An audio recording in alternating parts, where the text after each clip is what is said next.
Sang Maha Pencipta, ataukah cuma dipaksakan Tuhan menjadi Tuhan plastik atau Tuhan patung yang dijadikan Tuhan? Ini kan kita mau uji secara diskusi, tapi harapan saya kita bicara diskusi. Tuhan itu tidak ada yang benar, tidak ada yang salah, bro. Sabar dulu, Bang. Makanya seperti ini, Bang.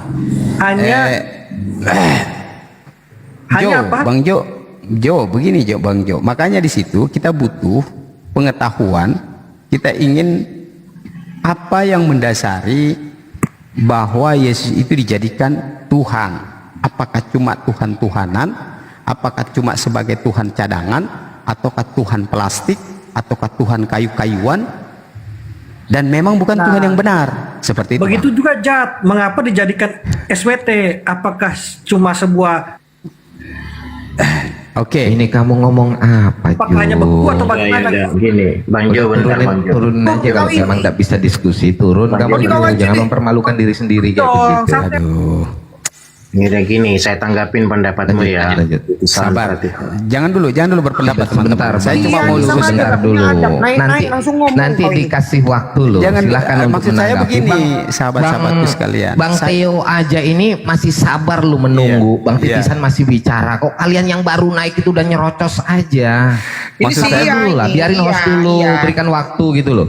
Sebentar Lanjut, saya akan berikan kepada teman-teman untuk berdiskusi. Hanya maksud saya, karena saya di sini sebagai host, saya ingin memandu diskusi kita ini supaya terarah teman-teman, supaya kita menghindari hal-hal yang kita tidak inginkan seperti penghujatan. Bagaimana penghujatan? Yang dimana bernarasi atau mengucapkan sesuatu statement yang tidak memiliki dasar. Itu yang dikatakan penghujatan. Apabila kami berargumen, bernarasi yang memiliki fondasi data atau referensi yang jelas, insya Allah itu bukanlah hujatan. Jadi referensi itulah yang kita diskusikan, kita bahas apakah referensi ini benar, apakah ini cuma karang-karangan. Gitu loh maksud diskusi, supaya kita mendapatkan poin. Jangan kita cuma percaya ternyata data yang dibaca itu, yang diimani, ternyata datanya keliru, hasil karangan manusia, hasil asumsi. Itu loh maksudnya teman-teman. Jadi mohonlah, artinya silakan teman-teman berargumen, bernarasi, ya kan? Akan tetapi argumen dan narasi itu memiliki referensi data yang jelas, yang bisa dipertanggungjawabkan. Anda pasti tidak menghujat namanya itu. Tapi kalau cuma asumsi Anda, pikiran Anda sendiri, yang tidak memiliki referensi, pendapat Anda sendiri, itu namanya menghujat. Kan begitu teman-teman. Oke? Siapa yang bisa, mungkin saya sapa dulu ya. Assalamualaikum Bang Paul Zong.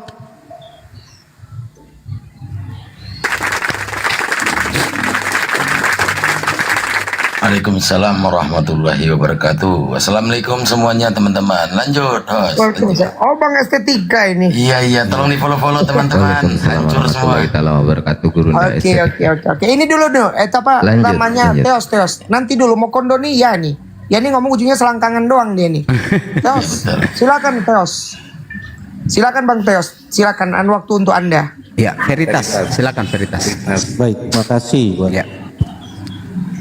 Oke, saya mencoba memberikan jawaban terhadap tema di atas ya. Yesus Tuhan tidak benar, itu kan masih tanda tanya ya. Tentu ini buat pertanyaan semua. Ketika ini buat pertanyaan, belum tentu apa yang dinarasikan itu Yesus bukan Tuhan kan. Nah baik, saya coba lihat dari perspektif. Ada Bang Suma di bawah, Bang Titisan, ada Bang Suma.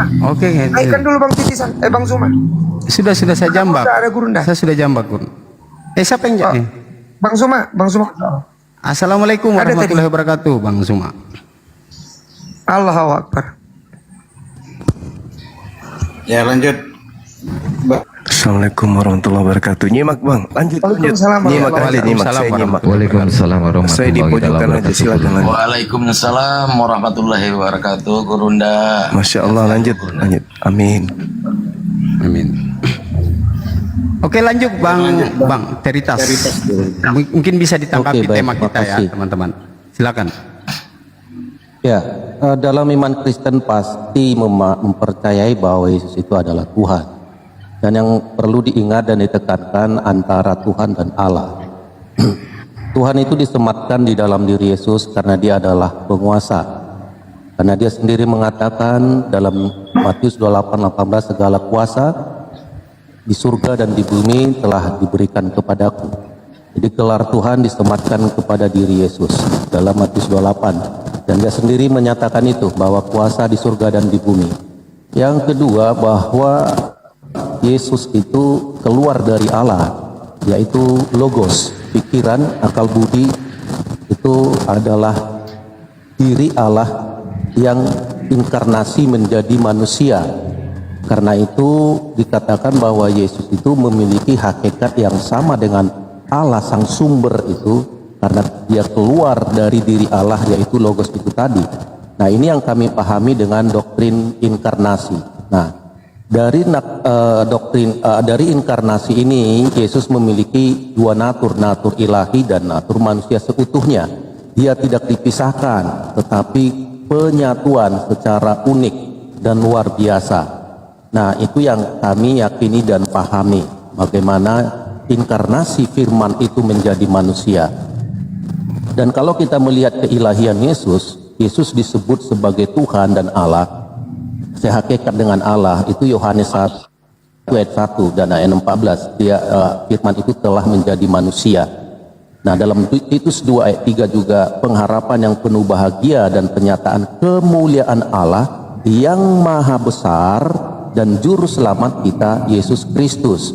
Jadi dalam Titus 2 ayat 13, Yesus itu disebut sebagai Yesus Allahu Akbar atau Yesus Allah yang maha besar. Nanti bisa dibuka dalam Titus 2 ayat yang ke-13, dan penyataan kemuliaan Allah yang maha besar dan juru selamat kita, Yesus Kristus. Jadi Allahu Akbar Yesus itu sudah ada sebelum Islam ada, dalam Titus 2 ayat yang ke-13. Dan Yesus itu memiliki sifat-sifat Allah. Dia memiliki sifat kekekalan. Dalam Yohanes 8 ayat 58, sebelum Abraham jadi, I am. Artinya dia sudah ada Saya rasa sebelum cukup Abraham ya jadi. khotbahnya. Iya, saya rasa ini bukan gereja, ya. Allahu Akbar kamu bilang, tunjukkan. Saya bukan khotbah ya. Saya kan menyampaikan dulu, data. biarkan dulu Tadi kan dia. kita diskusinya Biarkan dulu enak dulu. katanya lo tadi lo. Iya, tapi Tapi kan harusnya kan diberikan ya, kesempatan coba untuk lanjutkan saya. dulu. Lanjutkan dulu. Iya, tadi kan Pak Ripley tadi memberikan saya waktu loh untuk menyampaikan secara Iya, silakan dilanjutkan. Silakan Iya, saya dilanjutkan. menyampaikan berdasarkan data. Jangan khotbah gereja ya. Jangan khotbah kamu di sini. Saya pikir saya Poinnya bukan aja, Bang. khotbah. Poinnya aja, Bang. Saya menyampaikan Ya, saya ada poinnya, Bang. poin-poinnya. Silakan, Bang.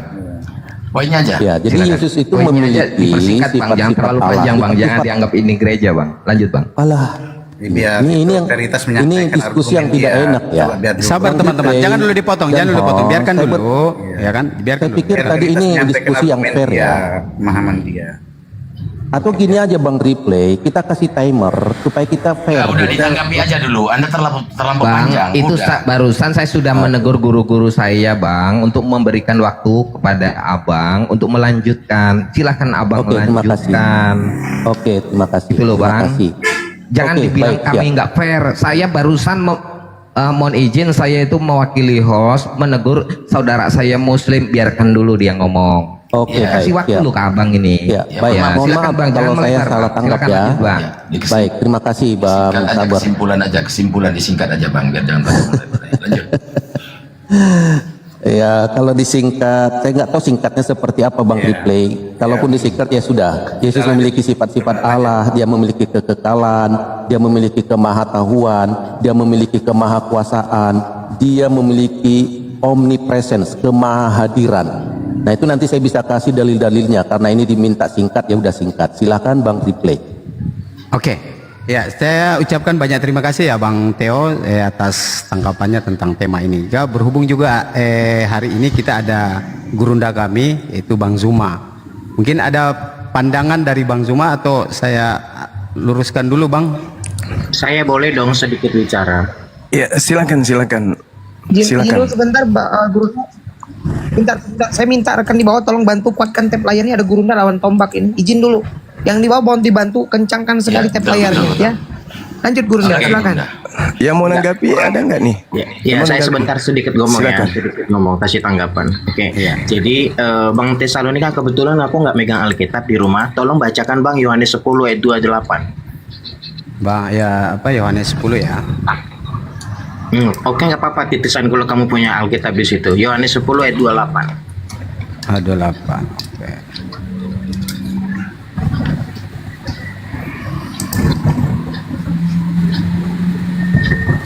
Dan aku memberikan hidup yang kekal kepada mereka dan mereka pasti tidak akan binasa sampai selama-lamanya dan seorang pun tidak akan merebut mereka dari tanganku. Oke, sebentar Bang Makondo. Sebentar. Ini kan nanti ini masuk kajian di sini. Kan kita akan menguji nanti sebentar.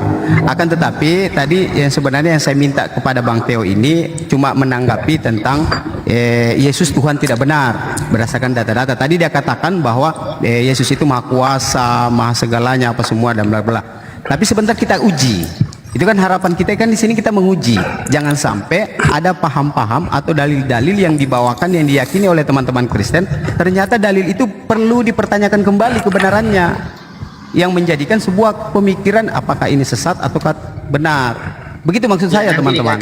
Nanti dikajikan, setidaknya saya bisa bernarasi sedikit. Ya, sebentar, Bang Kondo. Udah cukup dulu, satu-satu ya. Enggak, sedikit aja. Yang saya tadi ya. Oh, ini Sedikit waktunya Bang Zuma. Diam- Kan diam tadi dulu, sudah diam dulu saudaramu. Mohon izin saudara-saudaraku. Lanjut dulu Bang Ya, Zuma. mohon izin saudara-saudara semua, mohon izin. Ya, Bang Boleh. Kondo juga mohon izin. Ya, silakan Bang. Tadi untuk Silakan. Kristen sudah diberikan statement, sekarang kita berikan kepada Guru Juma Oke, Bang, sabar. Lanjut aja. menanggapi Langsung dari aja, apa Bang. yang ditanggapi Gurunda, Bang Theo. langsung aja. Silakan Bang. Gurunda. Saya turunkan satu akun ya buat satu kursi lagi ya teman-teman. Ya. Baik, Bismillahirrahmanirrahim. Jadi pandangan kita sebagai orang beragama itu, di sini kita ada memahami agama Yahudi, kemudian agama Nasrani, kemudian Islam. Di tengah antara Yahudi dan Nasrani, Islam mengenal ada kelompok yang sesat, ada kelompok yang zalim. Kalau orang Yahudi mengenal pencipta langit dan bumi, itu jelas tidak serupa dengan makhluk. Laisa kamislihi syai'. 2 Samuel 7:22. Tak ada orang Yahudi yang mengenal pencipta langit dan bumi, Eloa Abraham, Eloa Ishak, Eloa Yakub, dengan konsep yang diusung oleh orang Barat, dalam hal ini orang-orang Roma, yang kemudian ketika mereka ingin melanggengkan ajaran penyembahan terhadap Theos, mereka mengambil terjemahan kitabnya Yahudi. Lalu mereka kawinkan dengan surat-surat yang ditulis oleh pewarta-pewarta yang menceritakan tentang Yesus mengajarkan tauhid kepada Bani Israel. Itu dulu. Jadi di antara orang Yahudi ini, mereka menuding adanya kelompok di luar Yahudi sebagai Abu Dazrah, orang sesat, orang bidat yang mencoba untuk mengeksekusi atau mengkudeta ketuhanan yang diperkenalkan oleh para nabi Yahudi dengan mereka melantik dewa-dewa mereka dengan mengambil terjemahan kitabnya Yahudi. Itu satu. Yang kedua, kalau hari ini ada kelompok di luar Yahudi dan juga di luar Islam yang mengatasnamakan diri mereka Kristen, pengikut Kristus, itu karena mereka terjebak kepada oknum yang bertugas kemudian untuk menyesatkan umat manusia. Wajar ketika kita menemukan ada orang yang mengatakan Yesus itu maha besar, Yesus itu Allahu Akbar, Yesus itu maha ini dan seterusnya. Karena memang tugasnya menyesatkan, mengkudeta Tuhan. Itu dipelopori oleh siapa? Dipelopori oleh makhluk yang memakai nama Yesus.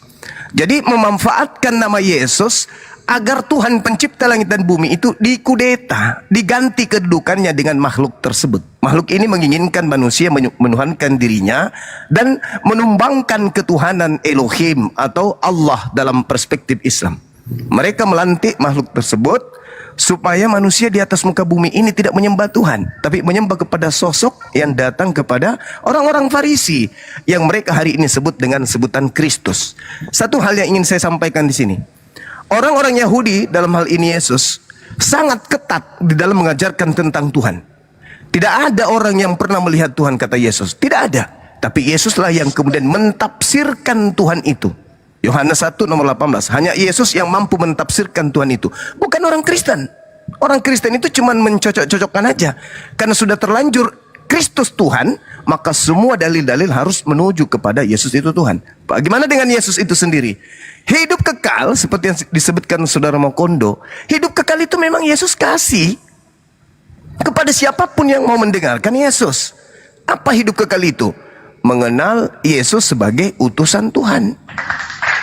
Hidup kekal itu adalah mereka mengenal Engkau satu-satunya Tuhan dan mengenal aku sebagai utusan Tuhan. Selesai. Aku berikan itu kepada Bani Israel. Kamu ikuti klaim itu, kamu ikuti konsep itu, kamu ikuti akidah itu, kamu akan memperoleh hidup yang kekal. Yohanes 17 nomor 3. Lalu kemudian Yesus berkata begini, aku tidak berkata-kata dari diriku sendiri. Apa yang aku katakan adalah apa yang diperintahkan Tuhan untuk aku katakan dan aku sampaikan. Dan firman Tuhan yang aku sampaikan itu adalah hidup kekal. Jadi siapa yang mengikuti aku, mendengarkan firmanku, mereka mendapatkan hidup kekal. Itulah yang dimaksud Yohanes 10 nomor 28. Tapi kalau hal ini sampai kepada meja gereja, maka Yesus seketika menjadi Tuhan. Kenapa? Karena memang sudah ada yang dipasang untuk menjadi Tuhan. Di mana itu dalilnya? Kita lihat di dalam Roma 14 nomor 9, Kisah Para Rasul 2 nomor 36, yang kau salibkan itu telah dijadikan menjadi Tuhan. Itu yang pertama. Kedua, hanya ada dua yang ingin disembah di atas muka bumi ini. Yang pertama adalah Tuhan, yang kedua adalah hantu. Saya ulang, ada dua yang ingin disembah. Yang pertama adalah Tuhan, yang kedua adalah hantu. Di mana hantu ingin disembah? Anda lihat di dalam Lukas 4 nomor 6 nomor 7.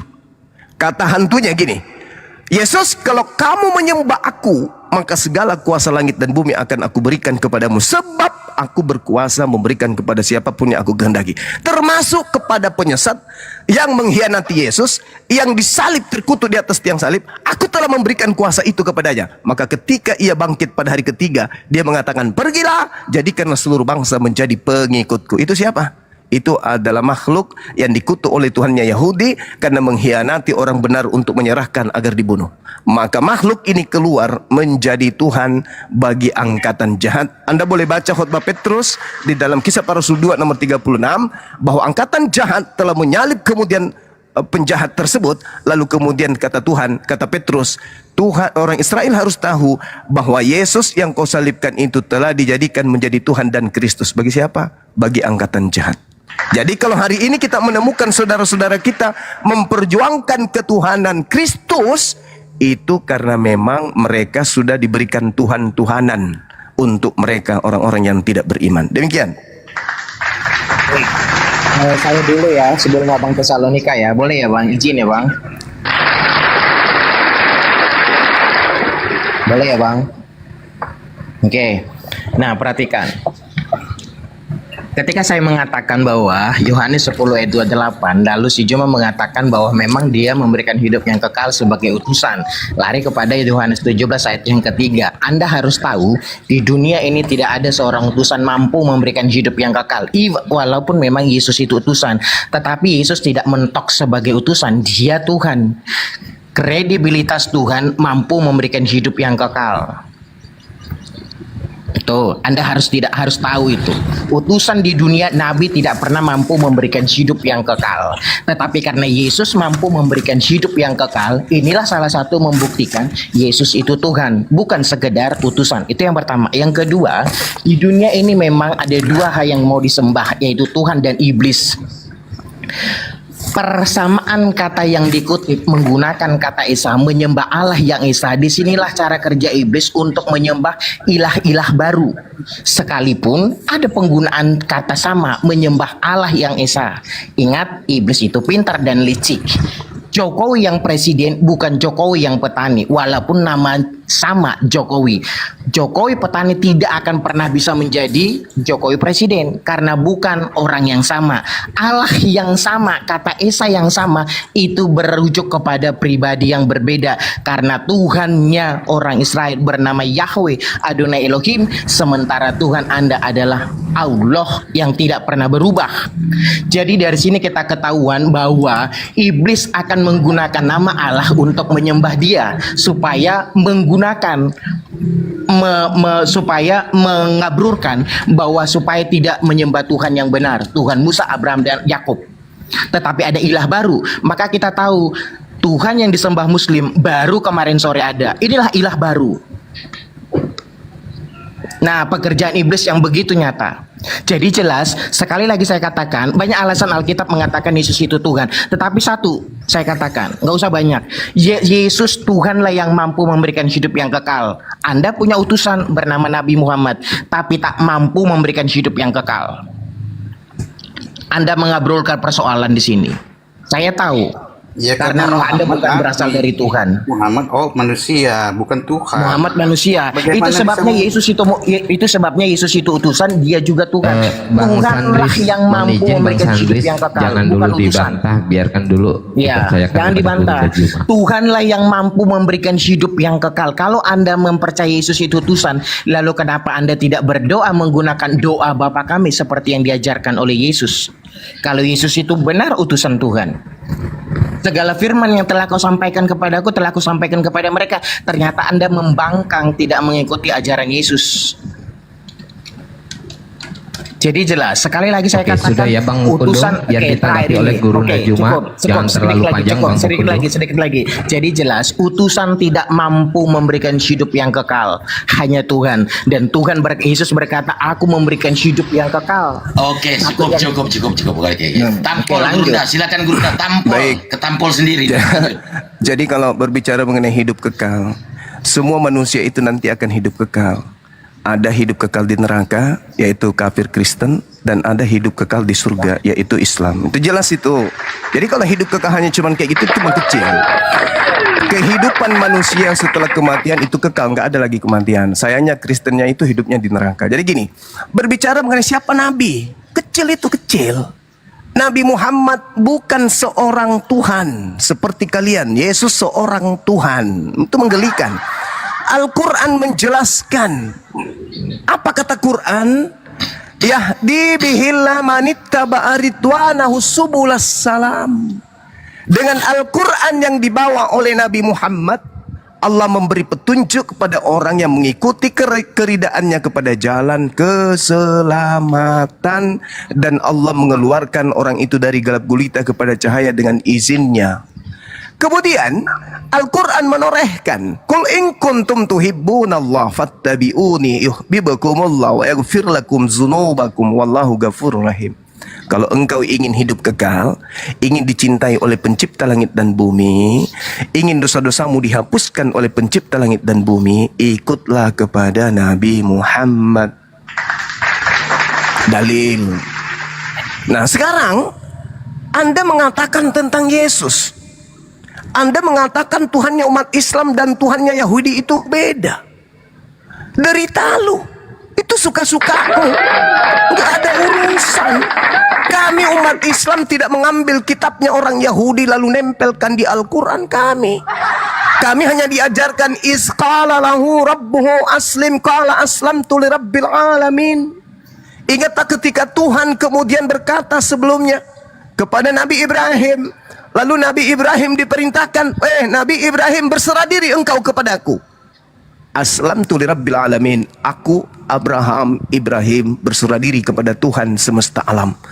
Tuhan yang disembah umat Islam, Tuhan yang disembah oleh orang Yahudi keturunan Abraham, Ishak, Yakub adalah Tuhan semesta alam, bukan Tuhan kuburan. Bukan Tuhan yang keluar dari kubur. Kalau umat Islam itu menyembah Ar-Rahman, Ar-Rahim, Rabbil Alamin, Tuhan semesta alam. Sedangkan Allah sudah menyatakan kepada kami umat Islam, Am kuntum syuhada is hadara Yaqub al-maut is qala li banihi ma ta'buduna min ba'di qalu na'budu ilahaka wa ilaha abaika Ibrahim wa Ismail wa Ishaqa ilaha wahida wa nahnu lahu muslimun. Keren kan? Yang kami sembah adalah ilah yang disembah oleh Abraham, Ismail, Ishak, bukan yang lain. Sedangkan yang Kristen sembah adalah makhluk kuburan, yang kemudian mereka sudah paham di Bible, yang keluar dari kubur itu dilantik oleh Tuhan. Tuhan melantik makhluk tersebut untuk dijadikan pimpinan atau sembahan bagi orang jahat. Yohanes menjelaskan itu. Kemudian Yesus juga menguraikan itu. Kita lihat Kata Paulus gini, untuk itulah Yesus mati. Yesus yang maksudnya adalah manusia, anak Maria. Untuk itulah Yesus mati, supaya menjadi Tuhan. Untuk siapa? Untuk angkatan jahat. Jadi yang disembah oleh saudara-saudara Kristen ini adalah Sibilis Isis. Saya buktikan. Ini, lihat dalilnya. Yesus berkata di tahun 33, sekarang dunia saatnya dihakimi. Sekarang kuasa gelap, penguasa dunia telah datang dan dilemparkan keluar. Yang dilemparkan keluar dari kubur, kepada aku telah diberi kuasa, baik di surga maupun di bumi. Dia mengkudeta Tuhan. Dia mengkudeta Tuhan. Kuasa Tuhan, baik kuasa langit dan bumi, itu diambil sama dia. Inilah iblis itu. Iblis yang keluar dari kubur itu bukan Tuhan, iblis. Yesus mengatakan di dalam Yohanes 14, Yohanes 12, apa kata Yesus? Sekarang dunia dihakimi. Sekarang juga penguasa dunia, yaitu iblis, dilemparkan keluar. Keluar dari mana? Keluar dari kubur.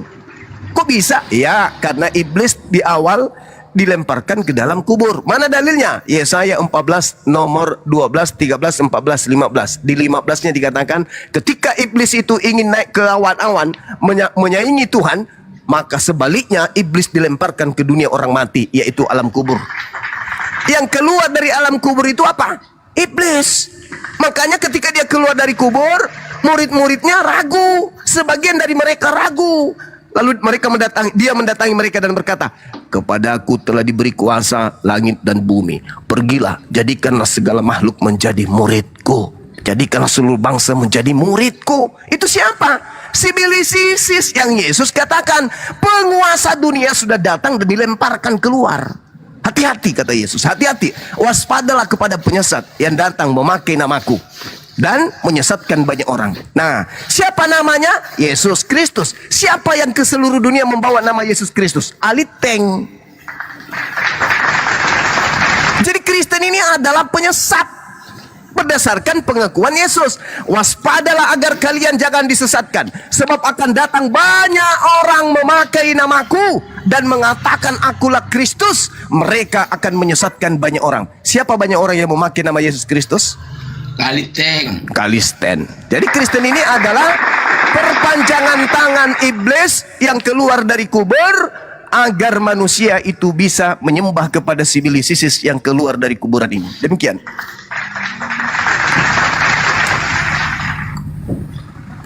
Assalamualaikum warahmatullahi wabarakatuh. Lanjut. Waalaikumsalam. Ya. Ini Bang Ya, Teos ya, sebetulnya yang lagi diskusi ini Bang Teos ini. Bokondo main tackle aja tuh. Silakan, mungkin mau ditanggapi Bang Teos. Izin ya Ikhwan di bawah, tolong dibantu tap layarnya. Ini komanya agak riskan ini. Iya, betul, Ya. betul sekali. Ya, sebelum Bang Teos lanjut, bentar dulu saya iklan dulu. Ini akun Estetika udah di-banned sama tentara Romawi semua. Tolong yang akun Polzong di follow teman-teman Muslim ya. Follow ya. Lanjut.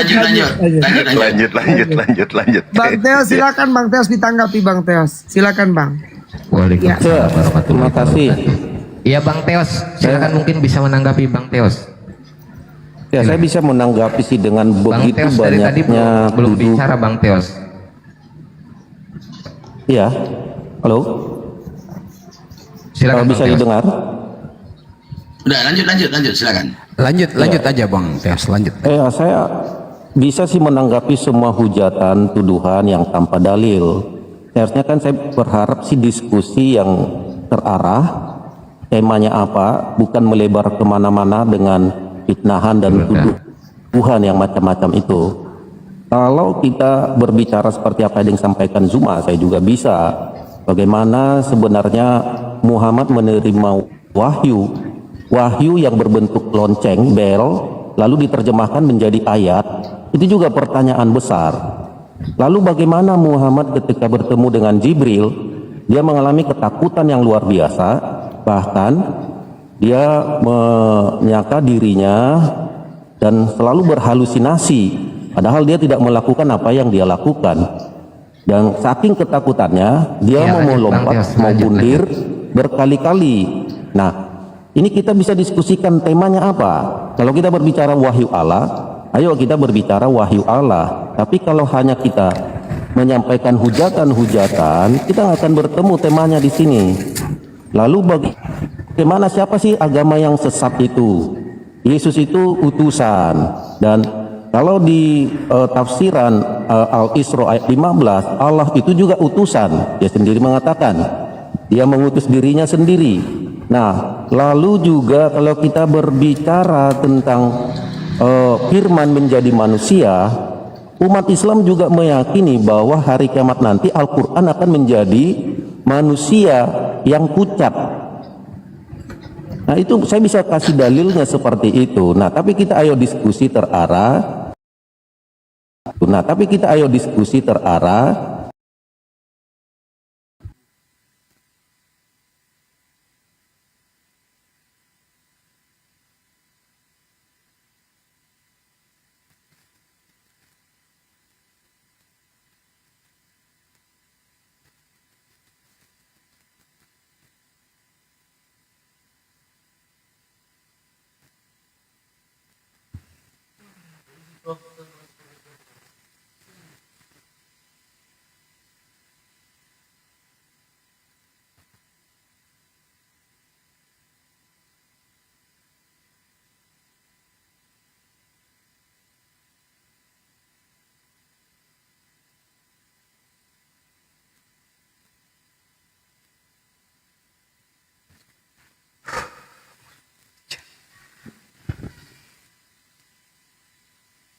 Coba kulit anak bayi itu pasti lembut itu, lembut, wangi.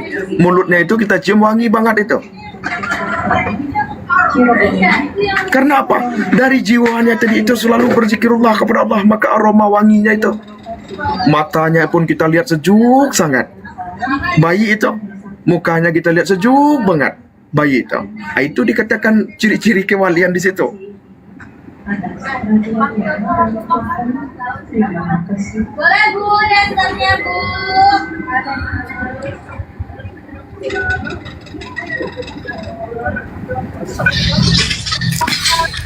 Assalamualaikum Pak Ustadz, selamat bergabung. Waalaikumsalam. Dengar Pak Ustadz ceramah loh. Ya, kalau dengar di mute saja bentar.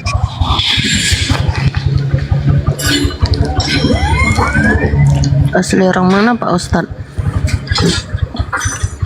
Kenapa ditanya ke pribadi saya begitu? Nggak mau kenalan lah sama Pak Ustadz. Enak loh denger ceramah Pak Ustadz. Nggak boleh privasi itu ditanya.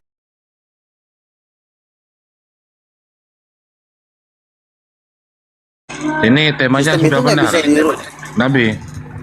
Temanya sudah benar ya ini ya. Temanya sudah benar. Keadilan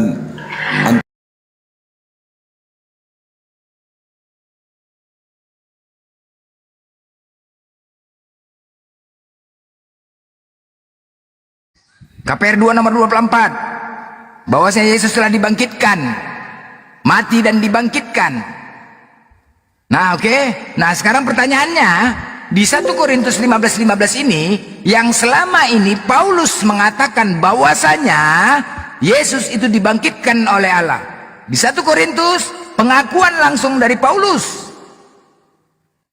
Kalian diprank oleh Paulus.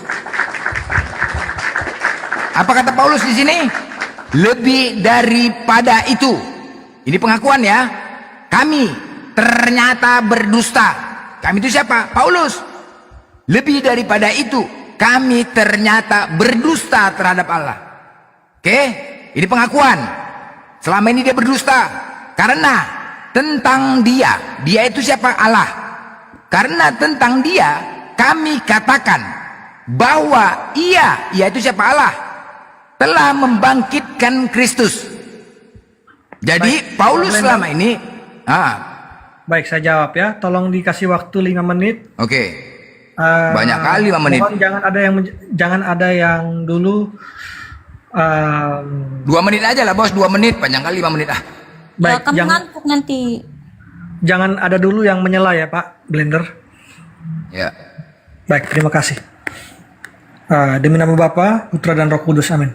Jadi baik, pertanyaan ini menyentuh hati iman saya sebagai seorang Kristen ya, dan konsep Trinitas, yaitu bahwa Allah itu satu, tetapi terdiri dari 3 pribadi, Bapa, Yesus, dan Roh Kudus. Jadi pertanyaannya bagaimana? Apakah Yesus adalah Allah yang membangkitkan? Bagaimana Tuhan membangkitkan Tuhan? Baik, kita menjawab harus berdasarkan dalil ya. Berarti harus ada ayat rujukannya. Dalam Kisah Para Rasul 2:24, tetapi Allah membangkitkan dia dengan melepaskan dia dari sengsara maut. Roma 6:4, Kristus telah dibangkitkan dari antara orang mati dan oleh kemuliaan Bapa. Galatia 1:1, Allah Bapa yang membangkitkan dia dari antara orang mati. Jadi jelas di sini Allah Bapa membangkitkan Yesus. Lalu Roh Kudus membangkitkan Yesus, Roma 8:11. Dan jika roh dia yang telah membangkitkan Yesus dari antara orang mati diam di dalam kamu, maka ia yang telah membangkitkan Yesus dari antara orang-orang mati akan menghidupkan juga tubuhmu yang fana. Petrus 3:18, ia telah dibunuh dalam keadaannya sebagai manusia tetapi telah dibangkitkan oleh Roh. Jadi Roh Kudus juga berperan dalam kebangkitan Yesus. Dan yang ketiga yang menjadi pertanyaan intisari, Yesus membangkitkan dirinya sendiri. Yesus menyatakan bahwa ia memiliki kuasa untuk membangkitkan dirinya sendiri. Ini bisa kita lihat di Yohanes 10:17-18. Bapa mengasihi aku oleh karena aku memberikan nyawaku untuk menerimanya kembali. Tidak seorang pun mengambilnya daripadaku, melainkan aku Nggak nyambung. Sorry, Aku salah. berkuasa memberikannya dan aku Nggak nyambung. Baca teksnya. 1 Korintus tadi. Baca. Nggak nyambung. Rombak bait Aduh. Allah ini dalam 3 hari Sabar, aku Bang, akan sabar, Bang, biar didirikan dulu. kembali. Iya, Tetapi biar yang dulu. dimaksudkannya dengan bait Allah ialah tubuhnya sendiri. Ini menunjukkan bahwa Yesus sendiri sebagai Allah memiliki kuasa ilahi untuk bangkit. Kesimpulan, bagaimana Tuhan membangkitkan Tuhan? Yesus adalah Allah. Lihat Yohanes 1:1, Kolose 2:9. Tuhan membangkitkan Tuhan karena dalam kesatuan Tritunggal, Allah Bapa, Anak, dan Roh Kudus bersatu dalam kehendak dan kuasa. Ketiga pribadi Allah turut berperan dalam kebangkitan, tetapi bukan 3 Allah yang terpisah, melainkan satu Allah dalam 3 pribadi. Jadi, Jo. tidak ada pertentangan yang terjadi. Adalah misteri ilahi dari Trinitas. Allah sendiri yang mengalahkan maut, dan kebangkitan Yesus adalah bukti tertinggi dari kuasa Allah atas kehidupan dan kematian. Terima kasih. Ya. Assalamualaikum Bang Jumaah. Waalaikumsalam warahmatullahi wabarakatuh. Lanjut Bang, masuk Bang. Ya, bismillahirrahmanirrahim. Mohon izin sahabat-sahabat muslim. Assalamualaikum warahmatullahi wabarakatuh. Waalaikumsalam warahmatullahi wabarakatuh. Masya Allah. Waalaikumsalam warahmatullahi wabarakatuh, Bang Imam. Siap Bang Jo, makasih. Jadi antara Islam, Yahudi, Kristen ada satu kelompok yang kemudian menginginkan mengkudeta pencipta. Orang Yahudi sudah dilegakan dengan berbagai kitab dan juga beberapa nabi yang diutus kepada mereka. Mereka menyembah kepada Tuhan yang satu. Di dalam Al-Quran juga diterangkan di dalam surah Al-Baqarah ayat 136. Bismillahirrahmanirrahim. Qulu amanna billah wa ma unzila ilaina wa ma unzila ila Ibrahim wa Ismail wa Ishaq wa Ya'qub wal asbati wa ma utiya Musa wa Isa wa ma utiyan nabiyyun min rabbihim. Jadi umat Islam itu menyembah kepada ilah yang disembah oleh Ibrahim dan keturunannya sampai kepada Nabi Isa alaihissalam. Maka ketika kita berdialog tentang lintas agama, kita akan melihat kekuatan dari Kristen untuk mengkudeta pencipta langit dan bumi agar mendudukkan Kristus yang keluar dari kubur itu sebagai pengganti Tuhan.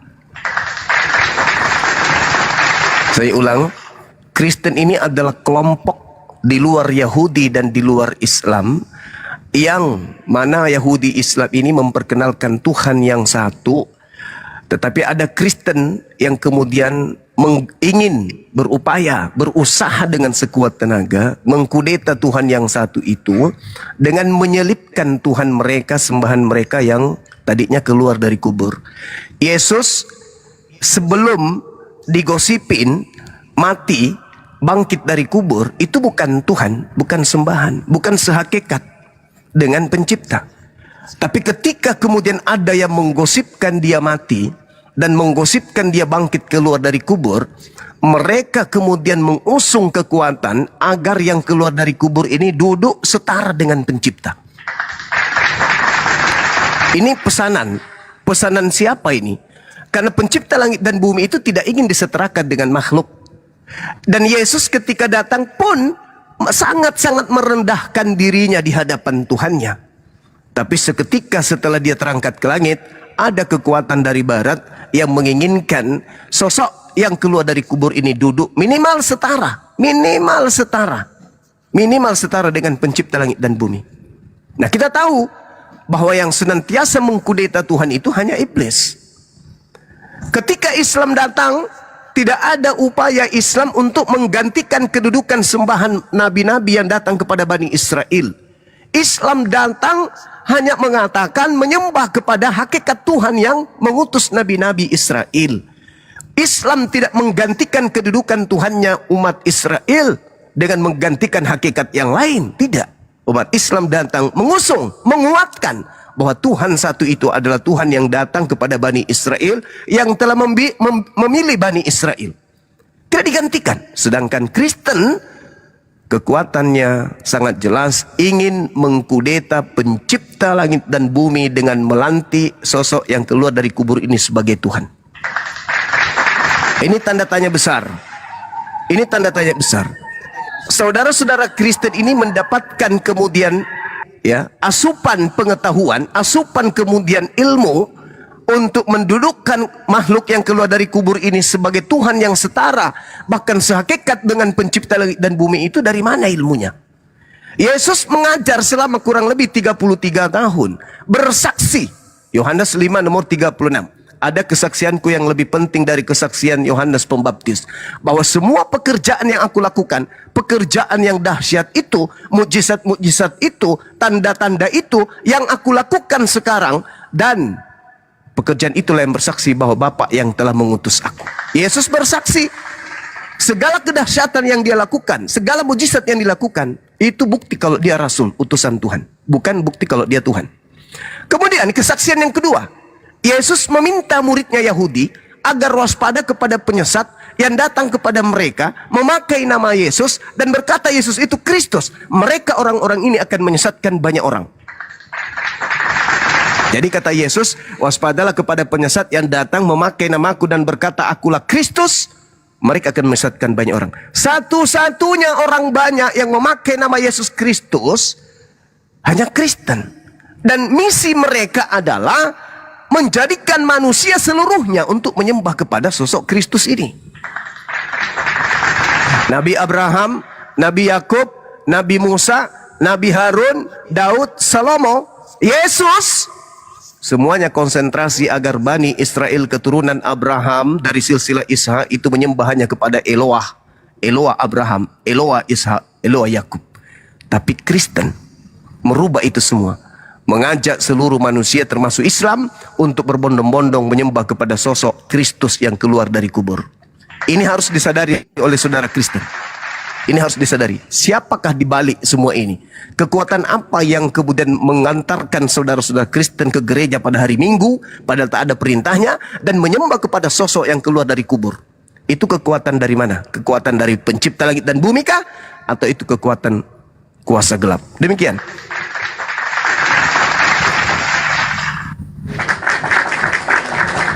Terima kasih. Interpretasi yang saudara sampaikan ini masih berbentuk subjektif karena saudara tidak mencantumkan ayat-ayat, sehingga dalam kekristenan kita harus berbicara juga berdasarkan ayat-ayat. Baik, tadi Pak Suma mengatakan bahwa menuduhkan bahwa Kristen telah melakukan kudeta, ya, kudeta terhadap Tuhan, bahwa pernyataan ini sangatlah tidak benar. Tuduhan ini berangkat dari kesalahpahaman dari Suma. Pertama adalah konsep Allah dalam kekristenan.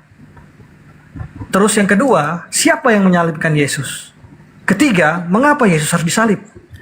Lalu perbedaan pandangan antara kitab suci. Jadi baik, saya akan menjawab. Dalam kekristenan itu Allah itu Esa, ya.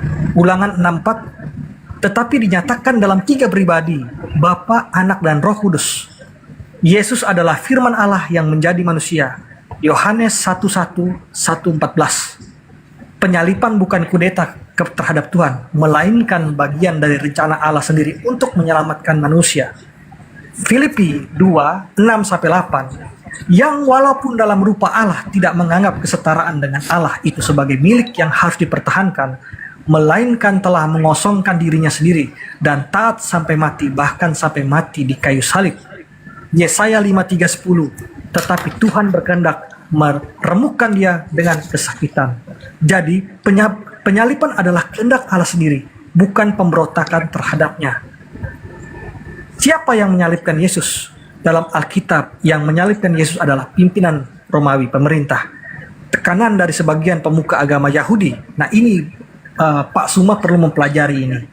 Kisah Para Rasul 2:23. Dia diserahkan menurut maksud dan rencana Allah. Kamu telah menyalibkan dan membunuhnya oleh tangan bangsa-bangsa durhaka. Orang Kristen tidak menyalahkan kelompok tertentu, dan bukan orang Kristen yang menyalibkan Yesus. Bahkan secara rohani, semua manusia berdosa turut menyebabkan Yesus disalib, karena dia mati untuk dosa kita semua. Kita bisa membacanya di Yesaya 5:3-5, Roma 5:8. Baik, dalam pandangan Al-Quran tentang penyalipan, ya, mayoritas interpretasi terhadap An-Nisa 4:157 adalah bahwa Yesus tidak disalib, melainkan diangkat ke surga. Dan yang disalibkan adalah orang yang diserupakan dengannya. An-Nisa dalam terjemahannya, padahal mereka tidak membunuhnya dan tidak pula menyalibnya, tetapi yang diserupakan bagi mereka. Namun ada beberapa tafsir atau ulama yang membuka kemungkinan bahwa ada ketidakjelasan tentang apa yang sebenarnya terjadi, yang sesuai dengan kelanjutan ayat. Tetapi yang sebenarnya Allah mengangkat Isa kepadanya, dan Allah Maha Perkasa lagi Maha Bijaksana. Dalam Islam, Yesus tidak mati tetapi diangkat hidup-hidup. Ya, dalam Kristen Yesus mati dan bangkit sebagai kemenangan dan dosa dan maut. Dalam Al-Quran juga tertulis Isa Al-Masih bangkit, ya. Bangkit. Kalau bangkit berarti ada peristiwa sebelumnya. Bagaimana untuk menjawab ini? Jawaban singkat, ya. Orang Kristen tidak mengkudeta Tuhan. Justru kami percaya Tuhan mengasihi manusia begitu besar hingga Dia sendiri rela datang ke dunia dan menanggung hukuman dosa itu. Penyalipan bukan pemberontakan terhadap Tuhan, tetapi justru adalah kasih Tuhan bagi manusia yang berdosa. Dengan ayat kita bisa melihat Yohanes 3:16, karena begitu besar Allah akan dunia ini sehingga Ia telah mengaruniakan anaknya yang tunggal. Yesaya 5:3-5, tetapi Dia tertikam oleh karena pemberontakan kita, Dia diremukkan oleh karena kejahatan kita. Baik, mungkin itu saja yang saya jawab sementara. Mungkin ada tanggapan balik lagi dari Bang Suma, silakan. Oke, baik. Jadi saya katakan sekali lagi, Kristen ini adalah kelompok yang ingin mengkudeta Tuhan, melantik makhluk yang keluar dari kubur. Apapun ceritanya, orang-orang Kristen harus mutar kepala untuk bisa mendudukkan makhluk kuburan ini sebagai Tuhan. Gak ada cerita, tidak peduli mau dia malu, mau tidak malu, pokoknya Yesus yang keluar dari kubur harus Tuhan, tanpa malu-malu mengambil terjemahan dari agama lain, termasuk kitabnya Yahudi yang jelas-jelas Tuhan mereka bukan manusia, bukan anak manusia. Jangankan mengaku Yesus Tuhan, menerima Yesus sebagai Mesias aja kagak. Kita lihat dalam kitabnya orang Yahudi, Yehezkiel 5:8, sebab itu beginilah firman Tuhan Elohim, lihat aku sendiri akan menjadi lawanmu, dan aku akan menjatuhkan hukuman kepadamu di hadapan bangsa-bangsa. Yehezkiel 17:22, beginilah firman Tuhan Elohim, aku sendiri akan mengambil sebuah carang yang puncak dari pohon aras yang tinggi, aku mematahkan dari pucuk yang paling ujung yang paling muda, aku sendiri yang akan menanamnya di atas sebuah gunung yang menjulang tinggi, dan seterusnya. Yesaya 34 nomor 10, aku sendiri, aku sendiri, aku sendiri. Mazmur 86 nomor 10, sebab Engkau besar dan melakukan keajaiban-keajaiban, Engkau sendiri saja ya Tuhan. Yesaya 37 nomor 16, ya Tuhan semesta alam, Allah Israel, Eloah Israel yang bertahta di atas kerubim, hanya Engkau sendirilah Elohim segala kerajaan di bumi. Engkaulah yang menjadikan langit dan bumi. Sendiri, bukan bertiga.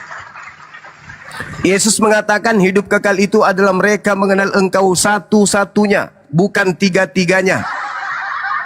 Jadi Kristen ini sangat-sangat berupaya menyalibkan makhluk yang keluar dari kubur itu untuk duduk sebagai Tuhan. Padahal Yesaya 43 nomor 10, Engkaulah saksiku, tidak ada Tuhan yang dibentuk sebelum aku dan tidak ada Tuhan yang dibentuk setelahku. Yesus itu adalah manusia yang dibentuk menjadi daging.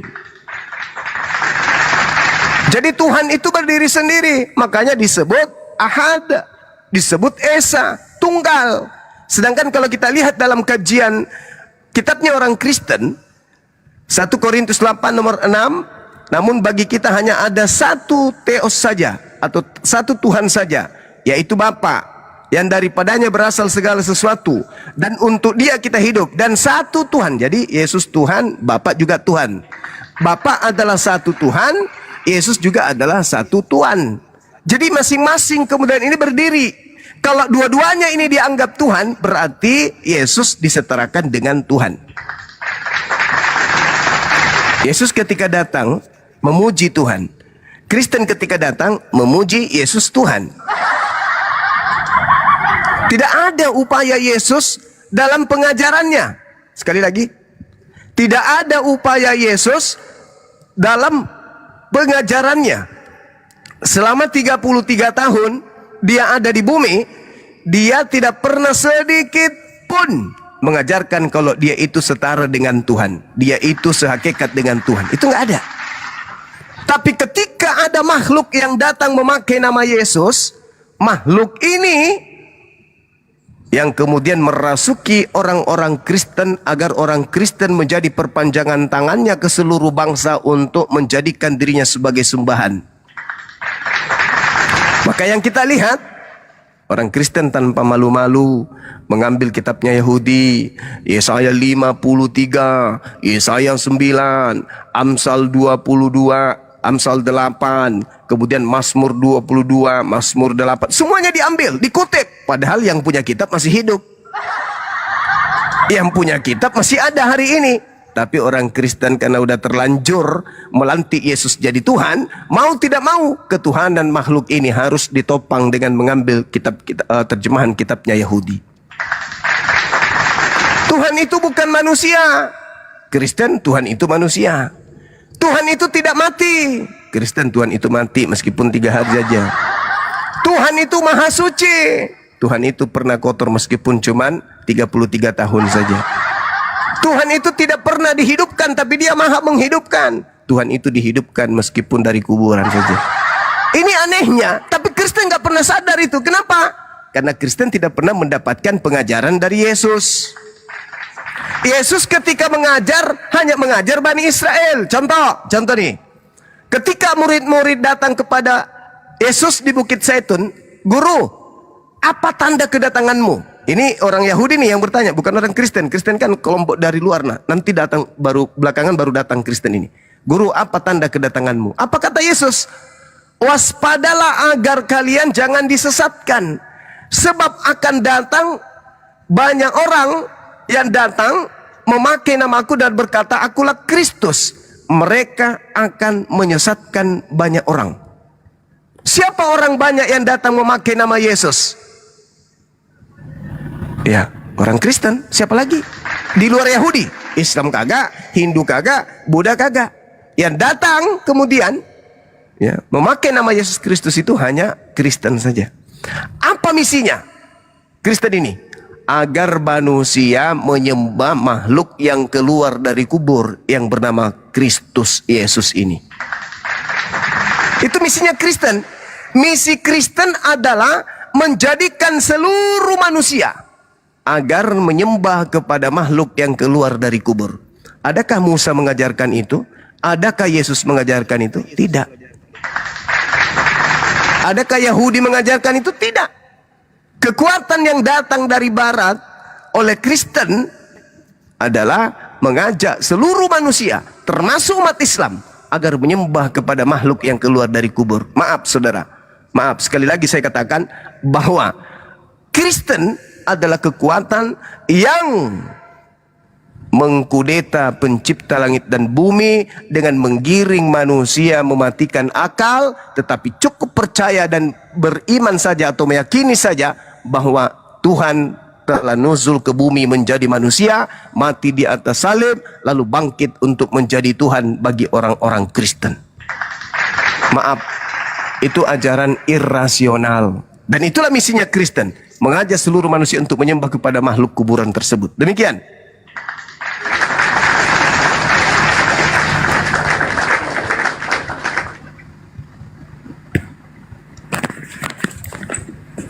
Baik, mengutip Maryam 19:33, ya, bahwa kebangkitan Isa Al-Masih itu ditunjukkan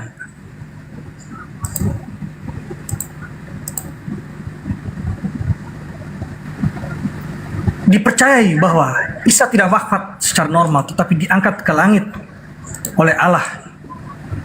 Bisa dibuka di 4157 sampai 158. Ya, bahwa Isa akan turun kembali ke bumi akhir zaman, kemudian meninggal secara alami, lalu dibangkitkan kembali secara seperti manusia lainnya pada hari kiamat.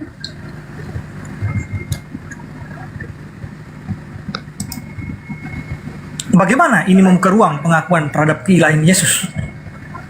Ya, ini yang perlu kita konteks dari pemahaman antara Abang Suma sebagai seorang Muslim dan kami sebagai seorang Kristen, sehingga keyakinan yang sudah dijelaskan oleh Abang, ya, lalu menafsirkan, mengutip dari ayat-ayat kami ini, itu yang perlu kita dudukan. Gitu.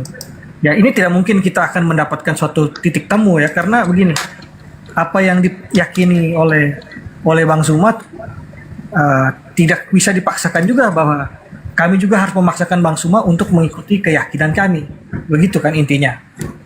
Jadi saya sudah menjawab tadi terkait dengan berbagai pandangan-pandangan tadi.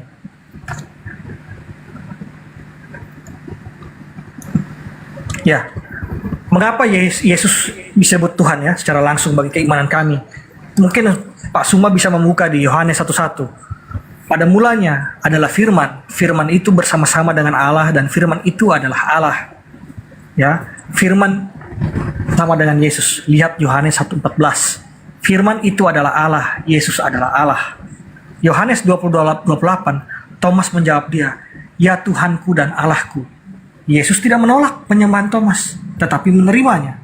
Dalam konteks Yahudi, menyebut manusia sebagai Allah adalah penghujatan, kecuali memang dia Allah. Lalu kita bisa melihat di Titus 2:13, menantikan penggenapan pengharapan kita yang penuh bahagia dan penyertaan kemuliaan Allah yang maha besar dan juru selamat kita Yesus Kristus. Yesus menerima penyembahan, hanya Tuhan yang boleh disembah, Matius 4:10. Namun Yesus menerima penyembahan, Matius 14:33. Setelah Yesus meredakan badai, murid-murid menyembah dia. Matius 28:9-17, setelah kebangkitan mereka menyembah dia. Ibrani 1:6, biarlah semua malaikat Allah menyembah dia. Malaikat dan rasul tidak pernah menerima penyembahan. Lihat Wahyu 22:8-9. Tetapi Yesus menerima dan membenarkan. Yesus mengklaim sifat dan nama Allah. Aku adalah aku. Yohanes 8:58, sebelum Abraham jadi, aku adalah ego ini. Ini merujuk pada nama Allah di Keluaran 3:14, aku adalah aku. Reaksi orang Yahudi, tentu orang yang di luar Kristen akan mengatakan akan melempar Yesus dengan batu karena mereka mengerti klaim ini sebagai klaim keilahian. Kuasa mengampuni dosa, Markus 2:5-7. Yesus berkata, hai anakku, dosamu sudah diampuni. Ahli Taurat, siapa yang dapat mengampuni dosa selain dari Allah sendiri? Yesus menunjukkan kuasa Allah untuk mengampuni dosa, kuasa yang hanya dimiliki oleh Tuhan. Menghakimi dunia, Matius 25:3-32. Yesus akan datang dalam kemuliaan dan hakimi segala bangsa. Itu tidak ada yang bisa membantah itu. Di dalam Al-Quran juga tertulis akan datang Isa Al-Masih. Hanya Tuhan yang menjadi hakim akhir zaman, tapi Yesus menyatakan dia sendiri yang akan menghakimi. Terima kasih. Oke. Jadi ketika berbicara mengenai Al-Quranul Karim, Nabi Isa bicara pada masa bayi. Bismillahirrahmanirrahim. Wassalamu alayya yawma wulid wa yawma amut wa yawma ub'atsu hayya. Ini tak ada hubungannya dengan penyaliban. Karena Nabi Isa tidak disalib. Jadi itu bukan berbicara mengenai penyaliban. Al-Quran justru meneguhkan, Iskalallah ya Isa inni mutawaffik wa rafi'uka ilayya wa mutahhiruka minal ladina kafaru. Wahai Isa, aku mengambilmu dari bumi, aku mengangkatmu dari bumi, mensucikanmu dari orang-orang kafir. Enggak dibunuh dia, melainkan dia diangkat kemudian. Makanya orang-orang yang mengatakan Nabi Isa itu disalib, manusia suci itu disalib, itu dihukum. Apa hukumannya? Otak mereka enggak berfungsi normal. Wa qaulihim inna qatalnal masiha Isa bin Maryam Rasulullah wa ma qatalu wa ma salabu walakin syubbiha lahum. Mereka ingin membunuh memang. Mereka ingin membunuh, berkongko-kongko malah. Membuat kesaksian-kesaksian palsu. Dan itu nanti akan menjadi alat untuk menyesatkan banyak orang. Tidak disalib, melainkan diangkat. Dan itu betul, Yesus sendiri mengatakan itu. Aku tidak disalib, aku tidak mati. Yesus yang mengatakan itu.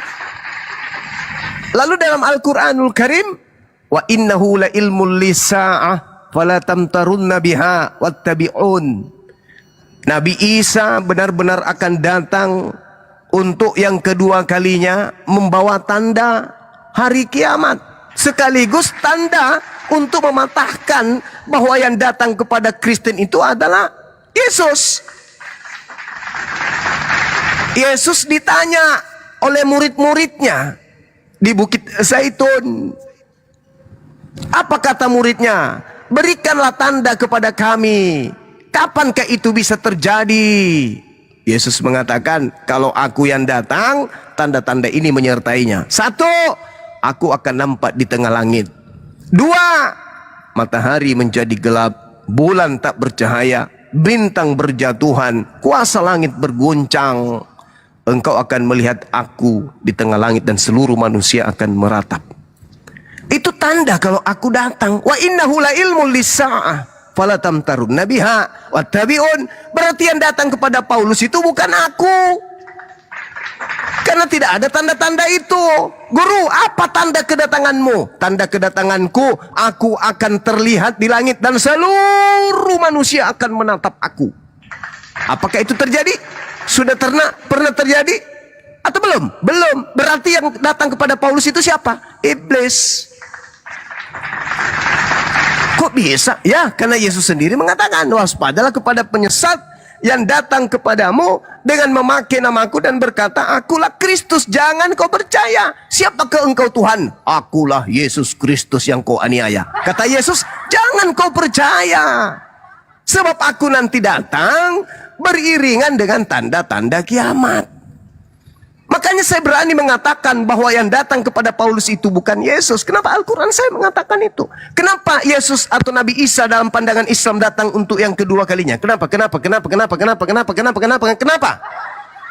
Karena ada terdakwa, maka dia turun menghakimi. Siapa yang dihakimi? Yang diusir. Matius 7, nomor 8, nomor 22, 23. Pada hari terakhir nanti, banyak orang berseru kepadaku, Tuhan, Tuhan, Tuhan, Tuhan, Tuhan. Bukankah kami bernubuat, mengusir setan, bermukjizat, dan bernubuat pakai namamu? Pada hari itulah aku akan berterus terang kepada mereka Kristen ini. Enyahlah daripadaku, kalian semua adalah pembuat kejahatan, aku tidak mengenal engkau. Wa idza husiran nasu kanu lahum a'da. Pada hari terakhir nanti, apa yang mereka sembah selain daripada aku akan menjadi musuh mereka. Dan pemujaan yang mereka lakukan terhadap yang disembah selain aku akan diingkari oleh mereka. Nah, Yesus mengingkari Kristen. Yesus mengusir Kristen. Itu Al-Quran sudah terangkan. Makanya dia turun. Adapun kenapa bukan Nabi Muhammad yang keluar dari kubur? Kenapa? Kenapa bukan Nabi Muhammad? Karena Nabi Muhammad bukan iblis. Yang keluar dari kubur itu iblis, memakai nama Yesus. Di mana Yesus mengatakan bahwa iblis keluar dari kubur? Yohanes 14 nomor 30, Yohanes 12 nomor 31, Matius 12 nomor 38 sampai nomor 40. Yang keluar dari kubur itu iblis, memakai nama Yesus. Tujuannya apa? Untuk menyesatkan seluruh umat manusia. Kalau dia keluar dari kubur lalu mengatakan, aku adalah bom-bom, pergilah, jadikanlah seluruh bangsa menjadi muridku. Siapa yang mau percaya? Ketika dia ke Damsyik, siapakah engkau Tuhan? Akulah bom-bom yang kau aniaya. Siapa yang mau sesat olehnya? Makanya Yesus mengatakan kepada Yahudi, waspadalah agar kamu jangan disesatkan, sebab akan datang banyak penyesat memakai namaku. Kenapa nggak pakai nama bom-bom? Karena bom-bom nggak keren. Kenapa pakai nama Yesus? Karena Yesus keren.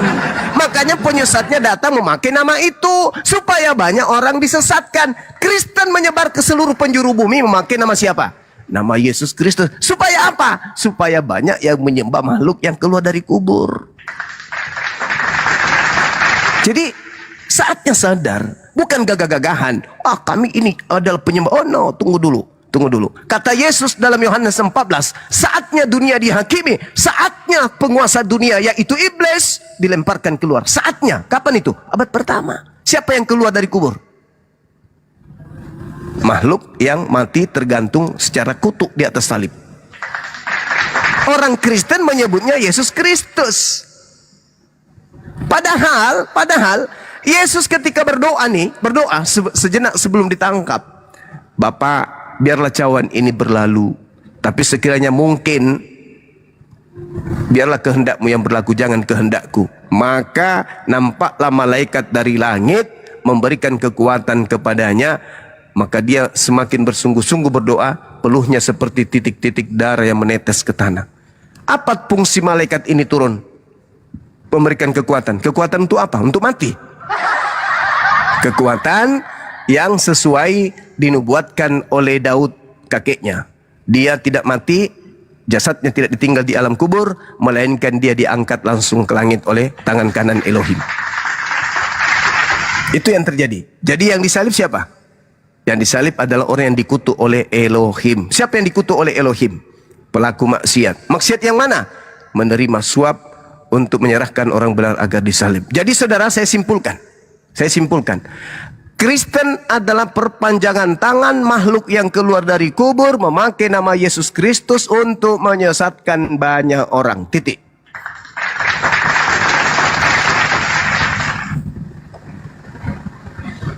Baik, baik ya Bang Zuma ya. Ini Bang Zuma ini mengingatkan saya dengan seorang anak ya, usia 8 tahun yang ikut sekolah minggu dengan pertanyaan-pertanyaannya dan juga bagaimana ia berdiskusi untuk mendapatkan suatu jawaban. Baik, Bang Suma, mungkin ini perlu dikaji oleh Bang Suma ya tentang Isa Al-Masih ya sebagai jembatan dialognya kita. Dalam Maryam 19:21, Isa lahir dari perawan Maryam. Dalam An-Nisa 14:71, Isa adalah kalimat Allah dan roh darinya. Maryam 19:19, Isa tidak berdosa. Al-Imran 3:49, Isa melakukan mukjizat. Al-Imran 3:45, Isa adalah Al-Masih, Mesias. Dalam Al-Sukruf 43:61, Isa akan datang kembali. Pertanyaan saya, seberapa spesialkah Isa Al-Masih ini sehingga ia harus datang kembali ke dunia untuk mengadili orang hidup dan mati? Ini berdasarkan penjabaran di Al-Quran. Mungkin bisa dijawab oleh Bang Suma. Terima kasih. Oke, saya jawab. Jadi gini, satu-satunya utusan Tuhan yang dihakimi oleh Tuhan hanya Isa alaihissalam. Nabi Abraham diutus, adakah dia dituhankan? Tidak. Harun, Musa, Daud, Salomo, Nabi Muhammad, adakah dia dituhankan? Tidak. Satu-satunya utusan diutus, disembah. Ini kebangetan kali nih yang menyembahnya nih. Kebangetan kali nih, kurang kerjaan. Anak dari mana ini yang menyembah ini? Sejahat-jahatnya Bani Israel, tidak ada mereka menggantikan dan mengkudeta Tuhan pencipta langit dan bumi yang menyatakan diri kepada nenek moyang mereka. Tapi mereka ini benar-benar gokil. Siapa mereka ini? Kok bisa-bisanya melantik kemudian utusan Tuhan menjadi Tuhan? Oh, ternyata bukan nabinya yang dilantik, tapi sibilisis yang kemudian menggait mereka, memalingkan mereka dari yang tadi ya Rasul menjadi Tuhan dan memakai nama Yesus untuk laku ajarannya.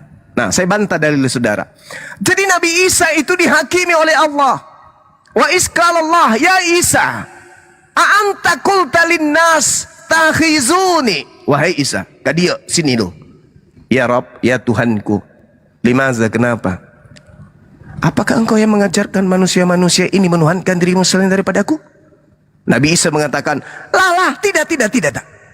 Ma qultu lahum illa ma amartani bi. Aku tidak mengatakan sesuatu selain ani Abdullah Rabbi wa Rabbakum. Selain aku mengajarkan kepada manusia Bani Israel ketika aku datang, hei Bani Israel, sembahlah Allah Tuhanku dan Tuhanmu. Yohanes 4:22. Aku dan muridku menyembah apa yang kami kenal, kalian menyembah apa yang tidak kalian kenal. Ketika muridku tidur, aku bangunkan mereka. Bangun. Jangan tidur, berdoalah agar kalian jangan jatuh kepada pencobaan. Aku suruh dia berdoa kepada siapa? Kepadamu. Aku mengajarkan muridku apa? Hidup kekal itu mengenalmu, satu-satunya Tuhan, dan mengenalku sebagai utusanmu. Enggak ada. Qala subhanaka ma yakunu li an aqula ma laysa li bihaqqa. Aku tidak mengatakan sesuatu yang bukan hakku ya Tuhan. Aku hanya mengatakan yang aku diajarkan samamu. Aku tidak mengatakan lebih. Apa yang kau katakan itulah yang aku sampaikan. Aku tidak berkata-kata dari diriku sendiri. Qala subhanaka ma yakunu li an aqula ma laysa li bihaqqa. Aku tidak mengatakan yang bukan hakku. Yohanes 12:49. Aku berkata-kata bukan dari diriku. Apa yang aku katakan adalah apa yang diperintahkan untuk aku sampaikan dan aku berikan. Kemudian Yohanes 14:24, firman yang kau dengar dari mulutku itu bukan dari aku, tetapi dari dia yang telah mengutus aku. Maqultu lahum illa ma amartani bih ani abudullah rabbi wa rabbakum. Aku tidak mengajarkan itu ya Rabb. Tidak, mereka sendiri yang mau, bukan aku. Oh gitu ya.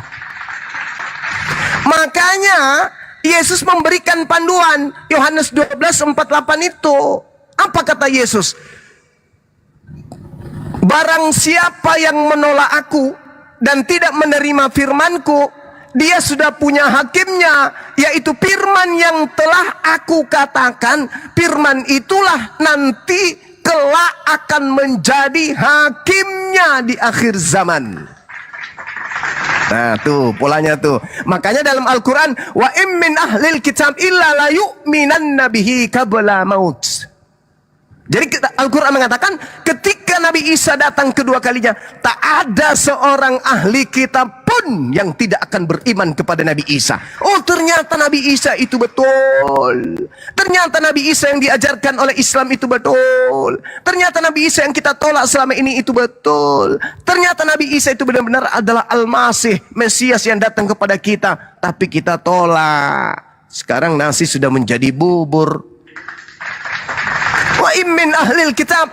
Memang Nabi Isa turun untuk membenarkan ajaran Nabi Muhammad. Bahwa Nabi Muhammad sudah mengajarkan beliau Nabi hanya untuk Bani Israel. Beliau tidak disalib. Beliau diangkat oleh Tuhannya langsung ke atas. Yang disalibkan adalah orang yang diserupakan. Dan yang mereka sembah orang-orang kafir adalah makhluk yang bukan Nabi Isa alaihissalam. Itu dia turun menjadi hakim. Makanya ketika ia menjadi hakim, terkonfirmasi dalam kitab saudara. Pada hari terakhir nanti banyak orang memanggil aku Tuhan, Tuhan. Itu siapa? Kristen. Hindu enggak, Buddha enggak, apalagi Islam. Mana ada Islam manggil Yesus Tuhan? Pada saat itulah mereka berkata, bukankah kami bernubuat pakai namamu, bermujizat pakai namamu, mengusir setan pakai namamu? Apa kata Yesus kepada mereka Kristen ini? Banyaklah daripadaku, aku tidak mengenal kalian. Kalian semua adalah pembuat kejahatan. Wa min ahlil kitab illa la yu'minanna bihi qabla mauti wa yaumal qiyamati yakunu alaihim syahida. Itu Al-Quran mengatakan itu. Maka ketika ia datang, dia membenarkan Islam. Ketika ia datang, dia menyalahkan Kristen. Dikumpulkannya seluruh manusia. Ingat. Ketika Nabi Isa datang, yang melihatnya bukan cuma orang Kristen. Yang melihatnya bukan cuma umat Islam. Seluruh manusia akan dikumpulkan. Umat Islam akan dikumpulkan. Orang Kristen akan dikumpulkan. Yesus mengatakan dalam Yohanes 14 nomor 31. Apa kata Yesus? Dunia harus tahu. Maksudnya apa tuh? Umatnya Nabi Muhammad harus tahu. Umatnya Paulus harus tahu. Umat Hindu Buddha harus tahu. Bahwa aku Yesus senantiasa mengasihi Tuhan dan melakukan segala apa yang diperintahkan Tuhan kepadaku. Keren kan? Umat Islam tahu Yesus ini adalah seorang Muslim yang berserah diri kepada Tuhannya. Umat Islam tahu, dunia harus tahu, aku ini adalah hamba Tuhan yang senantiasa mengasihi Tuhan, yang senantiasa melakukan apa yang diperintahkan Tuhan kepadaku. Bangunlah, marilah ikut denganku. Itu dunia harus tahu aku ini adalah Muslim. Dunia harus tahu aku ini adalah hamba yang taat kepada Tuhanku. Tapi kalau Kristen, dunia harus tahu Yesus Kristus itu adalah sehakikat dengan Tuhan Allah Abraham. Di mana Yesus pernah mengajarkan itu? Padahal dunia harus tahu kalau dia ini hanya utusan Tuhan. Dunia harus tahu aku ini adalah hamba Tuhan. Dunia harus tahu kalau aku ini adalah taat kepada Tuhan.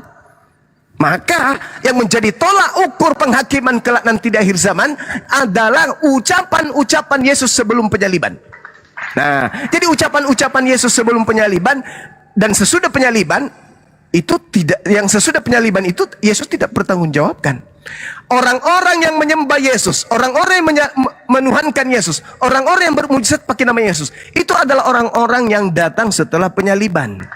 Sedangkan orang Yahudi, orang Nasrani pada zamannya tidak menjadikan Yesus itu sebagai sembahan.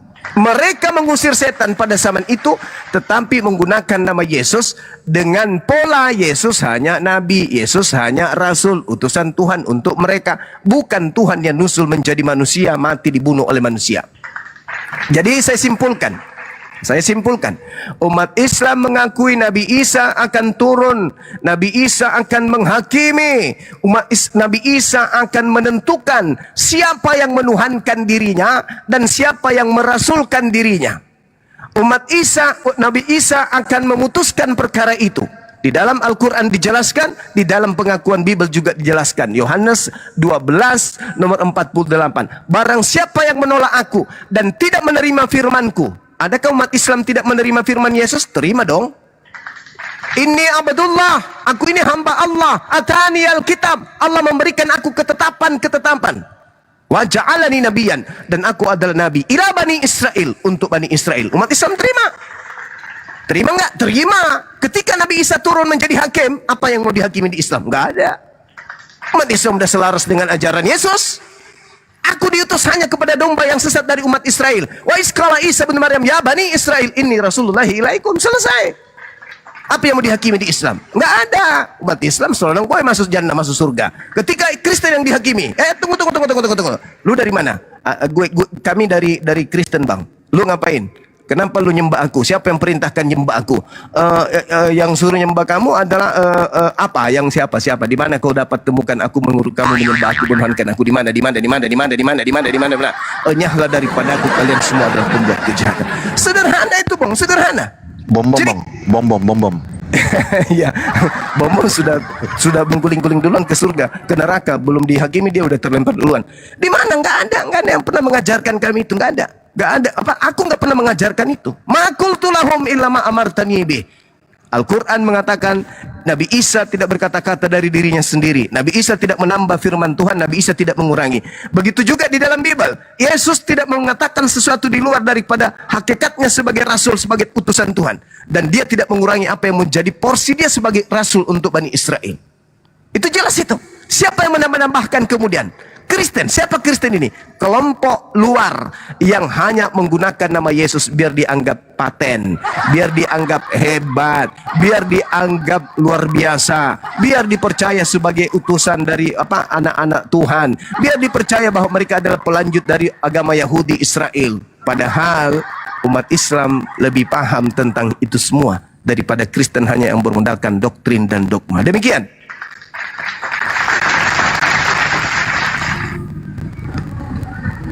Baik, terima kasih atas narasi yang sudah dijelaskan oleh Zuma ya.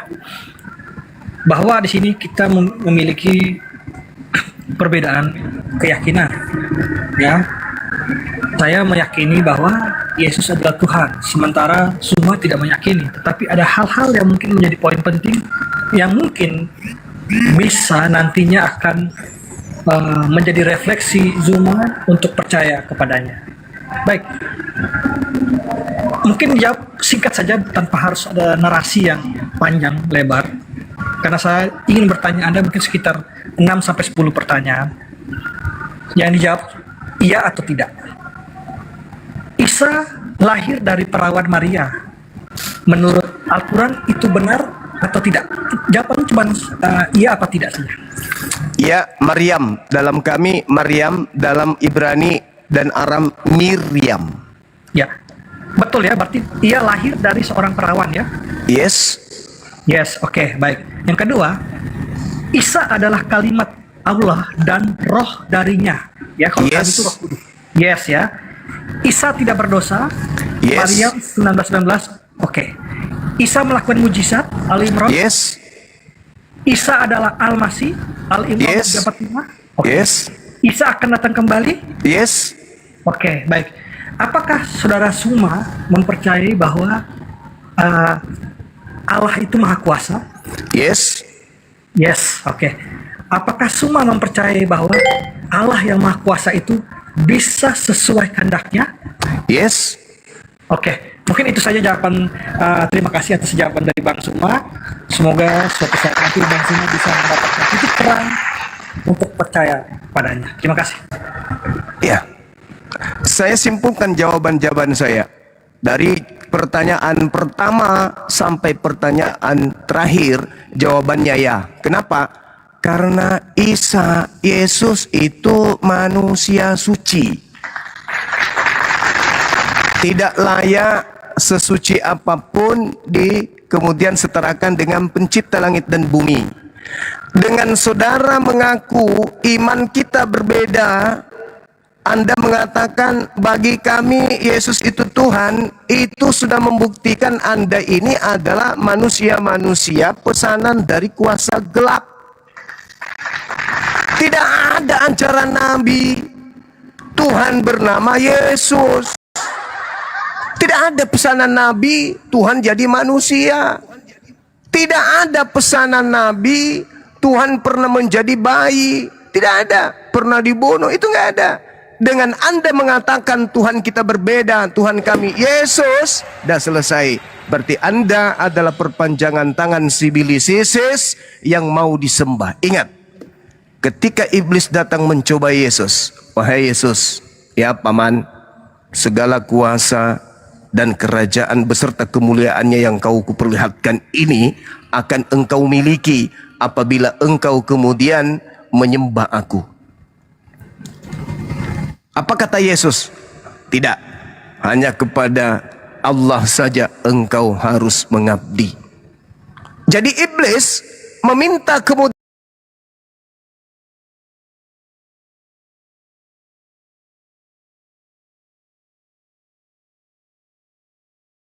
kuasa ini. Berarti Yesus tidak menerima kuasa itu? Iya, enggak. Lalu siapa yang keluar dari kubur menerima kuasa? Kepadaku telah diberi kuasa, baik di surga maupun di bumi. Itu siapa? Yesus kagak. Lalu yang menerima kuasa itu tadi siapa? Iblis. Di mana Yesus mengatakan bahwa iblis yang memiliki kuasa itu?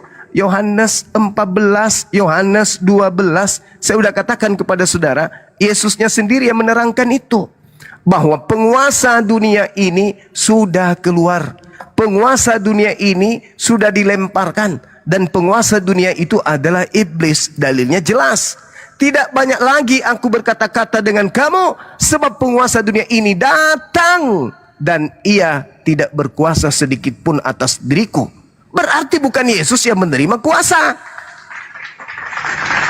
Tidak banyak lagi aku berkata-kata dengan kamu. Berarti yang berkata-kata kepada Paulus, kepada Lukas, Markus, Matius itu bukan Yesus. Sebab penguasa dunia ini datang dan tidak berkuasa sedikit pun atas diriku. Penguasa dunia ini siapa? Yang keluar dari kubur. Kepada aku telah diberi kuasa. Siapa dia? Menurut Yesus, iblis. Boleh nggak iblis memakai nama Yesus untuk menyesatkan? Boleh. Apa tujuan iblis memakai nama Yesus? Supaya banyak menyesatkan orang. Kenapa pakai nama Yesus? Karena Yesus menyatakan mujizat, tanda-tanda, kekuatan di hadapan mereka.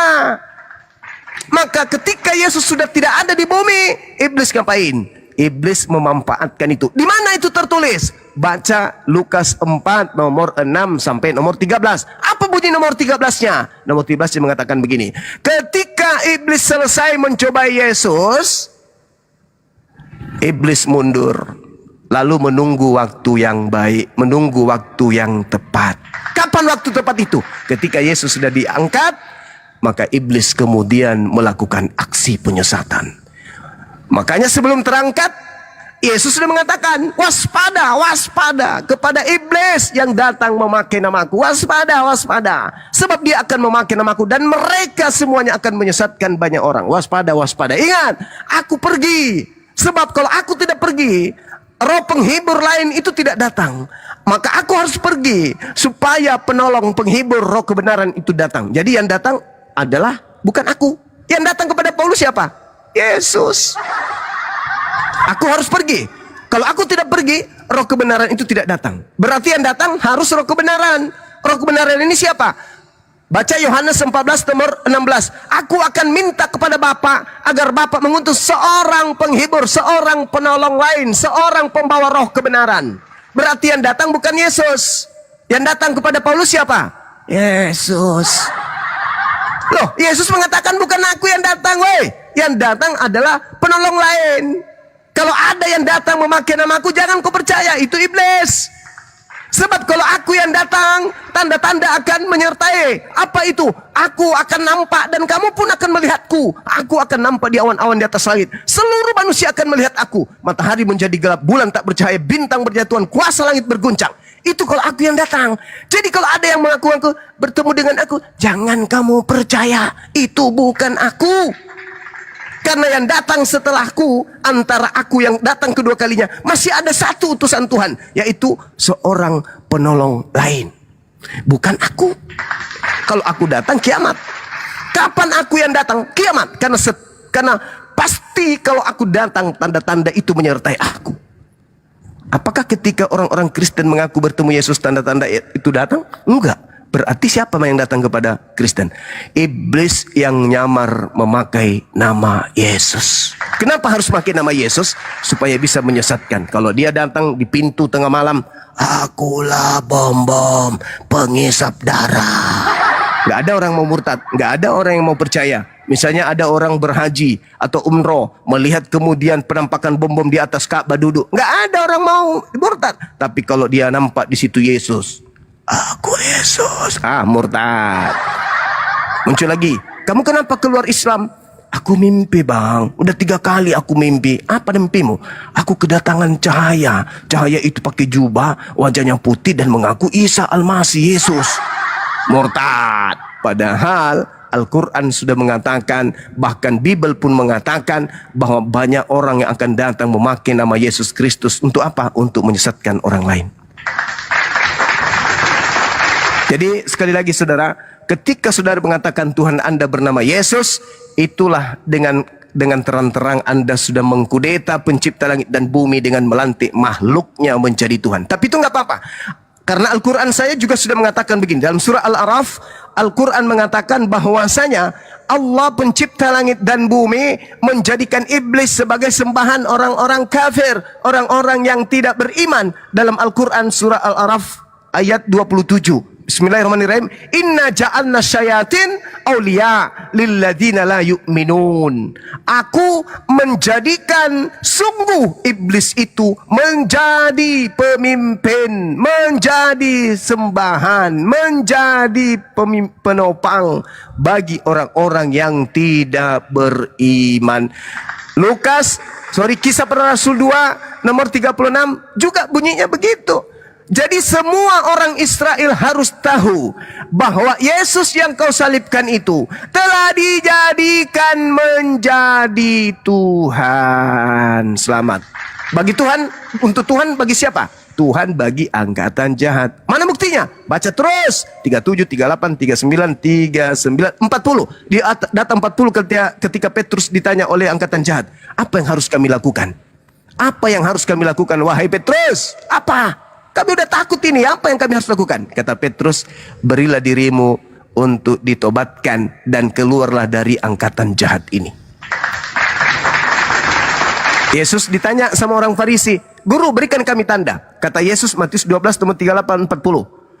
Angkatan jahat ini minta satu tanda dan tidak akan diberikan satu tanda apapun selain tanda Yunus. Sebab Yunus 3 hari 3 malam dalam perut ikan, demikian juga anak manusia akan berada dalam perut bumi 3 hari 3 malam. Berarti keluar dari perut bumi hari ketiga itu adalah tanda untuk angkatan jahat. Kristen percaya kebangkitan hari ketiga, berarti Kristen sama dengan angkatan jahat. Makanya Kristen itu mengkudeta Tuhan. Tuhan hanya satu.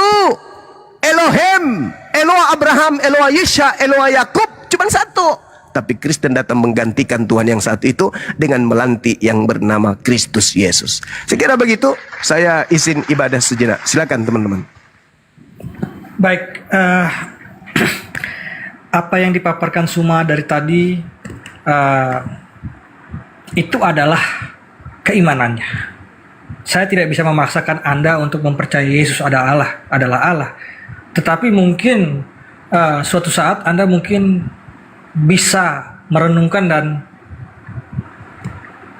menemukan jawabannya. Ya, ketika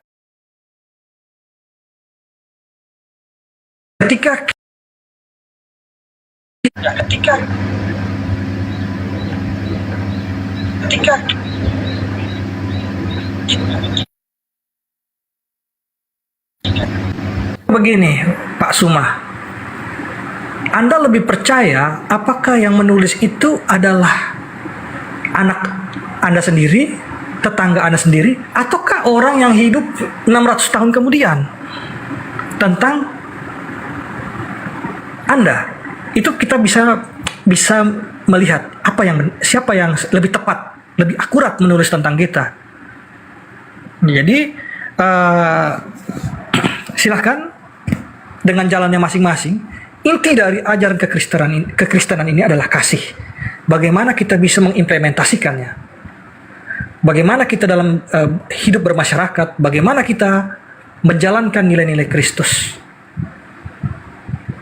Nah, mungkin saya akan tutup dengan doa aku percaya, ya, mungkin kita sama-sama bisa merenungkannya.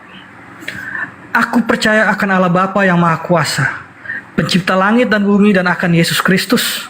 Nggak usah berdoa di sini deh, nggak usah. Yang dikandung dari Roh Kudus. Iya,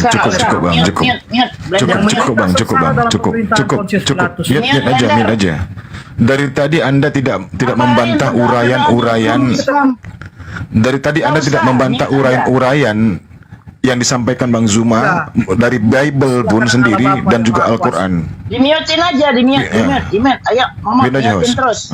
Jadi nggak ada. Aja lo doa-doa. Anda mengais-ngais Al-Quran di surah Maryam ayat ke-19 bahwasanya Nabi Isa alaihissalam itu adalah orang suci. Lalu Anda meyakini ketuhanannya gitu. Saya sanksi ketika ada anak manusia yang bernama suci, takutnya orang Kristen ini menuhankan yang namanya suci. Oke, lalu Anda menuhankan Yesus dengan mengambil data dalam Al-Quran bahwasannya Nabi Isa alaihissalam itu lahir dari seorang perawan wanita yang bernama Ibunda Siti Maryam.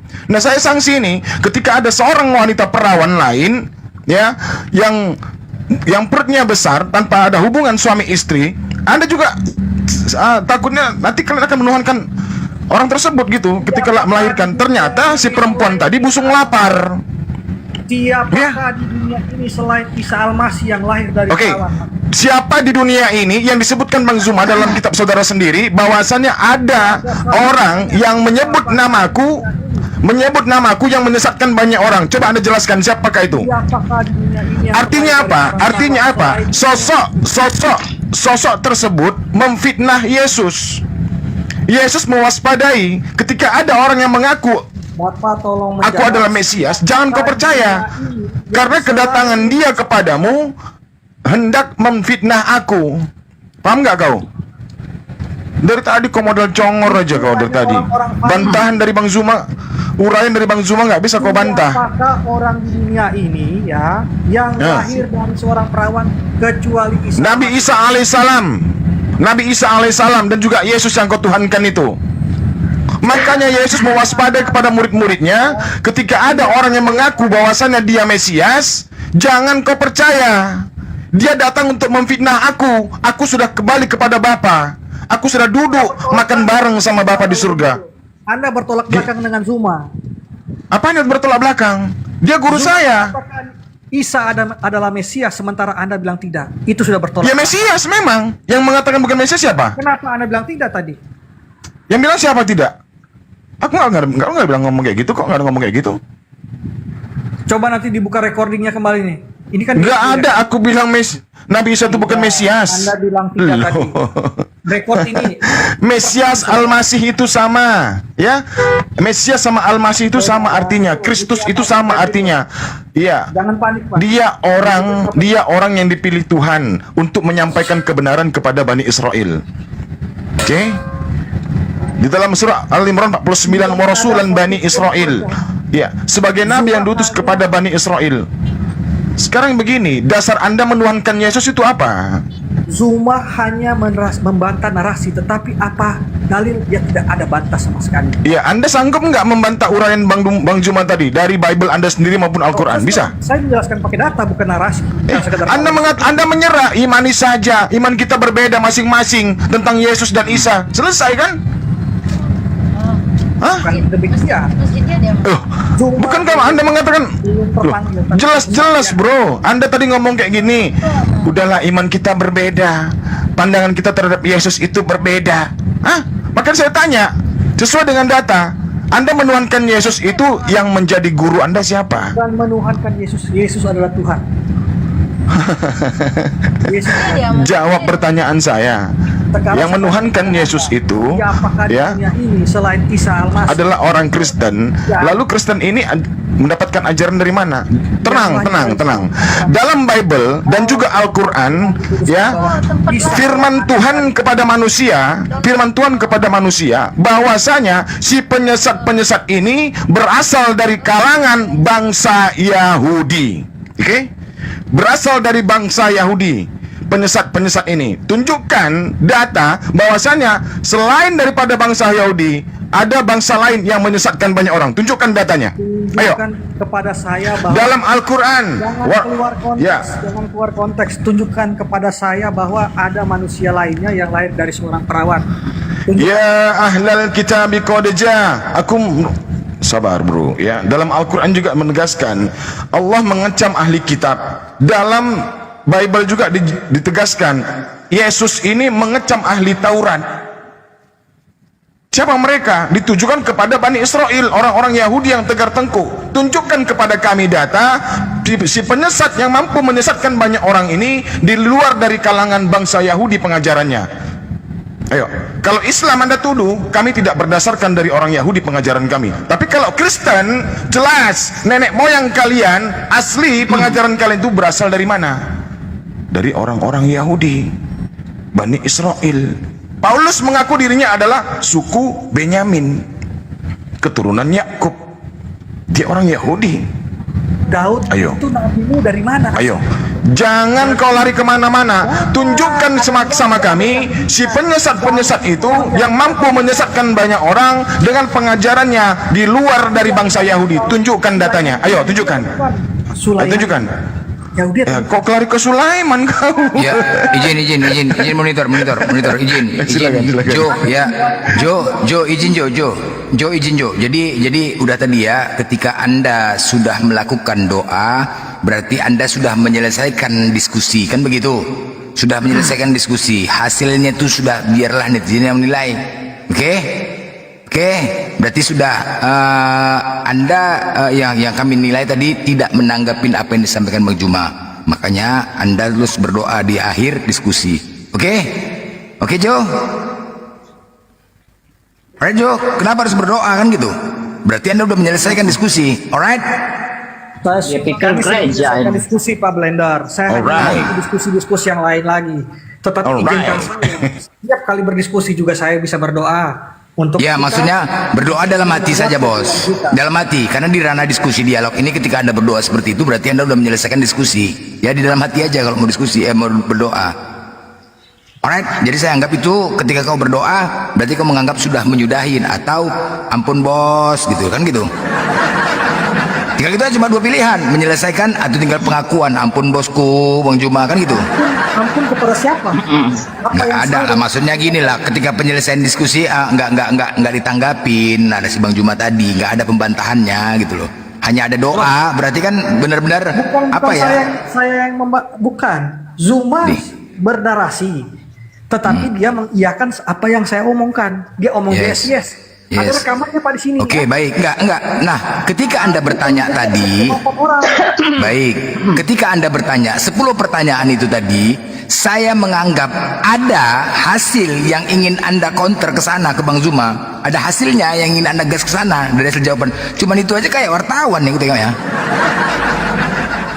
Toh juga bukan mendapat kebenaran, berdoa juga kepada Tuhan yang Yesus kan penting juga kita ya kan. Tidak perlu artinya jawaban itu keresahan pertanyaan-pertanyaan saya bukan menjadi suatu keresahan atau menjadi suatu ini tidak. Ya, maksudku tadi dengan jangan menjadi khawatiran ketakutan dari pertanyaan saya itu. Baik, terima kasih Pak. Bukan. Apa maksudnya? Izin Bang Blender. Itu pertanyaanmu itu pertanyaan umum yang semua orang itu bisa menjawab. Gak ada apa urusannya ketakutannya.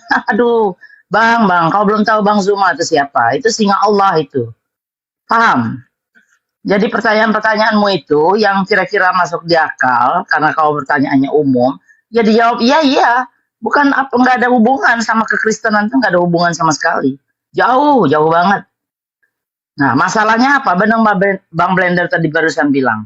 Kau menutup dengan doa. Apa? Itu menyatakan satu kekalahan, udah. Apa? Saya mendengar dari tadi. Apa yang diomongin Bang Zuma. Satu pun kau tidak ada jawaban. Satu pun tidak ada bantahan.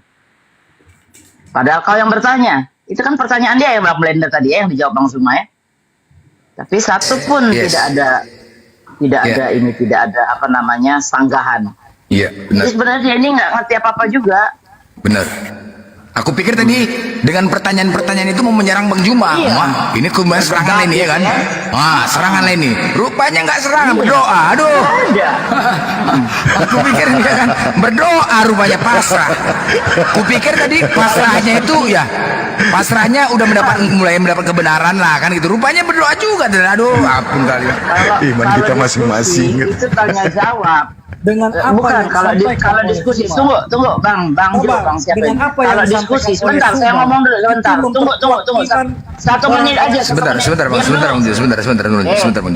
Bang sebentar itu kalau diskusi kan kau mengajukan pertanyaan sama Bang Zuma jawab lah kau nggak ada jawaban berarti kau setuju dong apa yang diomongin Bang Zuma semuanya. Kalau diskusi itu nggak setuju ya dibantah. Oh nggak bisa nih Bang Zuma ini sebenarnya begini ini. Karena kau memang datanya kurang dan tidak mengerti isi Bibelmu sendiri, makanya kau nggak bisa jawab. Akhirnya tutup dengan doa pasrah itu. Ya Allah Tuhanku, maafkan aku nggak bisa jawab nih Bang Zuma terlalu canggih katanya gitu. Jadi gue katanya gitu. Jadi teman-teman ya, hasil diskusi ini kita menilai ya Jo ya, kita menilai. Jadi memang Jo ini berdiskusi, dia hanya menyampaikan firman Tuhan, ya. Tugas dia di sini hanya menyampaikan firman Tuhannya itu kepada kita. Itu dia, poinnya situ ya, poinnya itu. Ini sebagai kesempatan buat dia untuk menyampaikan firman Tuhan yang tak apa-apa dibaca tadi. Inilah dia, seolah-olah ini macam gereja, pas lah sesuai. Ya, di akhir khotbahnya tadi, ya kan di akhir khotbahnya ditutup dengan doa. Ya, itu dia poinnya situ, Jo. Jadi saudara Jo ini tidak memahami isi Bible ya. Padahal Yesus pernah menerangkan tentang pohon baik dan pohon benar dan pohon buruk. Pohon buruk dan pohon yang baik. Ya. Kalau Anda dari mengatakan buahnya itu sabar dulu. Dari buahnya itu akan menghasilkan buah masing-masing dari pohon tersebut. Sabar dulu, bro. Sabar dulu. Kalau dikatakan pohon yang benar itu, ya kalau pohon yang benar itu adalah Yesus dan dia mengajarkan kepada Bani Israel untuk tunduk kepada hukum Taurat. Sabar dulu, sabar. Kenapa kejang-kejang? Gantian. Kau jangan nangis lah di sini ya. Kalau yang pohon yang benar itu jelas itu tertuju kepada Yesus dengan pengajaran-pengajaran yang kepada Bani Israel, yaitu Bani Israel itu harus tunduk kepada hukum Taurat. Nah, pohon yang buruk ini yang mana sekarang? Ternyata pohon yang buruk ini adalah orang-orang yang mengajarkan manusia lainnya untuk tidak mentaati hukum Taurat yang dibawa oleh Musa dan para nabi, termasuk juga Yesus. Bagaimana nanti buahnya? Buahnya juga akan buruk. Tidak mungkin buahnya itu cantik, molek, indah dan manis rasanya. Nggak mungkin. Pasti busuk dalamnya. Betul tidak? Yesus sudah menjelaskan serta menguraikan pohon buruk dan pohon yang benar ataupun pohon baik itu. Dari buahnya kamu akan mengenalnya. Nah, Kristen inilah hasil dari buah yang buruk, sehingga kalian menuhankan Yesus. Apa kata Yesus di Matius 10 nomor 32? Ada orang datang kepada Yesus, dia datang mengakuinya sebagai utusan dan rasul. Menurut data Yohanes 17 nomor 3, bertabur data dalam kitabmu, Yesus itu sebanyak 325 kali menyebutkan dirinya adalah utusan. Lalu datang orang kepadanya, engkaulah utusan Allah wahai Yesus. Sini kau masuk surga. Lalu ada orang yang menyangkal aku juga akan menyangkalnya di depan Allah Bapakku yang di surga. Siapakah itu? Kristen. Oke, jelas? Ya udah, prinsipnya begini Jo. Ya, thank you Jo. Ya, artinya ketika diskusi Anda juga dengan cara sopan, santun, tidak ada nyerocos. Kami juga memberi apresiasi buat Anda ya. Itu namanya diskusi ya Jo ya. Thank you Jo.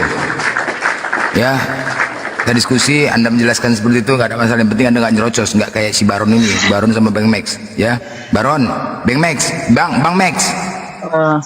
Bang Blender, ini yang Muslim siapa aja sih? Apa itu? Bang Blender, saya, Bang Zuma, Bang Erik.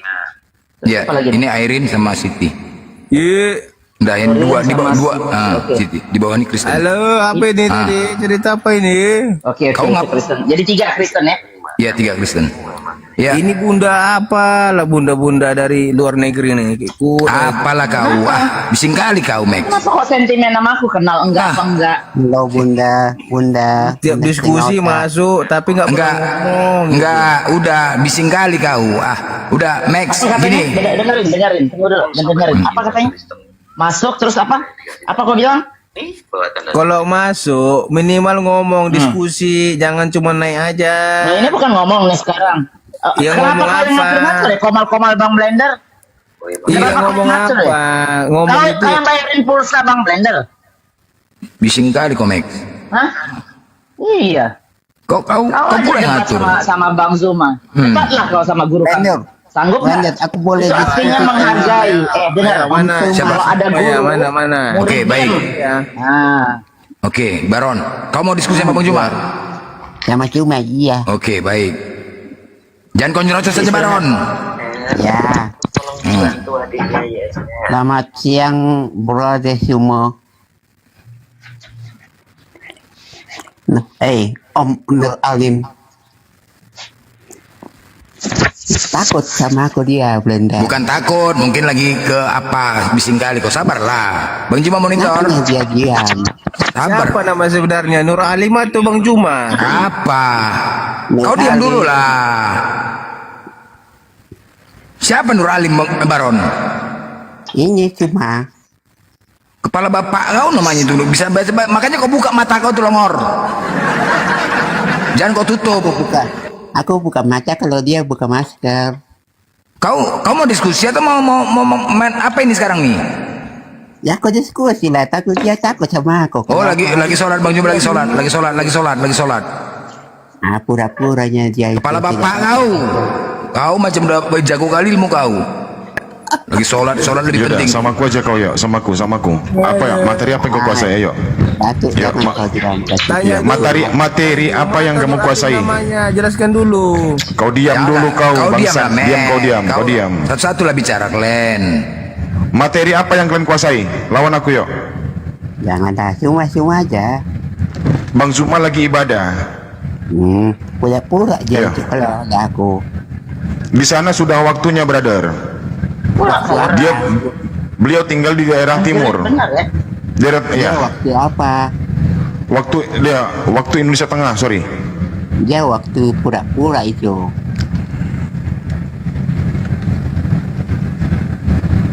Yaudah kita diskusi aja. Materi apa yang kamu kuasai tentang Kristen? Next, lawan dia ini Max banget. Siapapun. Assalamualaikum. Jangan ganggu, semua lagi mau. Salam. Sebentar. Yang ini sebentar. Yang Islam ya. Yang ini ada noise. Di mana noise ini ya? Di aku ya? Oh, Bang Juma udah monitor. Bilang noise. Oh iya. Sebentar, Yongking monitor. Ya Bang Blender. Ya, Islam Kristen Bang. Islam Bang. Oh, izin Bang dibawa dulu Bang ya. Ya oke. Iya. Tadi Bang, si Baron nih katanya mau diskusi sama Bang. Oke. Silakan. Ya, halo Baron. Halo Nur Alim, gimana? Iya, halo. Betul, saya Nur Alim. Nur Alim itu artinya Iya, namanya siapa sebenarnya Nur Alim? Udah kau diam lah, Mek. Kau pun turunkan kau. Nur Alim itu artinya cahaya ilmu. Lanjut. Ya, Nur Alim artinya alim. Terserahmu lah. Ayo, silakan. Oke, cuma saya tanya kau. Oh, diskusi atau bertanya ini? Diskusi lah. Apa topik yang kau kuasai? Kebangkitan atau apa? Boleh. Pengaliban? Terserah. Yang mana yang kamu suka? Loh, kok ada tema terserah? Gimana sih? Enggak, saya milih terserah dengan yang kamu suka, penyaliban Nah, atau kau yang milih lah. Ya udah, penyaliban. Ya, penyaliban.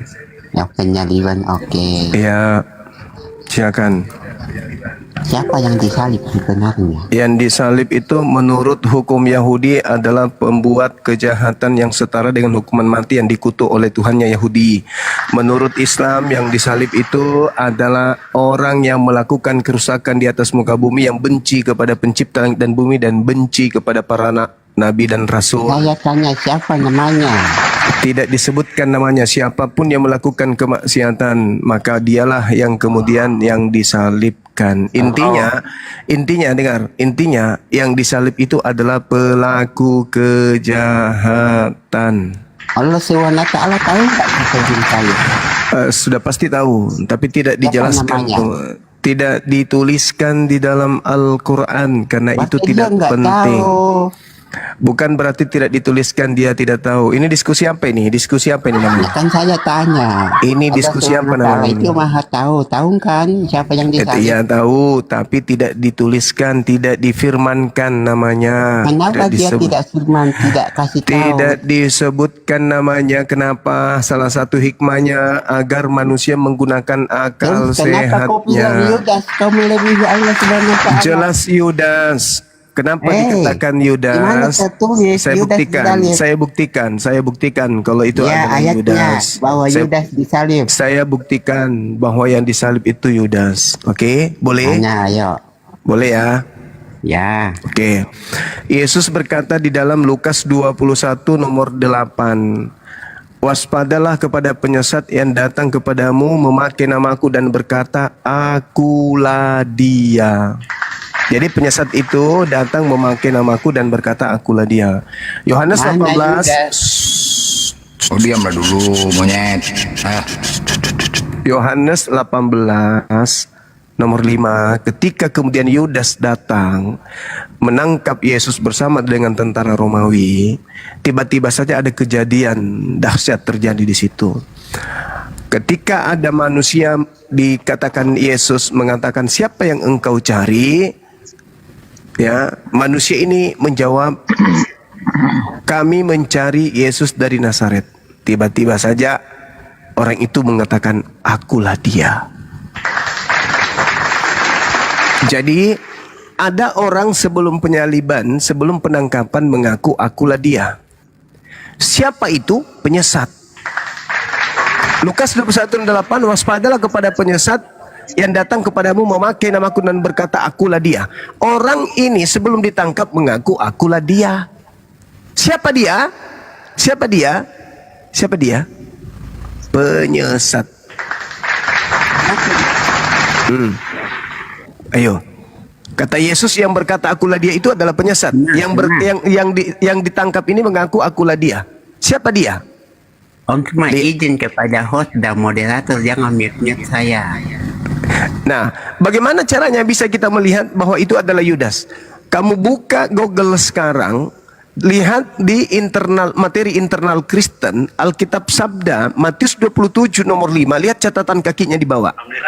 Yudas mati dengan cara disalibkan. Silakan. Silakan Anda buka Matius 27 nomor 5. Ayatnya Yudas disalib. Lihat catatan kaki Matius 27 nomor 5. Percaya catatan kaki atau ayat? Lihat di dalam catatan kaki Matius 27 nomor 5. Yudas mati dengan cara disalibkan. Oke, saya baca ya. Matius 27 ayat 5, betul? Iya, catatan kakinya lihat. Catatan kakinya lihat di bawah. Oke, saya mulai dari ayat 1 saja. Catatan kakinya lihat. Saya nggak suruh kau baca dulu. Baca catatan kaki. Iya, catatan kaki itu siapa yang membuat catatan kaki di situ? Siapa yang memberikan? Kaki?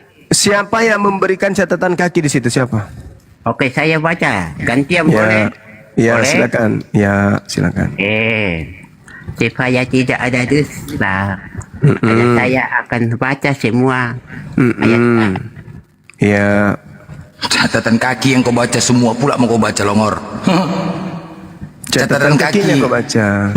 Matius 27 nomor 5 di dalam kitab saudara itu. Di Alkitab Sabda ada catatan kaki. Mati dengan menggantung pada masa itu hanya dilakukan dengan cara disalibkan. Jadi Yudas itu mati dengan cara disalib. Dah selesai. Oke, saya baca ya. Matius 27 ayat yang ke-32, Yesus disalibkan, bukan Kenapa Yudas 32? Saya baca. Jangan dicomot-comot ayat. Matius 27 catatan kakinya, catatan kaki. Kita bicara tentang penyaliban ini, fokus di penyaliban, oke? Yang disalib ini penjahat atau orang benar? Jangan kau lari kemana-mana pertanyaanmu. Harus. Salib ini diperuntukkan untuk penjahat atau salib ini hukuman untuk orang benar? Jawab dulu. Oke, izinkan saya membacanya, boleh? Cepatlah kau baca. Matius 27 nomor 5 tapi ya. Saya baca ya. Silakan. Berjalan ke luar kota, mereka pun berjumpa dengan seorang Kirene yang bernama Simon. Orang itu mereka paksa untuk memikul salib Yesus, bukan salib Yudas, Longor. Maka sampailah mereka di suatu tempat yang bernama Golgota, artinya bukit tengkorak. Coba kamu baca Matius 27 nomor 5. Kau potong-potong. Matius 27 nomor 5 itu catatan kakinya mengatakan apa di situ? Mute dia, saya minta Anda membaca catatan kakinya. Catatan kaki. Menyalibkan Yesus. Catatan kakinya. Catatan kakinya Anda baca di sana. Baca. Jangan kau baca semua, nggak jelas apa yang kau sampai gigi kau lepas. Komentar. Kenapa kau Iya, catatan kakinya kau baca, jangan itu kau baca. Kenapa kau nyemit aku? Ya disuruh catatan kaki, kita kan poinnya aja. Di situ tertulis Yudas, itu dibaca. Kemana-mana kau? Kau baca kitab atau baca catatan kaki? Nggak ada, longor kau, nggak ngerti kami apa yang kau bilang. Pasang dulu gigi kau. Oke, ini aja. Cuma di poin aja Om semua. Saya hargai kau. Di mana ayatnya Yesus menyatakan aku tidak disalib, dan saya akan tunjukkan Yesus menyatakan aku disalib. Oke, baik. Saya tunjukkan Yesus mengatakan aku tidak disalib. Oke, bunyinya seperti itu ya. Ayo. Iya. Dia katakan aku tidak mati. Dengarkan. Yesus di dalam Lukas 24 nomor 44 mengatakan harus digenapi semua yang tertulis tentang aku di dalam kitab Mazmur. Ya, apa? Nah, di dalam kitab Mazmur dikatakan, kenapa kau lari ke Mazmur? Pernyataan Yesus bahwa aku tidak disalib. Tadi Yesus mengatakan apa? Harus digenapi tertulis tentang aku di kitab mana? Iya, itu dimaksud. Tapi kau pintar. Pintar. Saya ulang lagi. Kata Yesus harus digenapi. Lukas. Yesus mengatakan. Oh, yang tadi Lukas 24 ayat berapa? Ayat 44. Yesus mengatakan harus digenapi yang tertulis tentang dia di dalam kitab Mazmur. Ya. Betul? Ayat 44 ya. Ya.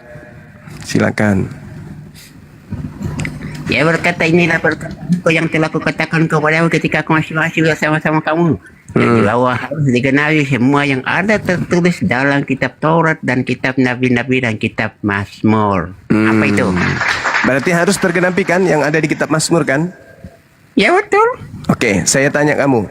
Di dalam Mazmur surat Kau jawab pertanyaan Iya, saya tanya dulu. Katanya mau jawab Yesus tidak disalib. Baik.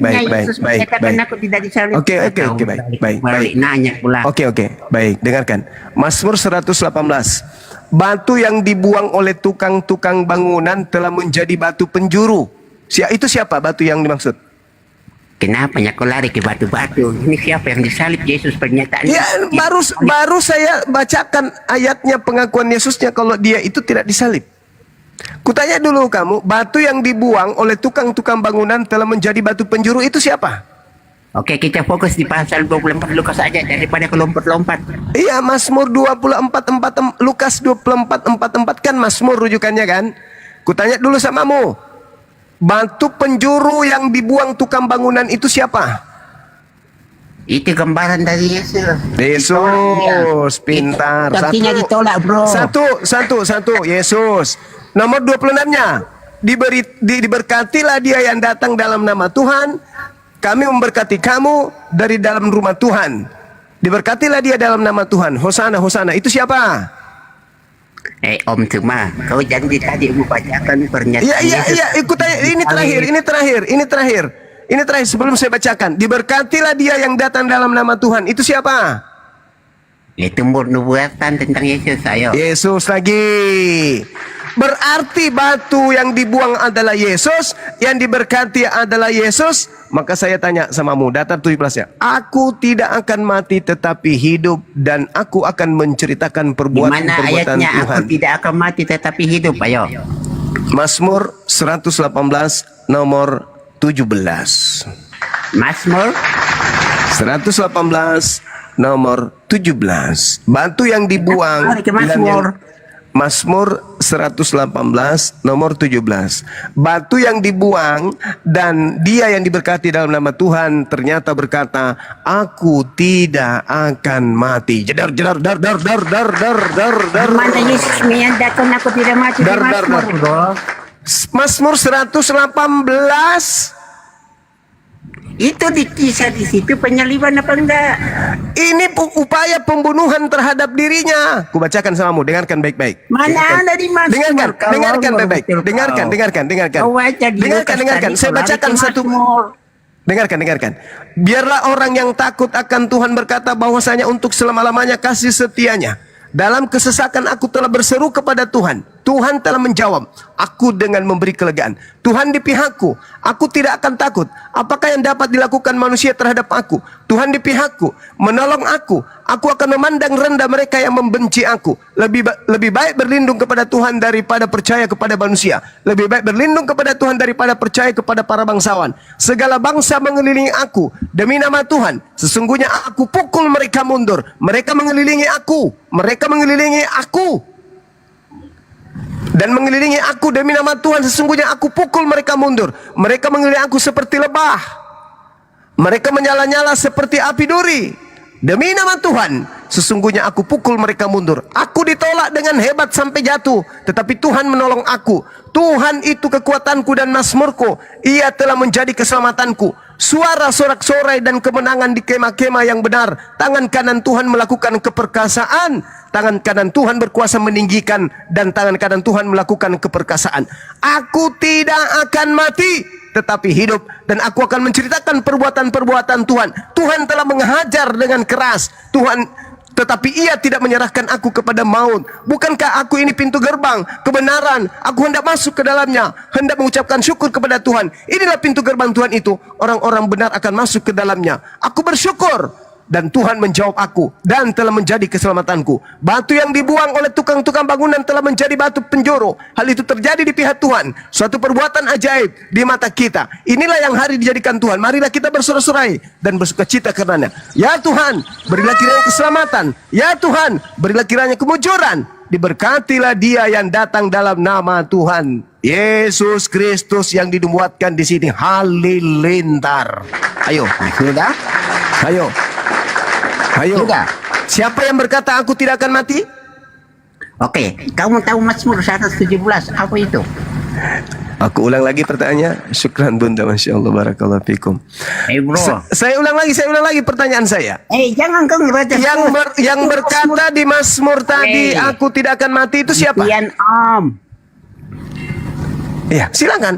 Yang berkata aku tidak akan mati di Mazmur tadi itu siapa? Oke, saya bacakan, saya sampaikannya. Mazmur 117 itu berbicara tentang nyanyi-nyanyian daripada pemazmur. Tadi Yesus berkata harus digenapi tentang aku yang tertulis di mana? Bro, kau janji tadi akan menunjukkan pernyataan langsung Yesus bahwa ia tidak bisa. Oke, dan saya akan sampaikan sesuai dengan yang Suma sampaikan tadi dalam Lukas 24. Jangan dilihat ya. Lukas 24 ayat 7, Yesus berkata sendiri bahwa sesungguhnya anak manusia yaitu Yesus sendiri harus diserahkan ke dalam. Tidak ada dikatakan Yesus sendiri. Pembohong. Pembohong, penipu. Dan disalib dan nggak ada. Hari yang ketiga. Pembohong, penipu. Nggak ada kayak gitu bunyinya. Kenapa kau met-met aku? Tidak ada begitu bunyinya. Jangan kau berdusta di sini. Mentang-mentang kau alat setan untuk menyesatkan banyak orang. Kenapa ini orang ini pandai kali kau berdusta? Tidak boleh. Tidak boleh kau menyesatkan di sini. Mentang-mentang kau itu pengikut setan. Om cuma Lukas 24 ayat 7. Yesus sendiri berkata, sebab bangsa akan bangkit melawan bangsa dan kerajaan melawan kerajaan. Akan ada kelaparan dan gempa bumi di berbagai tempat. Jauh kau bohong di sini. Jangan kau berbohong. Saya tidak bohong. Lukas 24 ayat 6 dan 7. Saya bacakan. Tadi kau bilang Matius. Tadi kau bilang Matius. Apa yang dikatakannya kepada kami ketika tadi kau bilang Matius. Tadi kau bilang Matius. Tadi kau bilang Matius. Itu Lukas 24. Dengar. dengar. Kalau Lukas 24 di situ salah, kamu salah besar. Kamu salah besar. Kau tadi mengatakan yaitu bahwa anak manusia Yesus harus diserahkan. Mana ada kata Yesusnya? Di situ perkataannya ketika ia masih di Galilea. Ia apa katanya? Ulang, apa katanya? Apa katanya? Ia berkata, anak manusia harus diserahkan ke tangan orang-orang berdosa. Anak manusia itu merujuk kepada dirinya sendiri. Bahlul. Hei, kau baca Markus 9 nomor 30 dan 31. Kau baca di situ. Itu bukan Yesus. Itu bukan Yesus. Ini kubaca. Ini kubacakan samamu. Ini kubacakan. Itu siapa? Kubacakan samamu di Markus 9 aku tanya itu siapa? Kau yang bukan Yesus. Itu merujuk kepada Yudas, tidak merujuk kepada ayatnya? Yudas jelas anak manusia diberikan kepada Yudas. Anak manusia. Yudas ini anak apa? Anak kucing. Saya tanya, mana gelar anak manusia diberikan kepada Yudas? Yudas ini bukan anak manusia. Saya tanya, di mana ayatnya? Enggak, aku tanya dulu. Yudas ini bukan anak manusia. Kau jangan longor. Jadi dikatakan Yesus begini, sebab Yesus sedang mengajar murid-muridnya. Yesus berkata, tunggu. Bukti bahwa bukan Yesus yang disalib, Yesus sendiri yang mengatakan itu. Yesus berkata kepada mereka, anak manusia akan diserahkan ke dalam tangan manusia dan mereka akan membunuh dia. Dia tidak mengatakan dia tidak membunuh aku. Siapa? Hei, kalau itu untuk Yesus, dia akan mengatakan dan mereka akan membunuh aku. Gimana kau Yesus? Suka-suka kau dikte Yesus. Yesusnya mengatakan mereka akan membunuh dia. Oke, gantian, kau kan narasinya banyak kali kau. Mereka akan membunuh dia. Gantian. Dan 3 hari sesudah dia dibunuh, dia akan bangkit. Dia siapa? Kau tunjukkan sekarang mana ayatnya Yesus berkata langsung aku tidak disalib. Ini tadi barusan kubaca Yang tadi barusan kubaca. Mana? Anak manusia akan diserahkan ke dalam tangan manusia dan mereka akan membunuh dia. Dan 3 hari sesudah dia dibunuh, dia akan bangkit. Itu bukti bukan dia. Itu disalibkan, bro. Kau ini ngomong kau. Markus 9 nomor 31, 30 dan disalibkan dan 31. Di situ membunuh. Itu disalibkan di situ. Kemudian aduh. Kirain 6 tahun dia ini orang ini takia terus ini. Dia tidak mengatakan aku.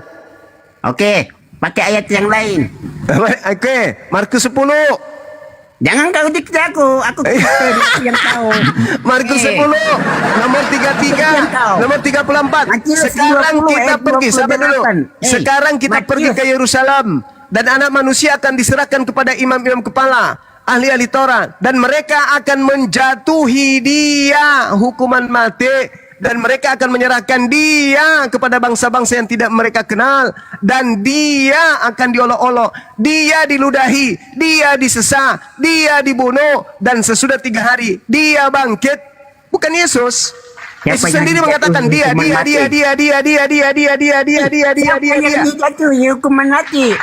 Dia. Kalau Yesus, maka Yesus mengatakan aku.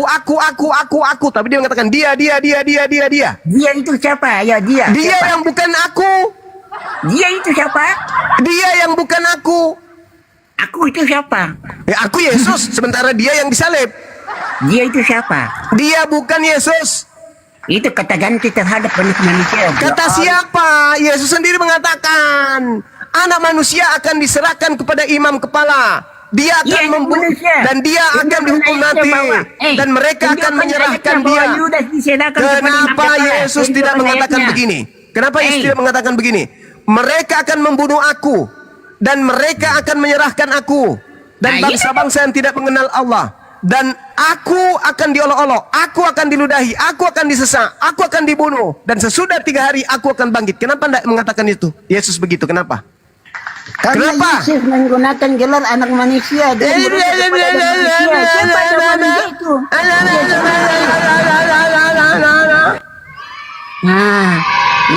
Antum ini. Antum dia kan. Yesus itu telah memberikan petunjuk yang disalib itu adalah dia, bukan aku. Ente ini penumpang gelap. Kutanya samamu dulu. Diam dulu.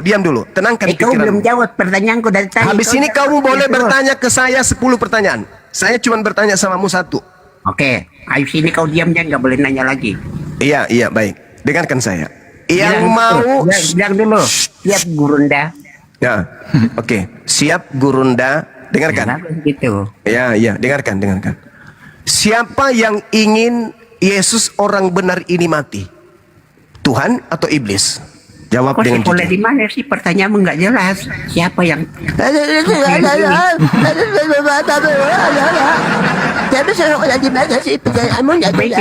Udah jelas begitu. Siapa yang menginginkan kematian terhadap Yesus orang benar ini? Tuhan atau iblis? Jawab. Oke. Siapa yang ingin Yesus disalib? Itu kan? Ya, ketika Yesus berdoa di Taman Getsemani, ya Bapa, biarlah cawan ini lalu daripadaku, tetapi bukan kehendakku, melainkan kehendakmu. Jadi kehendak Bapa di surga. Mana dalilnya Tuhan menghendaki kematian terhadap orang benar? Itu doa Yesus di Taman Getsemani. Mana dalilnya Tuhan menghendaki yang dibunuh adalah orang benar? Kau bawa lagi dalil nanti itu yang lain-lain kau. Saya bilang pernyataan Yesus. Ada dalilnya. Yang menginginkan kematian terhadap Yesus adalah iblis. Kamu pingin kali Yesus yang disalib. Berarti kamu ini adalah perpanjangan tangan iblis. Yang iblis sepertinya mau Tuhan tidak mau Yesus disalib. Jangan kau membunuh orang yang benar. Jangan kau membunuh orang yang tidak bersalah. Sebab aku Tuhan tidak membenarkan orang yang bersalah. Keluaran 23 nomor 7 nomor 8. Tuhan tidak menginginkan pembunuhan terhadap Yesus. Kamu menginginkan pembunuhan terhadap Yesus. Iblis juga menginginkan pembunuhan terhadap Yesus. Berarti kamu ini adalah perpanjangan tangan. Berarti mulutmu itu adalah mulut iblis. Oke, kau tanya tadi siapa yang kehendak Yesus disalib?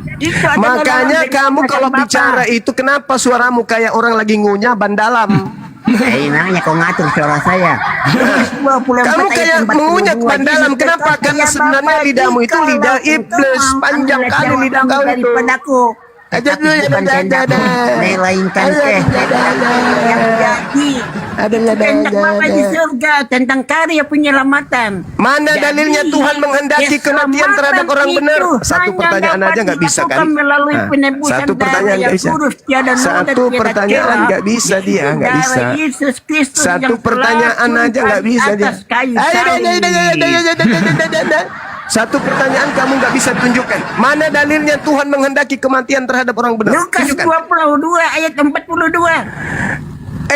Lukas 42 itu 42 itu dengar baca 43-nya. Baca 44-nya. Bukti bahwa Tuhan tidak menghendaki kematian terhadap Yesus. Tuhan mengutus malaikat memberikan kekuatan kepada Yesus. Persiapan untuk terbang melayang tembus sampai ke langit kedua. Paham? Mana Yesus melayang? Kau baca data nomor 69-nya.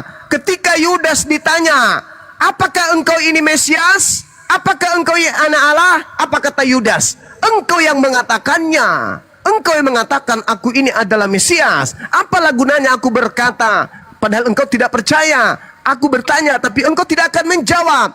Yesus mulai sekarang sudah duduk di sebelah kanan Tuhan yang Maha Kuasa. Coba aku baca ayatnya tadi. Lukas 22 ayat 60 berapa tadi? 69. Itu ucapan Yudas itu. Ketika Yudas disidang oleh imam-imam kepala, Yudasnya berkata, Yesus sekarang... Bro, kalau bilang Yesus sudah disalib, kenapa ada Yudas lagi di situ? Yudas itu bukan Yesus. Baca 69. Halilintar. Kau baca. Baca Yudas lagi. Baca Lukas 22 nomor 6869. Baca. Ya, baca. Lukas Dan 22. sekalipun aku Yesus bertanya sesuatu kepada kamu, namun kamu tidak akan menjawab. Mulai sekarang anak manusia duduk di sebelah kanan Allah yang Maha Mulai Tinggi. sekarang. Mulai Oke. sekarang siapa yang duduk di sebelah kanan? Yesus. Siapa yang duduk di sebelah kanan? Yesus. Siapa yang sedang bicara? Yesus. Ada berapa Yesus? Satu. Oke, saya baca ayat 70. Kalau begitu, itu ini anak Allah. Jawab Yesus, kamu sendiri mengatakan bahwa akulah anak Allah. Apa yang kau mengaku Yesus anak Allah? Kamu sendiri, bukan aku. Nah, Kamu Yesus yang mengatakan. Hei, kalau kau baca original teksnya, tidak ada kata akulah anak Allah di situ, itu nggak ada. Kau baca sekarang original teksnya, itu penambahan lain untuk menyesatkan kalian.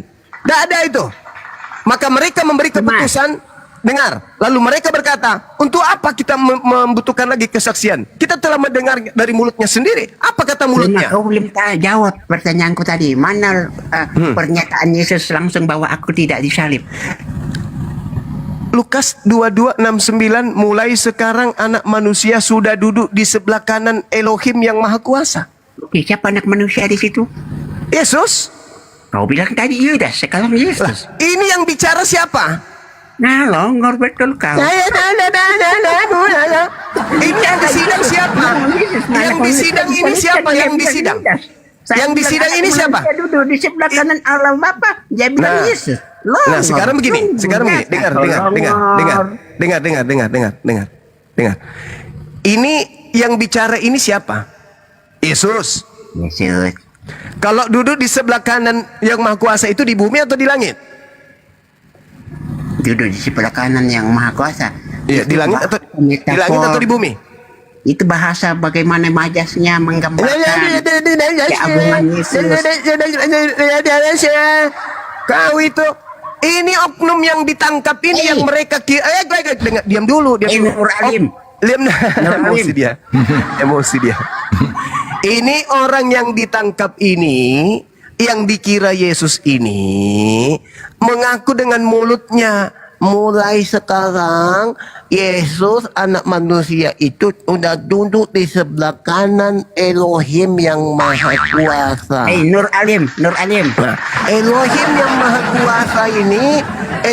Maha Kuasa ini di langit apa di bumi? Oke, saya bacakannya gantian. Macam sebuah Elohim, tunggu, kembali dulu. Nur Alim sudah tadi mengakui bahwa anak tunggu dulu. Yang Maha Kuasa ini duduk di mana? Di bumi atau di langit? Kenapa di mute? Yang Maha Kuasa ini duduk di bumi atau di langit? Yesus Maha Kuasa enggak? Nggak ada dalilnya Maha Kuasa, pokoknya. Coba kau buka Yohanes 17 ayat 2. Oke. Baik. Yohanes 17 nomor 2. Kalau sampai Anda lihat, sampai ayat 3 aja. Mau sampai data 19 pun, ingat ya, Yohanes 17 itu Yesus sedang berdoa. Dengar. Iya, betul. Demikianlah kata Yesus. Lalu Yesus menengadah ke langit dan berkata, Bapa, ya anak, telah tiba saatnya. Permuliakanlah anakmu, supaya anakmu mempermuliakan. Ini Yesus lagi ngapain? Berdoa atau lagi bernyanyi? Aku baca. Tunggu. Ku tanya dulu. Yesus ini sedang berdoa atau lagi bernyanyi? Berdoa. Berdoa kepada siapa? Berdoa kepada siapa? Berdoa kepada siapa? Yang Bapa. Ya. Yang berdoa itu Maha Kuasa atau tidak? Kau janji tadi mau baca. Iya. Saya akan baca. Memberikan hidup kekal bagi mereka yang percaya kepadanya. Oke, saya akan baca. Pertanyaan saya, yang berdoa ini Maha Kuasa atau tidak? Cuma kau sudah janji tadi terakhir bertanya, tadi kau bertanya lagi. Enggak, karena kau yang membawa saya ke situ. Maka saya bertanya, yang berdoa ini, yang berdoa ini Maha Kuasa atau tidak?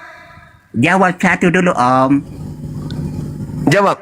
Yang berdoa ini Maha Kuasa atau tidak? Baca ayat 1 sampai 3. Jangan kau potong-potong. Sama seperti engkau telah memberikan kepadanya kuasa atas segala yang hidup.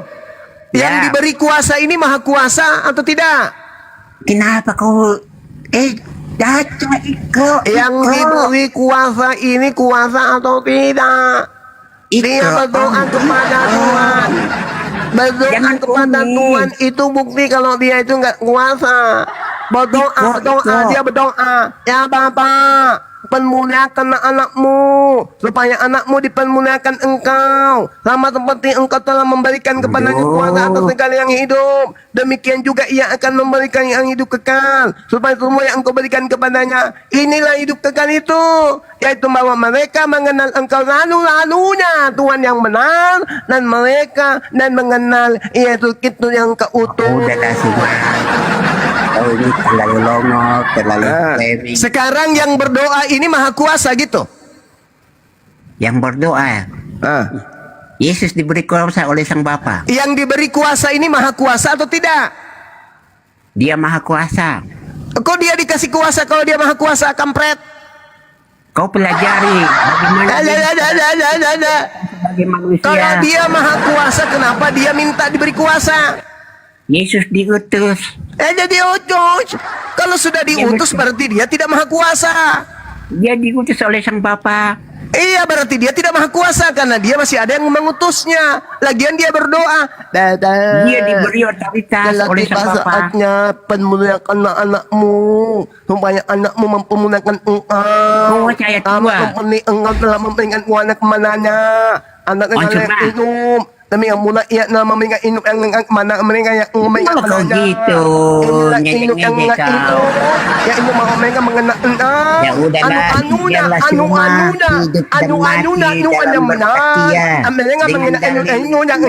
dari akidah Islam. Itu sudah betul itu. Yesus sedang berdoa kepada Dia yang Maha Kuasa. Kenapa Yesus berdoa? Karena dia tidak maha kuasa. Segala sesuatu yang berdoa kepada Tuhan itu bukan Tuhan. Oke, terakhir. Bro. Itu bukti bahwa dia itu tidak maha kuasa gitu. Nur Alim, di sini mumpung 1.700 orang. Coba tunjukkan bagaimana testimoni skincaremu dengan cara pakai masker. Ayo. Masalah generasi. Iya, aku promosi. Udah nyerah dia. Aku promosi bagaimana cara menggunakan scan BR dengan cara memakai masker. Dah nyerah kau nyerah. Ampun Gerunda bilang cepet. Ampun Gerunda bilang gitu nyerah. Nah. Promosi dulu skincare. Menggunakan skincare dengan cara pakai masker. Gimana Ampun Gerunda bilang udah nggak usah kemana-mana kau. Ampun bilang udah nyerah. Udah. Ampun Gerunda bilang. Assalamualaikum Bang Zuma. Waalaikumsalam Bunda. BS Suma adalah Bang Zuma. Tadi dulu Gerunda. Giginya tinggal Bun, ini giginya tinggal 3 nih Bun, tinggal 3 giginya nih, tinggal 3. Dia pasang gigi kau dulu baru ini lagi pada mau ke saya. Mendingan aku 3 gigi dari muka cuma yang boneng.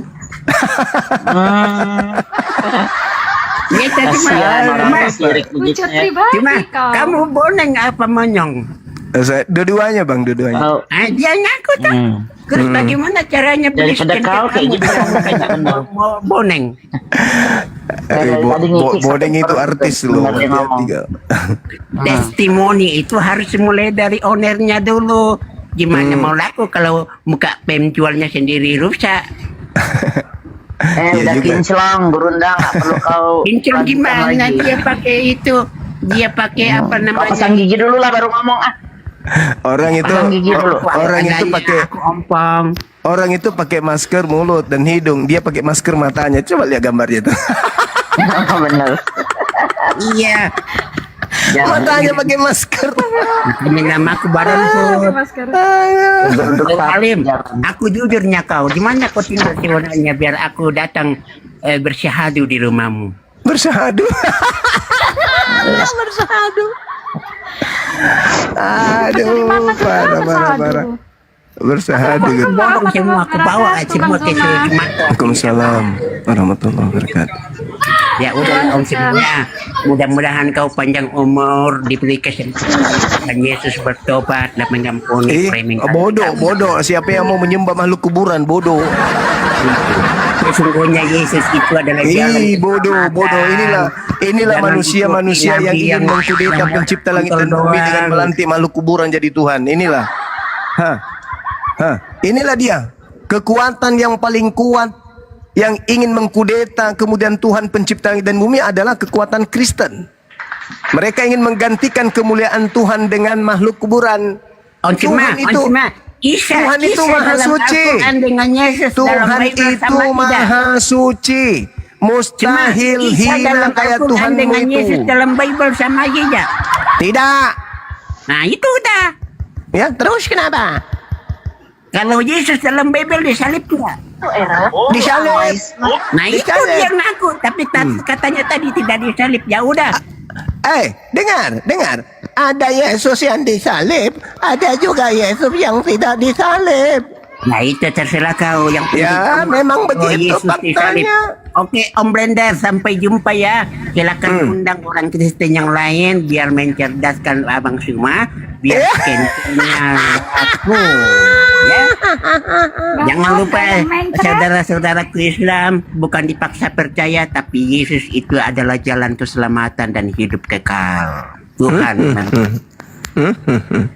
Jualan kecap. Mending kau ke pasar sama Luga Tambunan jualan minyak kelapa. Oke, tidur kau sana semua, gantian yang lain. Ngapain kau suruh saya tidur? Halo, selamat Bang Max. Ya. Selamat siang. Siang Dinda. Kok Dinda?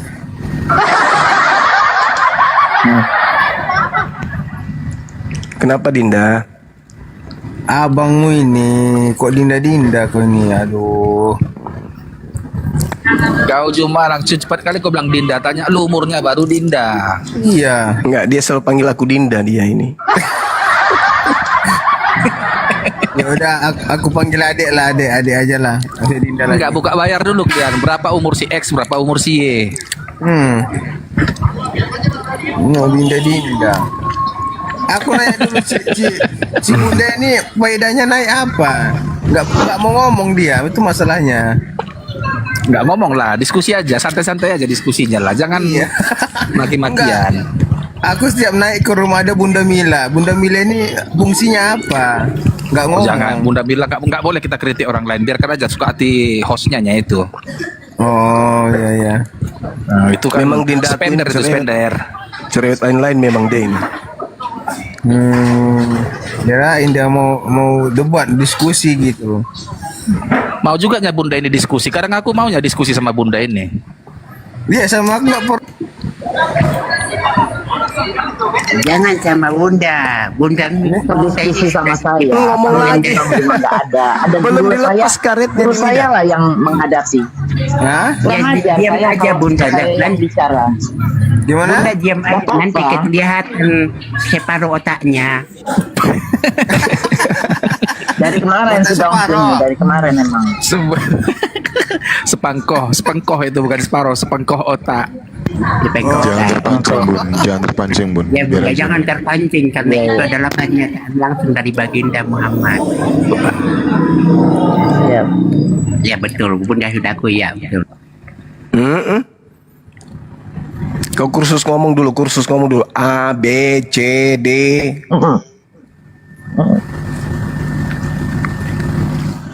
Kata si Baron tadi mana yang betul?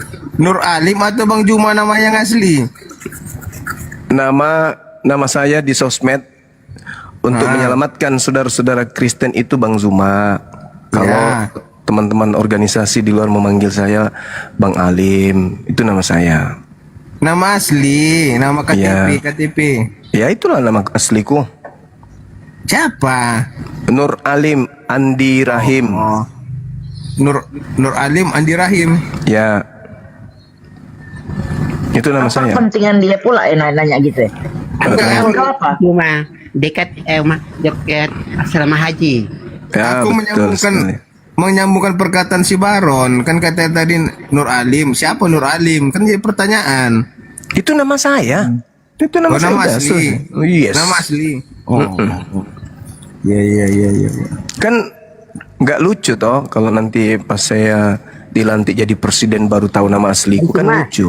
Kalau yang video nggak pakai masker itu Bang Suma apa enggak? Nur Alim atau dia? Iya, itu saya. Itu Nah, saya. iya jujur itu, bagus itu udah mulai jujur dia, nggak pakai masker lagi dia. Itu saya.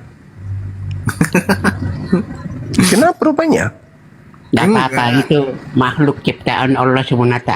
Nah, gitu dong. Pintar. Kalau sudah boneng ya boneng gitu aja. Pintar.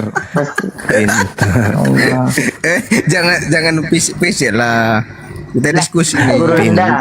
Iya, Yang terkutuk nih bukan Tuhan aja ya, Kristennya juga terkutuk ya. Iya, kan memang diusir mereka kan sama Yesus.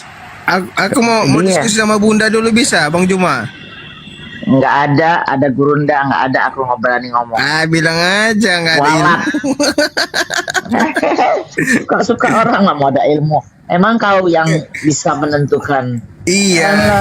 Coba kita diskusi coba tentang agama. Nggak usah. Kamu nggak, nanti kamu malu, dipermalukan sama ibu-ibu. Jangan.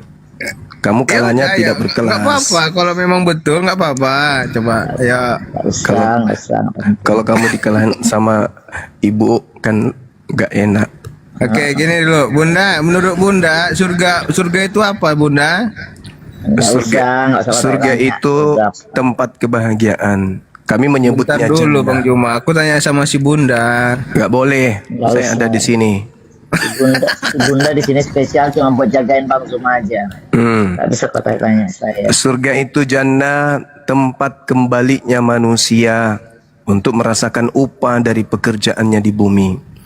Jadi kalau ada manusia gimana, Bun? Jangan dipotong dulu, Bunda. Dia kan lagi bernarasi. Jangan dipotong. Manusia juga dia, tapi tidak menggunakan akal. Ya, jadi surga itu tempat kembalinya manusia. Neraka juga tempat kembalinya manusia. Manusia mana yang kembali ke surga? Manusia yang melawan nafsu syahwatnya. Apa itu nafsu syahwat? Keinginan daging. Nah, satu-satunya agama di atas muka bumi ini yang mengkebiri keinginan dagingnya itu Islam. Ketika agama Kristen berlomba-lomba memuaskan daging mereka dengan apapun yang mereka ingin makan, umat Islam enggak. Sama seperti Adam ketika diperintahkan, jangan kau makan yang satu ini, yang lain boleh. Bagaimana cara iblis mengganggu? Iblis datang, udah makan aja, nggak usah kau makan semua pokoknya halal. Begitu juga ketika Nabi Musa datang kepada kaumnya, diberi perintah untuk membatasi keinginan daging orang-orang Yahudi. Jangan makan ini, jangan makan itu, jangan makan itu, jangan makan ini. Iblis datang. Nggak apa-apa, makan aja semua, nggak apa-apa kok. Pekerjaan iblis itu, pekerjaan iblis itu menjauhkan manusia dari surga. Dengan cara apa? Dengan menggiring manusia kemudian untuk menjauhkan diri atau melanggar perintah-perintah Tuhan yang datang kepada para nabi. Nah, makanya di dalam Al-Quran kami itu jelas perintahnya agar kami ini tidak memakan sesuatu yang dilarang untuk dimakan dalam syariat agama kami. Begitu, saudara. Sedangkan di agamamu semua boleh dimakan, bukan? Oke, boleh saya tanggapi? Silakan. Oke. Dalam agama kalian, apa jaminan kalian bisa masuk surga? Ya, bagus. Jaminan masuk surga oleh Nabi Muhammad. Kata Nabi Muhammad, jaminlah aku 6 perkara, maka aku jamin kalian surga. Di antaranya ketika kamu kemudian diberi amanah, jalankan amanah itu. Pelihara kelaminmu, jangan kau berzina. Pelihara mulutmu, jangan kau berdusta. Tanganmu, jangan kau sakiti orang. Kakimu, jangan melangkah kepada tempat maksiat. Jamin aku 6 perkara itu, maka aku akan jamin engkau surga. Allah menjamin surga. Apa itu? Orang-orang yang beriman. At-Taghabun dijelaskan di ayat 9. Allah Subhanahu wa taala kemudian menjelaskan bahwasanya pada hari di mana manusia seluruhnya dikumpulkan, kemudian Allah akan memasukkan orang-orang yang beriman kepadanya masuk ke dalam surga. Yauma yajma'ukum liyaumil jam'i dzalika yaumut taghabun wa man yu'min billah wa ya'mal shalihan yukaffir anhu sayyi'ati wa yudkhilhu jannah. Pada hari di mana manusia seluruhnya dikumpulkan di padang mahsyar, manusia terhimpun kemudian dari Adam sampai manusia terakhir, mereka dikumpul.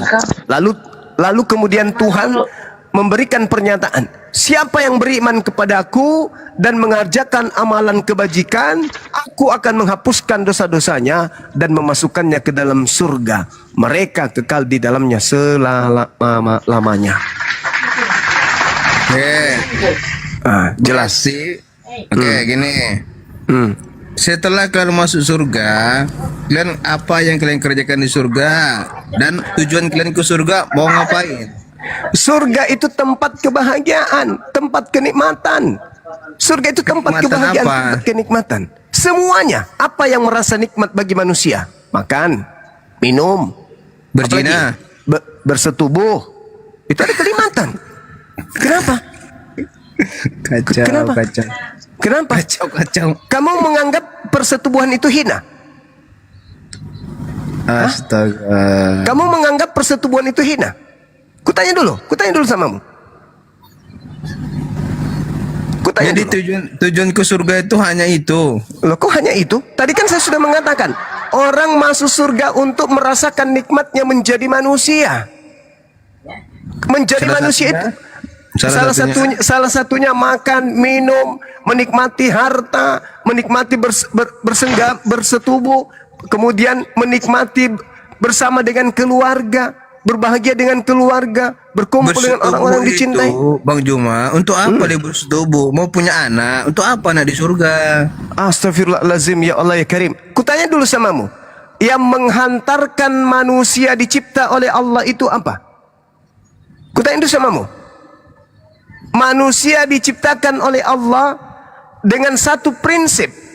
Apa itu? Mereka kemudian merasakan nikmatnya persetubuhan. Jangan menapik. Tujuan manusia diciptakan untuk memuji Tuhan, karena Tuhan tidak bisa memuji diri sendiri. Itu kalau cuman begitu doang, hanya memuji saja. Benar, kalau kita di surga hanya untuk memuji Tuhan. Memuji saja, tidak ada yang lain. Tidak ada, khusus menyembah Tuhan, memuji, semuanya itu untuk Tuhan. Sekarang pertanyaan saya kepadamu, surga itu menurutmu apa? Tempat apa? Surga itu tempat hidup kekal. Mengapain di sana? Kerja kita di sana hanya untuk menyembah Tuhan Allah itu sendiri. Tidak ada yang lain. Ya, di mana tempat menyembah sebenarnya? Di dunia atau di surga? Di bumi juga, di surga juga, terutama di surga. Tidak ada yang lain dikerjakan sekarang, selain saya kasih dalil pengakuan Yesus. Pengakuan Yesus dia mengatakan begini. Nanti manusia setelah kiamat, kata Yesus, mereka yang telah berbuat baik akan keluar bangkit untuk hidup yang kekal. Tetapi mereka yang telah berbuat jahat akan bangkit untuk dihukum. Yesusnya tidak mengatakan bahwasanya manusia yang berbuat baik akan bangkit untuk beribadah. Tetapi untuk hidup, manusia hidup itu apa yang dibutuhkan manusia hidup? Itu kata Yesus, manusia akan dibangkitkan untuk diberi kenikmatan hidup yang kekal. Itu yang saya bingungkan Bang Juma. Mengapa manusia di surga masih ada pikiran bersetubuh? Emang kenapa? Kenapa persetubuhan itu? Kutanya dulu, kenapa persetubuhan itu? Kenapa persetubuhan itu? Kenapa? Bersetubuhan itu menghasilkan apa? Anak. Anak itu untuk apa lagi di surga? Oke. Itu yang saya bingungkan. Kutanya dulu samamu. Ada nggak manusia? Jelaskan dulu itu. Jelaskan dulu yang itu. Ada nggak manusia di atas muka bumi ini yang kerjanya suami istri tiap malam bersetubuh tapi nggak hamil-hamil? Ada nggak? Kutanya samamu. Ada nggak manusia bersetubuh tapi nggak punya anak? Kutanya dulu. Ku tanya dulu samamu. Apa? Gimana? Ada nggak manusia di bumi ini yang punya suami tapi nggak hamil-hamil? Yang punya suami? Siapa yang punya suami? Yang tidak punya, yang punya suami, yang punya istri tapi nggak punya anak, ada nggak di atas Yang muka bumi? melakukan persetubuhan? Iya. Ada yang tidak berarti, punya anak. berarti berkuasa nggak Tuhan kemudian untuk tidak membuat manusia hamil? Berkuasa nggak Tuhan? Berkuasa, jelas berkuasa. Sekarang pertanyaan saya, surga itu tempat pembalasan orang yang sudah pernah hidup di dunia atau bukan? Ya. Nah, berarti di sana ada nggak manusia baru? Manusia baru? Maksudnya manusia baru gimana? Manusia baru yang lahir dari persetubuhan ada nggak? Ya itu pertanyaan saya tadi. Iya, Itu nah sekarang apa? pertanyaannya, bisa tidak manusia bersetubuh tanpa hamil? Bisa nggak manusia bersetubuh tanpa hamil?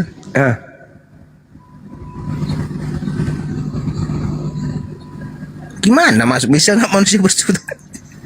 Coba pertanyaan yang jelas. Berarti Anda menyiksa diri Anda dengan materi ini.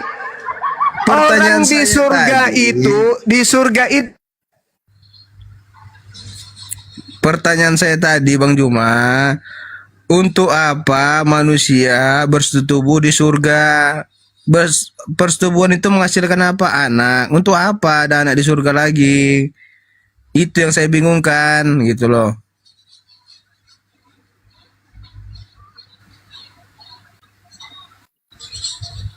Nah, kabur Bang Juma, kabur. Nenek moyang lo kabur. Itu buktinya turun dia. Bukan turun. Kabur lah itu. Kalau nggak turun, apa dia kabur? Udah kau tunggu lah situ. Kalau nggak kau juga turun. Ya udah jelaskan dulu Bunda. Bunda aja yang jelaskan dulu. Nggak usah. Lu tunggu aja guru saya. Itu Bunda, namanya adab. Kalau di Kristen kan mana diajarin adab. Ada di Kristen diajarin adab. Mana ada?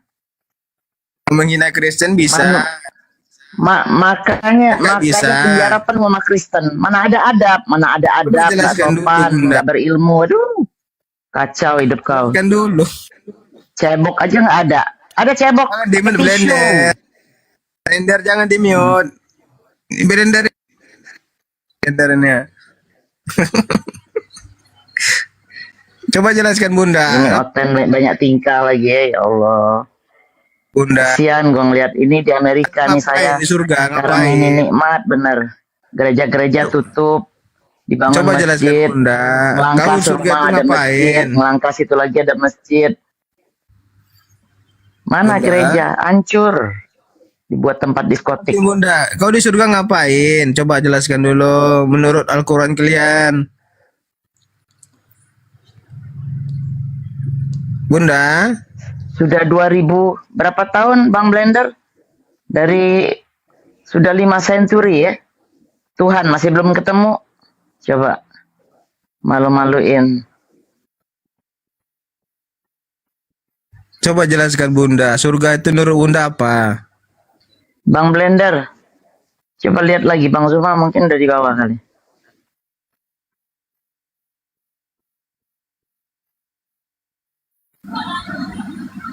Oke.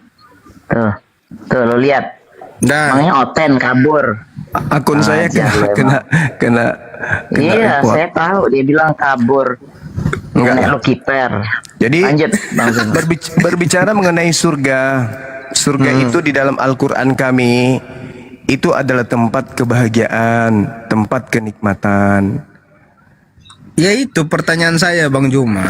Nah, kenikmatan persetubuhan tadi kan itu menghasilkan anak. Untuk apa anak tadi di surga lagi gitu? Abraham sama Sarah itu sudah puluhan tahun mereka berumah tangga, bersetubuh pastinya, tapi nggak punya anak. Nah di surga itu tak ada lagi orang hamil ketika bersetubuh. Mereka menikmati hasil daripada upah mereka, daripada pekerjaan mereka, mentaati Tuhan ketika hidup di dunia. Makanya di logika Bang Juma nggak hamil persetubuhan itu nggak masuk, nggak logika. Katanya Tuhan Maha Kuasa menurutmu. Yesus dengar pasti menghasilkan anak. Enggak. Di surga kami tidak ada lagi keturunan kecuali mereka yang minta. Mereka pingin punya anak akan dikabulkan oleh Allah. Tapi seperti di dunia ini otomatis begitu bersetubuh hamil itu enggak ada lagi di surga. Mereka hanya menikmati hidup bersama dengan keluarga. Jannatu adnin yadkhulunaha wa man salaha min abaihim wa azwajihim wa dzurriyyatihim. Di surga tidak ada lagi orang beringus, tidak ada lagi orang conge, tidak ada lagi orang butuh sikat gigi, nggak ada. Di surga itu manusia semuanya harum. Di surga manusianya itu semuanya tidak ada yang bau busuk, bau tercemar dan seterusnya. Itulah surga. Jadi kalau dikatakan di sana pipis, ini enggak lagi. Keluar kemudian sperma kayak kita di bumi, enggak lagi. Mereka adalah manusia-manusia suci. Yang bisa masuk ke surga itu makhluk suci. Mereka manusia yang disucikan, enggak ada lagi kotoran, enggak lagi dia enggak ada. Di surga itu enggak ada lagi buang air besar.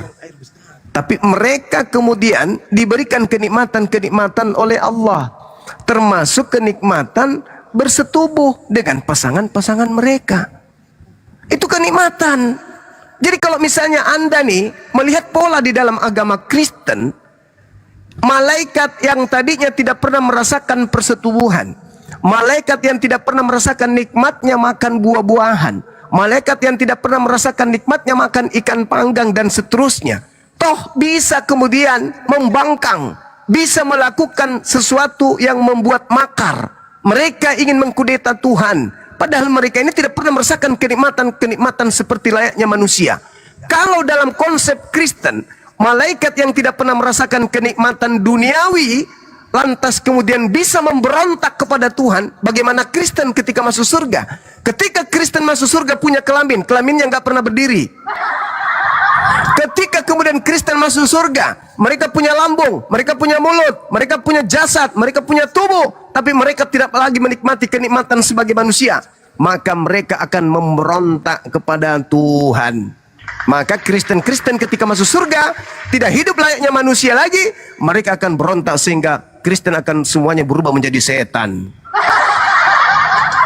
Malaikat aja berontak, apalagi Kristen. Yang di bumi makan biawak, makan cacing, makan semua makanan dimakan. Begitu masuk surga, di sini kok nggak ada makanan sih?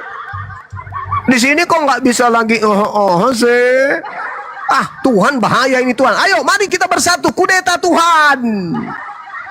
Malaikat aja dalam agama Kristen bisa mengkudeta Tuhan, apalagi Kristen. Jadi Islam ketika masuk ke dalam surga, mereka diberi kenikmatan. Surga itu tempat pembalasan hidup yang kekal. Makanya umat Islam kenapa menahan diri mereka di dunia ini untuk tidak seperti Kristen. Ketika orang Islam diperintahkan jangan kau makan ini, jangan kau minum ini, umat Islam menahan. Umat Islam tidak memuaskan biologisnya. Kenapa? Karena mereka diberi perintah untuk tidak memuaskan diri mereka di dunia ini. Kenapa? Ada tempat kenikmatan yang sudah disiapkan oleh Allah, di mana di sana tak ada lagi perintah. Lucu orang Kristen ini, sabar dulu. Unik Kristen ini, unik. Ketika hidup di dunia, dikasih perintah untuk taat kepada perintah, perintahnya dihapus. Perintahnya dihapus. Tapi ketika mereka masuk surga, tak ada perintah. Justru di sana mereka mau taat beribadah. Di sana baru mereka mau taat kemudian untuk memuji-muji. Di dunia ini tempatnya kita diuji, bukan di surga. Surga itu tak ada lagi perintah. Di surga kamu harus sujud, kamu harus ibadah, jangan makan ini, jangan makan itu, nggak ada lagi. Di situ tempatnya manusia-manusia suci yang menjaga dirinya dari kemaksiatan, karena di sana tak ada lagi kemaksiatan. Di sana adalah tempat bahagia dari upah pekerjaan kita di dunia. Makanya di dunia umat Islam itu ad-dunya sijnul mu'minin wa jannatul kafir.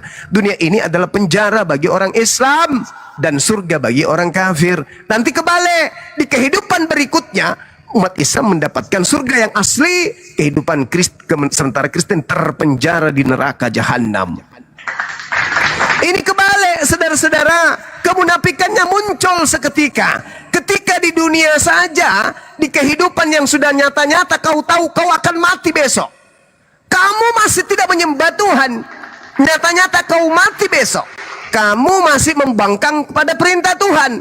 Nyata-nyata kau mati besok, kau masih menyembah makhluk kuburan yang bukan Tuhan. Nyata-nyata kau mati besok, kau makan seluruh makanan yang diharamkan Tuhan. Apalagi nanti di surga yang tak ada lagi kematian. Mungkin kau akan makan semua orang yang ada di sekelilingmu.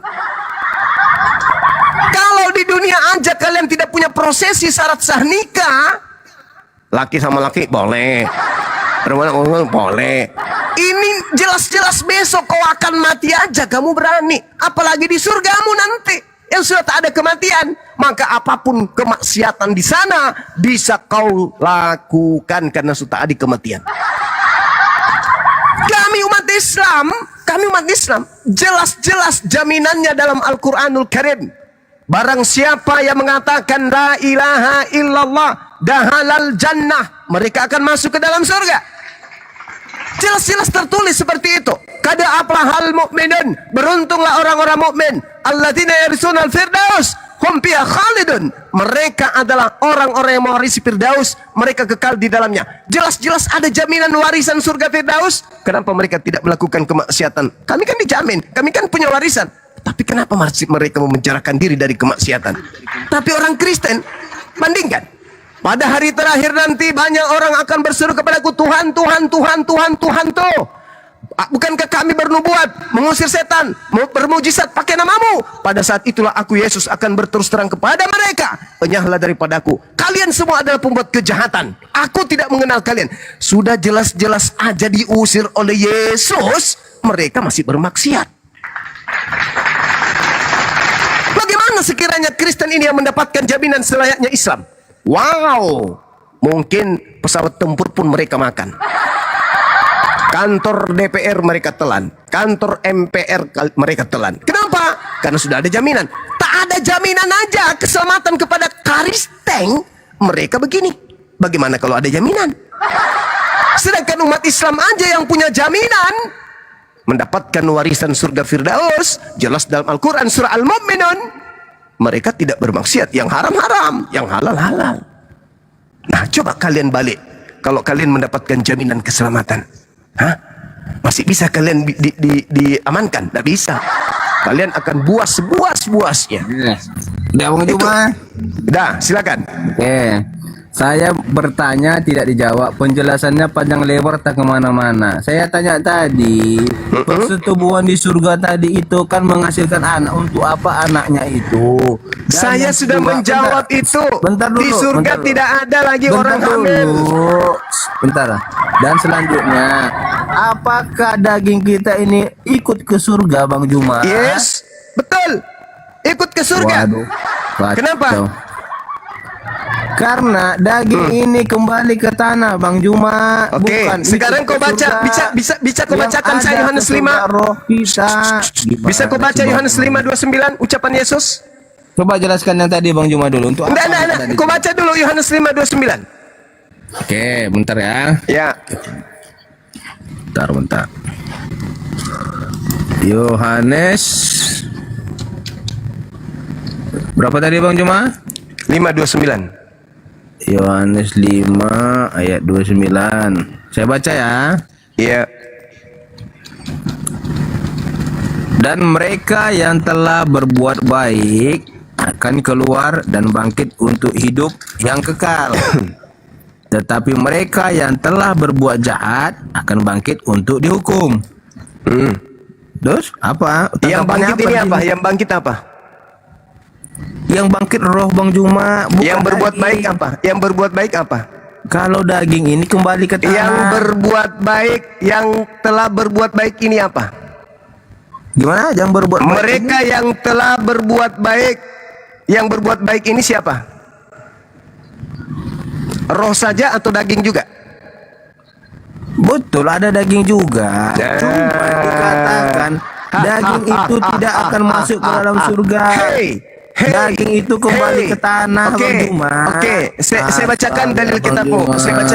Saya bacakan dalil dalam kitabmu ya, supaya kamu itu paham bahwasanya orang-orang sabar. Orang-orang yang hidup Kata Yesus dalam Matius 8:11, aku berkata kepadamu, banyak orang akan datang dari timur dan barat, lalu mereka duduk makan di dalam kerajaan surga bersama-sama dengan Ibrahim, Ishak dan seterusnya. Bagaimana cara mereka makan kalau tidak ada mulut? Hei, hei, hei.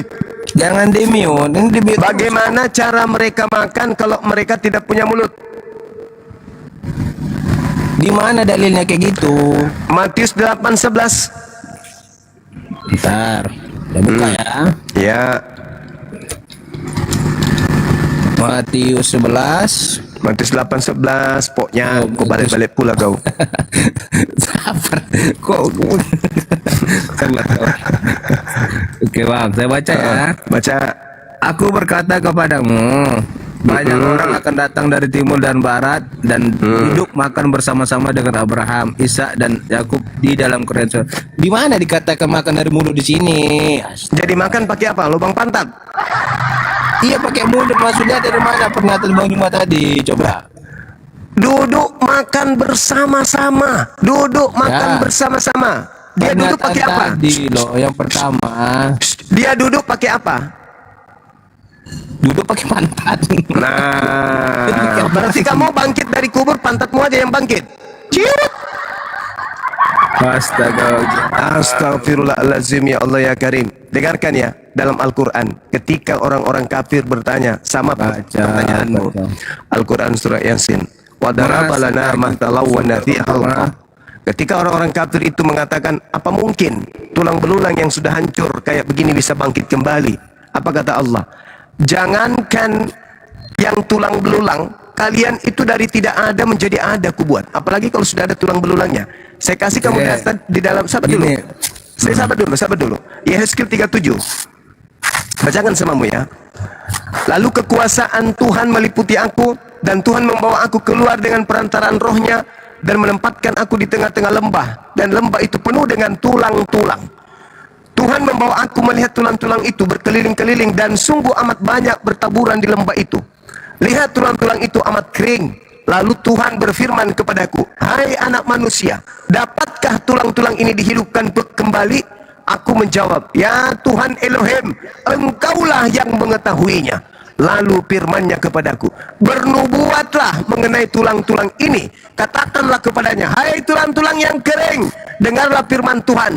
Beginilah firman Tuhan Elohim kepada tulang-tulang ini. Aku memberi napas hidup dalammu, supaya kamu hidup kembali. Aku akan memberi urat-urat padamu, dan akan menumbuhkan daging padamu. Aku akan menutupi kamu dengan kulit, dan memberikan kamu napas hidup, supaya kamu hidup kembali, dan kamu akan mengetahui bahwa akulah Tuhan. Lalu aku bernubuat seperti yang diperintahkan Tuhan kepadaku. Dan segera sesudah aku bernubuat, apa yang terjadi? Aku dengarlah suara, sungguh suara yang berderak-derak, dan tulang-tulang itu bertemu satu dengan yang lain. Sedang aku mengamat-amatinya, lihat kemudian urat-urat ada dan daging tumbuh padanya, kemudian kulit menutupinya, tetapi mereka belum bernapas. Maka firman Tuhan kepadaku, bernubuatlah kepada napas hidup itu, bernubuatlah hai anak manusia, dan katakanlah kepada napas hidup itu, beginilah firman Tuhan Elohim, hai napas hidup, datanglah dari keempat penjuru angin, dan berhembuslah ke dalam orang-orang yang terbunuh ini, supaya mereka hidup kembali. Lalu aku bernubuat seperti yang diperintahkan kepadaku, dan napas hidup itu masuk ke dalam mereka, sehingga mereka hidup kembali. Mereka menjejakkan kaki suatu tentara yang sangat banyak. Firman-Nya kepadaku, hai anak manusia, tulang-tulang ini adalah seluruh kaum Israel. Sungguh mereka sendiri mengatakan, tulang-tulang kami telah menjadi kering, dan pengharapan kami sudah lenyap. Kami sudah hilang. Oleh sebab itu, bernubuatlah, katakanlah kepada mereka, beginilah firman Elohim, sungguh aku membuka kubur-kuburmu, dan membangkitkan kamu, hai umatku, dari dalamnya, dan aku akan membawa kamu ke tanah Israel, dan kamu akan mengetahui bahwa akulah Tuhan. Pada saat itu membuka kubur-kuburmu, dan membangkitkan kamu, hai umatku.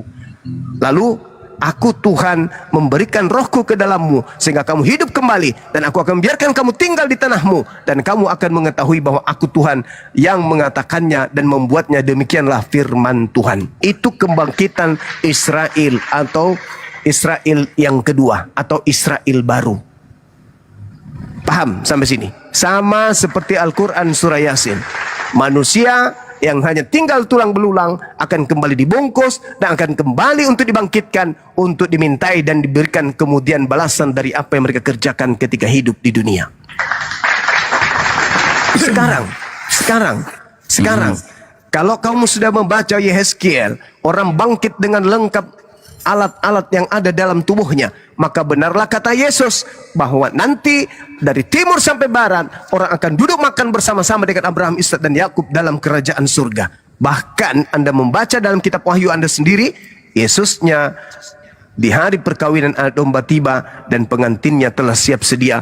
Itu artinya bahwa kehidupan surga itu adalah kehidupan sama seperti di dunia. Bedanya, di surga manusia suci, tak ada lagi buang tak ada lagi pipis, tak ada lagi berdahak, beringus, ketombean, keteknya bau dan seterusnya.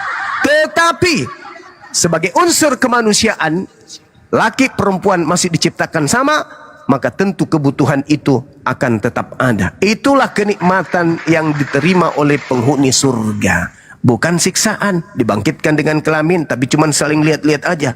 Sambil lidahnya keluar. Lu mau apa? Badanmu seksi. Terus lu mau apa?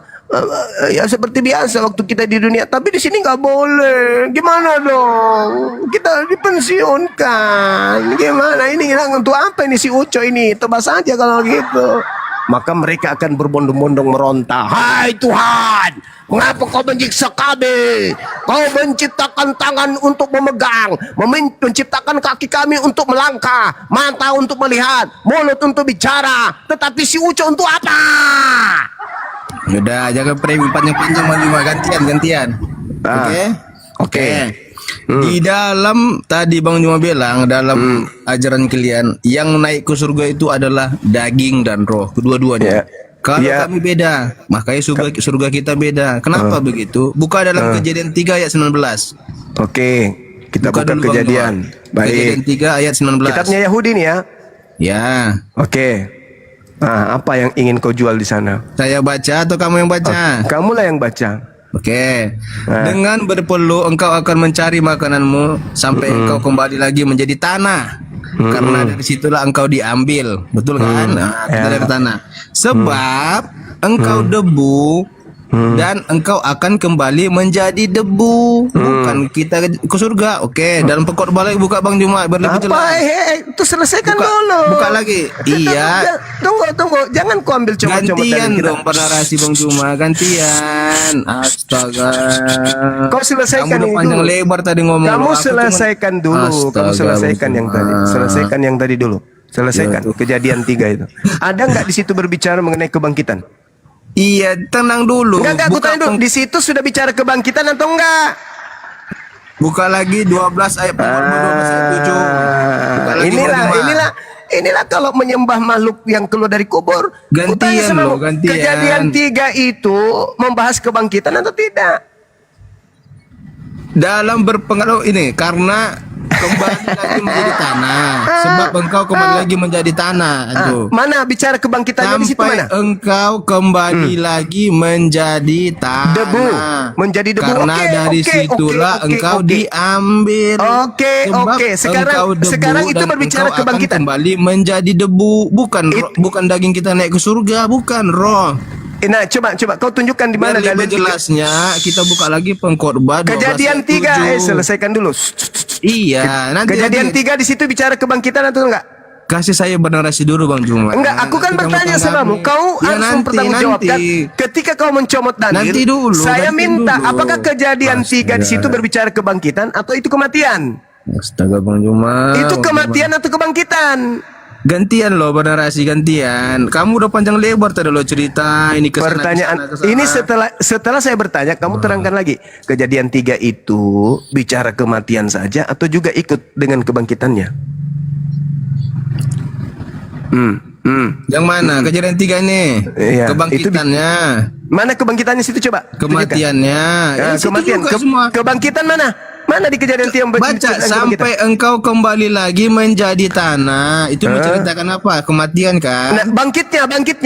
Itu kematian. Iya, bangkit dengar dulu. Karena bangkitnya dari di mana? situlah engkau diambil. Bangkitnya? Sebab engkau debu dan engkau akan kembali menjadi debu. Bangkitnya mana? Bangkitnya mana? Ayat penghubungnya Pengkhotbah 12 ayat 7. Coba buka Bang Juma. Semua Dan juga debu orang tahu. kembali menjadi tanah. Martin, dan roh kembali kepada Allah yang mengaruniakannya. dengarkan saya. Martin, dengar. Semua juga orang tahu bahwa kalau orang mati itu kembali ke tanah. Semua orang tahu itu. Orang mati itu Makanya, kembali Bang ke tanah. Juma. Semua orang tahu. Masalahnya ketika orang dibangkitkan, ini yang kita bahas, tuyul. Iya, kebangkitannya di ayat Pengkhotbah 12 ayat 7. Makanya dengan kamu bernarasi, baru kamu membantah. Belum Allahu menjelaskan, Akbar. kamu udah membantah. Bukan Ya, Pengkhotbah silakan. 12 ayat 7. Oke. Pengkhotbah 12 ayat 7. Oke. Udah? Silakan. Saya baca. Silakan Anda buka. Baca. Oke. Dan debu kembali menjadi tanah. Itu yang tadi kematian. Oke. Terus? Seperti semula. Dan roh kembali kepada Allah. Roh itu apa? Bangkit kan? Dan roh kembali kepada Allah. Dia kembali kepada roh kita ini, kembali kepada Allah, itu ke surga yang mengaruniakannya. Oke. Itu berbicara mengenai kebangkitan atau bukan? Hah? Berbicara kebangkitan atau bukan? Iya, kan ada rohnya bangkit. Mana? Astagfirullah. Itu tidak berbicara mengenai kebangkitan. Astaga, dibantai juga lagi. Udah nyata-nyata ditulis. Saudara, di dalam kaidah Islam, inna lillahi wa inna ilaihi raji'un. Coba, gini, Ketika Bang Juma, orang coba itu baca. mati, Coba baca pelan-pelan gitu. ketika orang itu meninggal dunia, jasadnya masuk ke dalam kubur menjadi tanah, rohnya ke alam roh. Dari mana dia berasal? Kita berasal dari alam roh, kembali ke alam roh. Ketika nanti setelah kiamat, manusia akan dibangkitkan kembali, bangkit jasad dan ruhnya bersama. Jasadnya, dagingnya ikut ke surga gitu. Oh iya dong, pasti itu. Waduh, kacau. Sekarang begini. Sekarang begini. Sekarang begini. Sekarang begini. Ada di surga. Mari kita uji. Mari kita uji. Ketika seorang pendeta, mohon maaf nih, melakukan satu kemaksiatan, yang melakukan kemaksiatan di situ jasadnya saja atau rohnya juga, atau sebaliknya, rohnya saja atau jasadnya juga? Kalau ke surga? Enggak, di dunia. Mereka bermaksiat, rohnya saja atau jasadnya saja? Atau dua-duanya? Karena masih ada nafsu. Kalau di surga tidak ada Dua-duanya. nafsu lagi, karena tidak ada daging lagi. Dua-duanya kan? Kalau di bumi ya dua-duanya. Boleh. Oke, boleh tidak roh melakukan maksiat tanpa jasad? Di mana? Boleh nggak roh bermaksiat tanpa jasad? Boleh nggak roh bermaksiat tanpa jasad? Di bumi? Iya. Boleh. Ada orang memperkaos, ada orang mencuri, rohnya saja yang keluar gitu. Karena roh dan daging itu berbeda, Bang Juma, tidak sama. Hey, Roh boleh itu orang penurut, tapi daging itu melawan. Astaga. Dari sini aja kamu udah nggak nyampe. Boleh tidak roh melakukan maksiat tanpa jasad? Boleh nggak roh mencuri tanpa jasad? Roh dan daging itu tidak akan pernah satu. Mengapa? Kuulang lagi. Karena Boleh daging itu sifatnya melawan. Bicara sudah, saya Roh nyerah. itu Kalau orang penurut. udah gila begini, saya nyerah. Saya berikan kepada yang lain. Silakan. Astaga, Bang Juma. Masa ke surga ikut daging? Ya jelas aja lah, kalau ikut daging ke surga berarti nafsu itu masih ada. Kita ke surga itu tidak ada daging, Bang Juma. Yang ada itu roh. Roh itu sama seperti kita malaikat. Udah Gitu cukuplah kegilaanmu. Sampai Bang Zuma aja nyerah menghadapi kau karena kau gila. Ya karena nggak bisa dijawabnya. Dia karena hanya kau bisa gila. framing. Udah Bang Zuma sudah membawakan data Yohanes 5:29. Langsung dipotong. Ketika manusia Astaga. hidup di bumi berkelakuan baik, maka dia akan dibangkitkan dan mendapatkan kenikmatan dalam surga. Naikkan yang lain tuh Bang Longking, naikkan. Kutanya sama kau, yang dibangkitkan itu apa? Yang mati itu apa? Roh apa Apanya? jasad? Yang mati itu jasad Yang atau roh? dibangkitkan itu roh. Bukan jasadnya, bukan dagingnya. Astagfirullahaladzim. Astaga, betul-betul lah. Halo. Pantasan Gimana kalau- Don King ini? Kalau Kawan ikut kau ini. daging ke surga, ya masih ada nafsumu. Sebentar. Coba luruskan dulu kawanmu ini, Don. Astaga, kacau. Biasa. Bagi Gila kau. iman kekristenan, ada namanya tubuh kerohanian, tubuh kebangkitan. Benar itu. Saya Bahwa, tanya, yang dibangkitkan itu jasad atau roh? pada saat Yesus bangkit itu, pada akhirnya orang Kristen Manusia ini, pada umumnya yang Bentar. mati itu dan yang bangkit itu jasadnya atau rohnya? Jelaskan. Ya ampun. Jadi tubuh kerohanian, tubuh bentar dulu Erik. Kalau aku mati, maka tubuhku dikuburkan, rohku kembali kepada Bapa, kepada Yesus Ya, di surga. terus bangkit hidup Tapi lagi itu nanti, yang mana? Sebentar, sabar dulu. Ya, rohmu ke surga itu mati atau tidak? Sabar dulu, udah dibilang. Pada hari kebangkitan, nanti Yesus datang itu, maka rohku yang di surga itu akan disatukan, tubuhku di dunia ini akan dibangkitkan dengan tubuh kemuliaan, namanya tubuh kerohanian. Berarti belum hari kiamat, belum dihakimi karena sudah ke surga duluan rohnya gitu.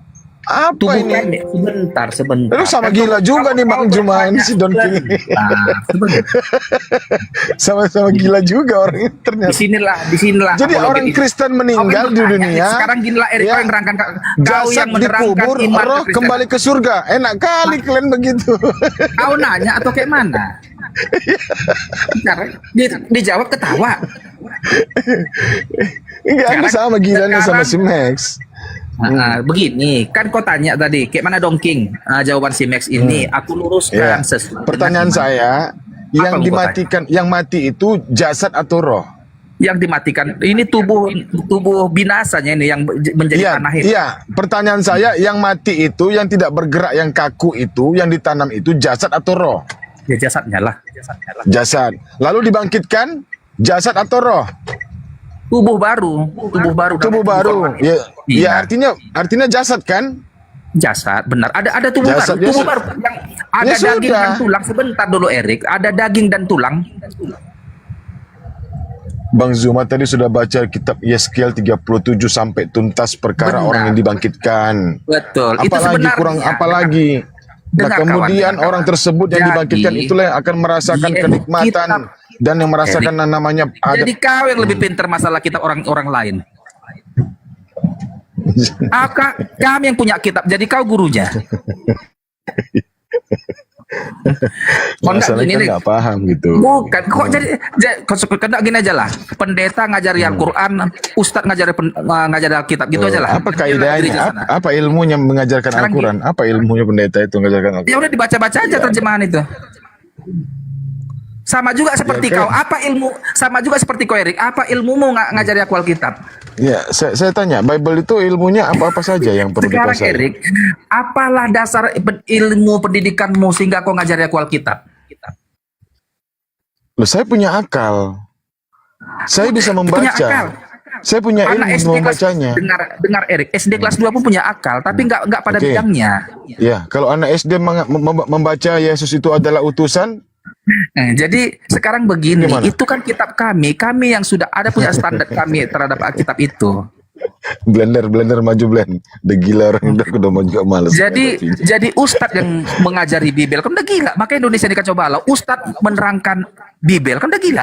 Sekarang begini, kita ikuti Apalah apa dasar kata pendidikanmu Yesus. menerangkan Alkitab yang tidak mengenyam STT? Menurut Anda kan Bible itu adalah pengajaran kan, isinya kan, pedoman kan, tuntunan hidup Anda kan. Sekarang sumbernya dari mana? Dari pohon yang buruk kah? Apa pohon yang benar? Kok jadi kau pula menerangkan dari pohon yang buruk, dari pohon yang benar? Ya kita kita uji, harus kita uji kawan. Harus kita uji. Uji cara punya. Nah, makanya sumber dari Bible itu berasal dari pohon yang buruk kah atau pohon yang baik? Apa hubungannya dengan pohon? Pohon kayak mana ini? Pandai-pandai kau buat analogi pohon. Coba buka Matius 7 nomor 15. Iya, kalau Ustadz ngajari Bibel ini efeknya. Loh, coba Anda buka Matius 7 nomor 15 dan seterusnya, coba dibaca. Makanya kami orang Kristen ini nggak berani kami usik-usik Al-Quran karena bukan keahlian kami. Tapi kalau Bibel, kalian berani kali ngajari kami Bibel. Kami ketawa, sampai mau terberak kami dengarnya. Sampai mau kencing-kencing, bodohnya orang ini pikir. Coba buka Matius 7 dulu, biar enak kita Enggak diskusi. bidangmu Bibel itu. Mending kau bertanya Kenapa? sama kami. Enggak paham kau itu. Yesus kan pernah berhadapan dengan orang-orang kafir. Iya, apa yang kau baca Orang-orang itu tidak beriman kepadanya. bukan seperti di otakmu itu penafsirannya. Ya, sekarang begini kawan, ya. Di zaman ini, di dunia ini ada orang yang ada orang beriman dan ada juga orang tidak beriman. Ada dua golongan, ada orang yang diberkati Tuhan dan ada orang yang tidak diberkati Tuhan. Ada dua Ada golongan. orang Nah, diberkati. siapakah itu? Islam Erik, atau tanya dulu Kristen? kau. Kita uji, coy. Erik, kau keteranganmu tadi kan, di dunia ini ada orang yang beriman tidak beriman. Ada orang yang tidak beriman pada Yesus Kristus, Alkitab itu, ada juga yang beriman. Kami beriman kepada Alkitab itu, kau nggak beriman. Udah kau yang nggak beriman, kau pula ngajari kami yang tentang Bibel, kau yang nggak beriman. Kau Coba Anda tidak? tanya sama saya. Erik, apa kau beriman kepada Yesus? Tanya dulu kau apa? Siapa? Bang Erik. Apakah kau Ya. beriman kepada Yesus? Jelas. Kau percaya? Tanya Kau lagi. apakah kau Erik mengikuti ajaran Yesus? Iya. Oke, Yesus mengajarkan doa Bapa kami. Ku dengar dulu kau mengucapkan doa Bapa kami di depan semua orang Gimana ini, doanya? Bapak netizen ini. Bapa kami yang di surga, dikuduskanlah namamu, datanglah kerajaanmu, jadilah kehendakmu di bumi seperti di surga. Di Matius 6 ayat 9 sampai 11, coba lihat itu. Silakan. Coba buka doa Bapa kami, kalau nggak salah aku ya. Coba kawan-kawan netizen kasihkan dulu ayat itu. Nggak ada aku di depanku. Yesus mengajarkan doa Bapa kami. Ku dengar dulu kau, doakan dulu doa Bapa kami di depan semua orang ini. Kalau benar kau mengikuti ajaran Yesus, jangan kau banyak cakap. Yang mengkuduskan Tuhan siapa di sini? Ya kan, kau jangan tanya. Yesus mengajarkan doa Bapa kami. Ikuti dulu itu. Iya. Yesus itu mengkuduskan nama siapa? Jangan jadi kau nanya aku, Iya, ikuti dijawab dulu ajaran dulu. Yesus itu. Iya, Yesus di situ mengkuduskan nama siapa? Oh, jadi sekarang kau bilang tadi. Iya, aku jawab mengikuti- dulu. Jawab Bapa dulu. kami yang di surga, dikuduskanlah namamu, datanglah kerajaanmu, jadilah kehendakmu. Pertanyaan saya, Yesus di sini mengajarkan untuk mengkuduskan nama siapa? Setiap kami umat Kristen harus mengkuduskan nama. Ketawa, dia kan ketawa. Setelah dijawab Nama siapa? Nama siapa? Nama siapa? Nama siapa? Kok jadi bertanya kau? Sekarang buktikan Ya, jawab dulu. Jawab dulu. Inilah idiotnya orang apa ini Enggak. ya? Orang Iya, kalau kami jelas Iya. umat Islam Keren. itu mengkuduskan Tuhan pencipta Di alam bawah semesta. ini yang Saya tanya Anda, 1.700 ini Yesus yang di sini mengkuduskan siapa? 600 ini. Keren. Dia Ada mengkuduskan. Ada sini yang dokter. Silakan. Narasi kalian Gila, bolak dia. balik. Izin Don King. Maju kau Glenn, kau baris-baris Glenn. Izin ya. Nggak usah perlu izin, kau punya ini. Izin. Ya buat Izin. teman semuanya izin ya izin tunggu dulu aku nggak mau menyampaikan kepada kamu aja izin ya.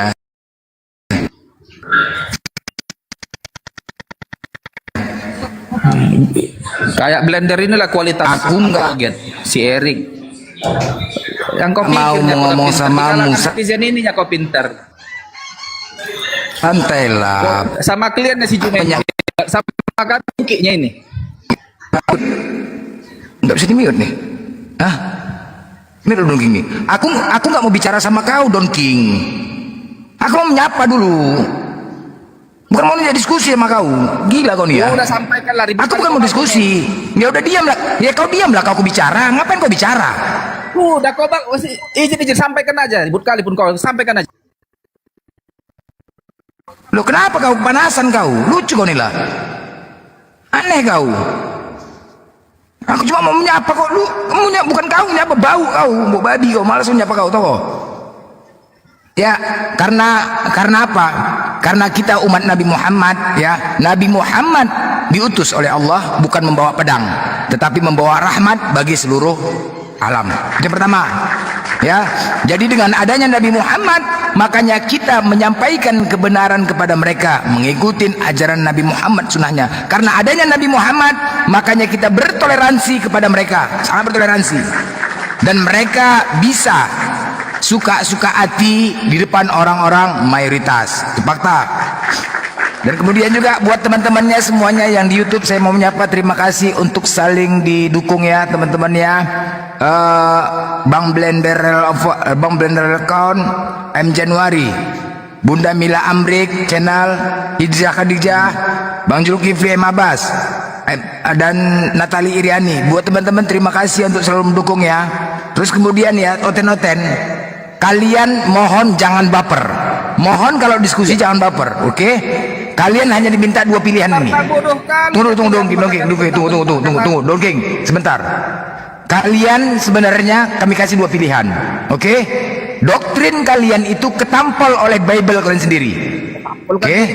Tunggu dulu. Aku hanya menyarankan ya.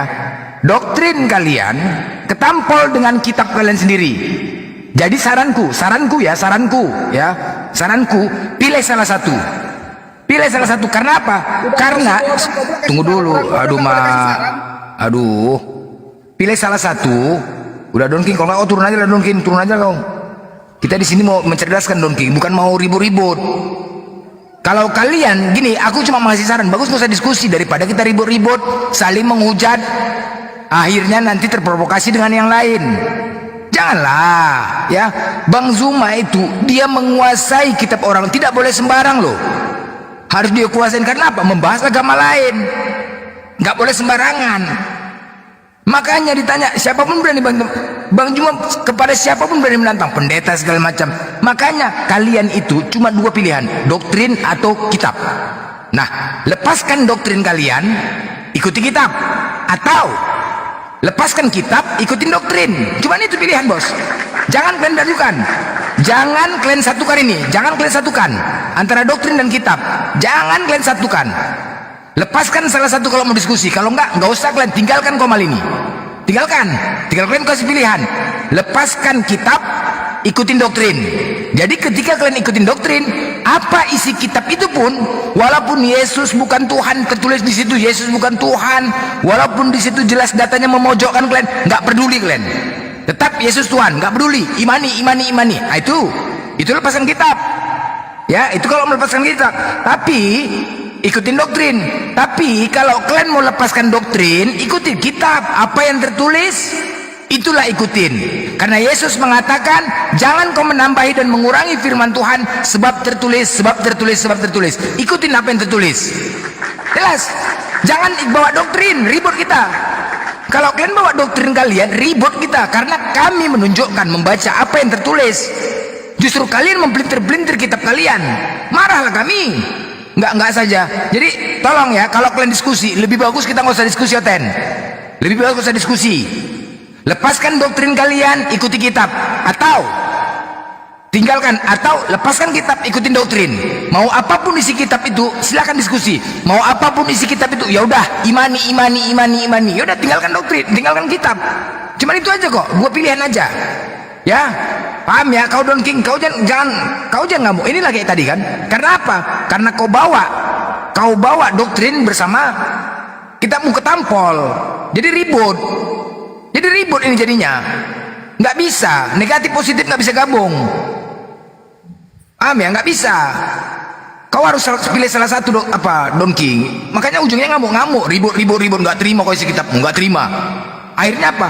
Ketika ayat ini ditunjukkan, kau menjawabnya, udah terbentuk nih. Terkejut kok, isi kitab itu terkejut. Nggak menyangka aku ayat ini seperti ini, menampol kalian, menghajar kalian. Terus gara-gara malu, akhirnya apa? Kau putar-putarlah ayat itu. Kau keluarkanlah jawaban-jawaban dengan menggunakan akal-akalan. Akal-akalan. Akhirnya apa? Jadi bahan tertawaan. Itu dia, kau paksakan ayat itu, tak kemana-mana kau putar. Terkejut, makanya. Loh memang itulah kita dan Don King, kita sama-sama sekolah bahasa Indonesia loh. Itu ayatmu bahasa Indonesia loh Don King. Adakah persyaratan untuk membahas kitabmu? Adakah? Seperti Al-Quran? Ada? Tanya dulu, ada nggak? Kalau Al-Quran gini konteksnya, harus memiliki 15 ilmu, ada sekolahnya untuk menafsirkan ayat Al-Quran itu. Bukan sembarang, bos. Tapi Bibelmu adakah syaratnya? Nggak ada, bos. Hanya mengatakan, Yesus mengatakan, jangan kau menambahi dan mengurangi sebab tertulis. Jangan menambahi sebab tertulis. Jangan menambahi sebab tertulis. Titik. Itu kata Yesus. Jangan kau tambah-tambahi firman Tuhan tuh, kau pendusta. Sebab tertulis, apa yang tertulis pahami. Anak SD aja pun tahu, anak kita pun tahu, Tuhan itu Esa, ya, Tuhan kita satu. Tahu. Datang kalian mempintir-pintirnya. Jangan, makanya lebih bagus kau ikutin doktrin kau, tinggalkan kitab. Mau apapun isi kitab itu nggak peduli kau. Udah mampus itu mau isi kitab itu apa. Yang penting imanku Yesus, Tuhanku Yesus, sudah selesai. Itu doktrin. Kau jadi kau yang ngambil kesimpulan kitab orang. Lah nggak ada, bukan kitab. Ini aku mengambil pilihan daripada ribut kita diskusi. Daripada ribut, kita mencerdaskan bangsa di sini, bukan melongorkan.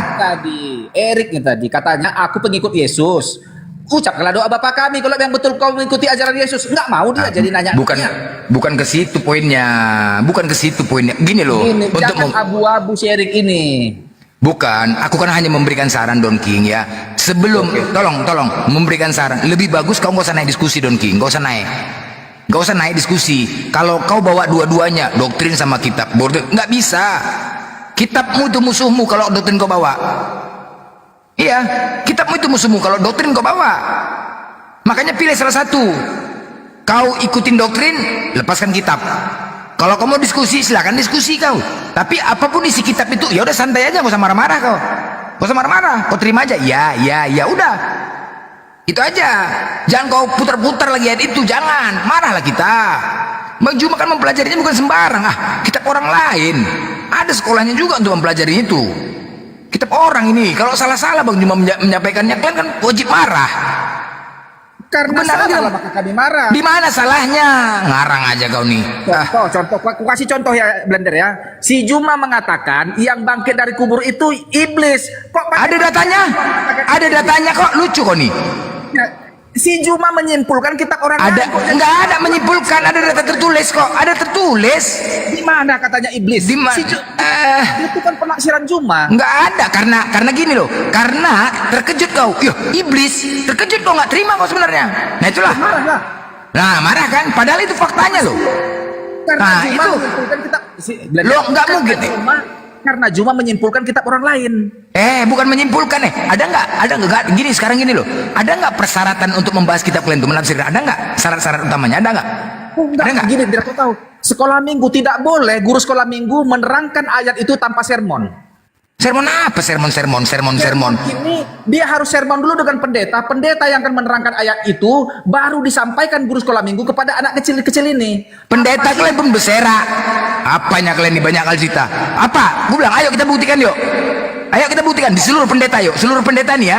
Semua pendeta di Indonesia yuk kita buktikan yuk. Tinggi teologi. Oke, sekarang gini, kita buktikan penipuan pendeta yuk. Mau seluruh Indonesia terhadap kalian. Ayo. Enggak, kita buktikan yuk. Mau? Kok jadi kamu? Enggak ya. Iya, makanya aku bilang, kami di sini nggak ada menipu-nipu. Oke. Ayo, terhadap kalian yuk. Apa? Ayo kita buktikan yuk. Oke, gini. Ayo kita buktikan, berani nggak? Berani nggak? Seluruh Indonesia dia memberikan kepada jemaat-jemaat seluruh Indonesia. Ayo kita buktikan yuk. Oke, kita buktikan. Kau sekolahmu apa? Nggak usah sekolah. Apa yang disampaikan pendeta kepada kalian tidak sesuai. Penipuan. Ayo kita buktikan yuk. Sekarang kau pendeta sarjana. Enggak mau S1 mau apa aku nggak peduli. Sekarang kebohongan terhadap jemaat. Ayo kita buktikan. Seluruh Indonesia. Kau nilai-nilai pula pendeta yang. Iya kita buktikan. Ayo berani kita buktikan. Seluruh Indonesia. Nilai sarjana. Kok takut kau? Jangan kau ngoceh-ngoceh. Buktikan aja dulu lah. Ayo. Berani? Nggak bisa kau membuktikan itu. Nah, ayo kita buktikan. Kenapa kau takut? Kenapa kau takut? Menilai pendeta itu kenapa kau takut? Orang kau tukang becak, gimana kau? Macet. Ayo kita buktikan. Kalau semua pendeta itu menipu jemaatnya, ayo. Layak kau menilai pendeta. Ayo. Kita buktikan yuk. Kalau seluruhnya pendeta menipu jemaat, kalian korban loh. Kan dikasih arahan bagus, korban lah. Makanya pendeta kalian suruh ngadepin kemari. Jangan kalian. Terakhirmu apa? Nggak usah cerita pendidikan, kalian longor aja kok. Cemana pula? Nggak usah cerita pendidikan lah. Kutanya, kalau bicara pendidikan, dengar ya. Ketika kalau kalian pendidikan mau S8, ketika kita tanya 1 tambah 1 tambah 1 jawaban kalian. Longor nggak itu? Longor nggak itu?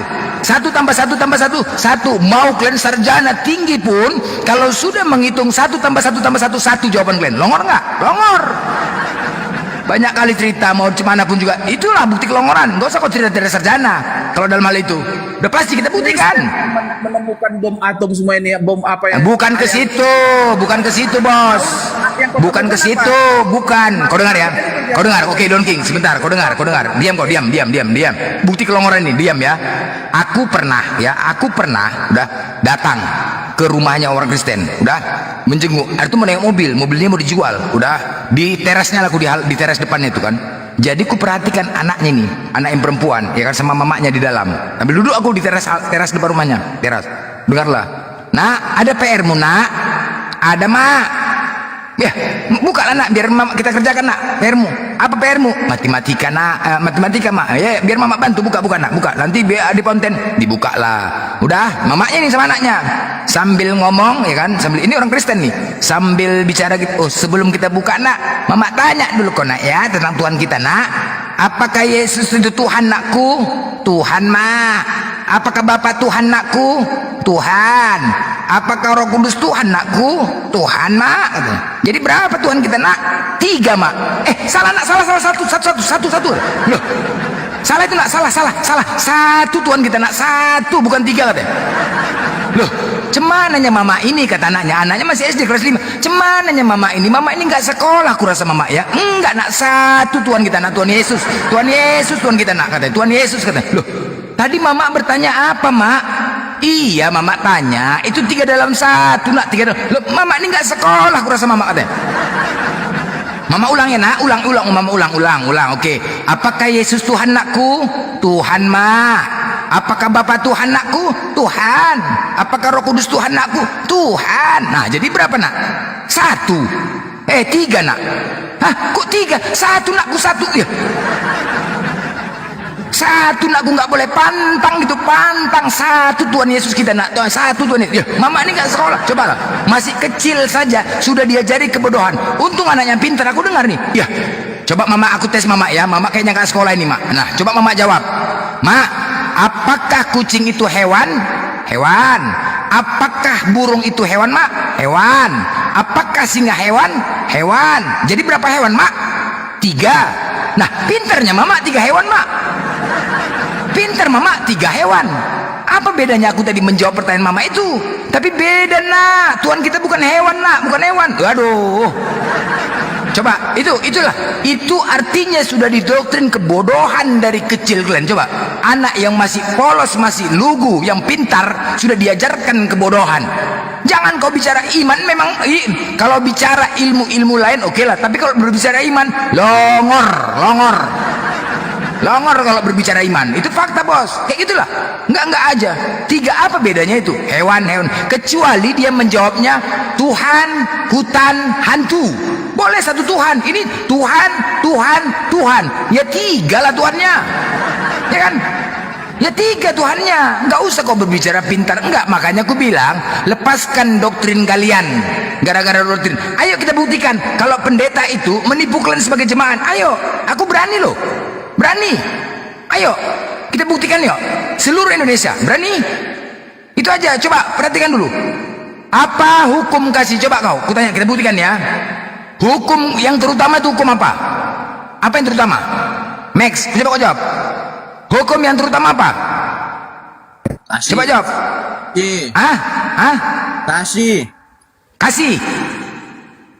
Kasih. Semua, oke.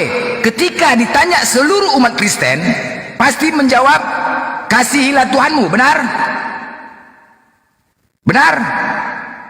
Benar nggak? Hei, jawab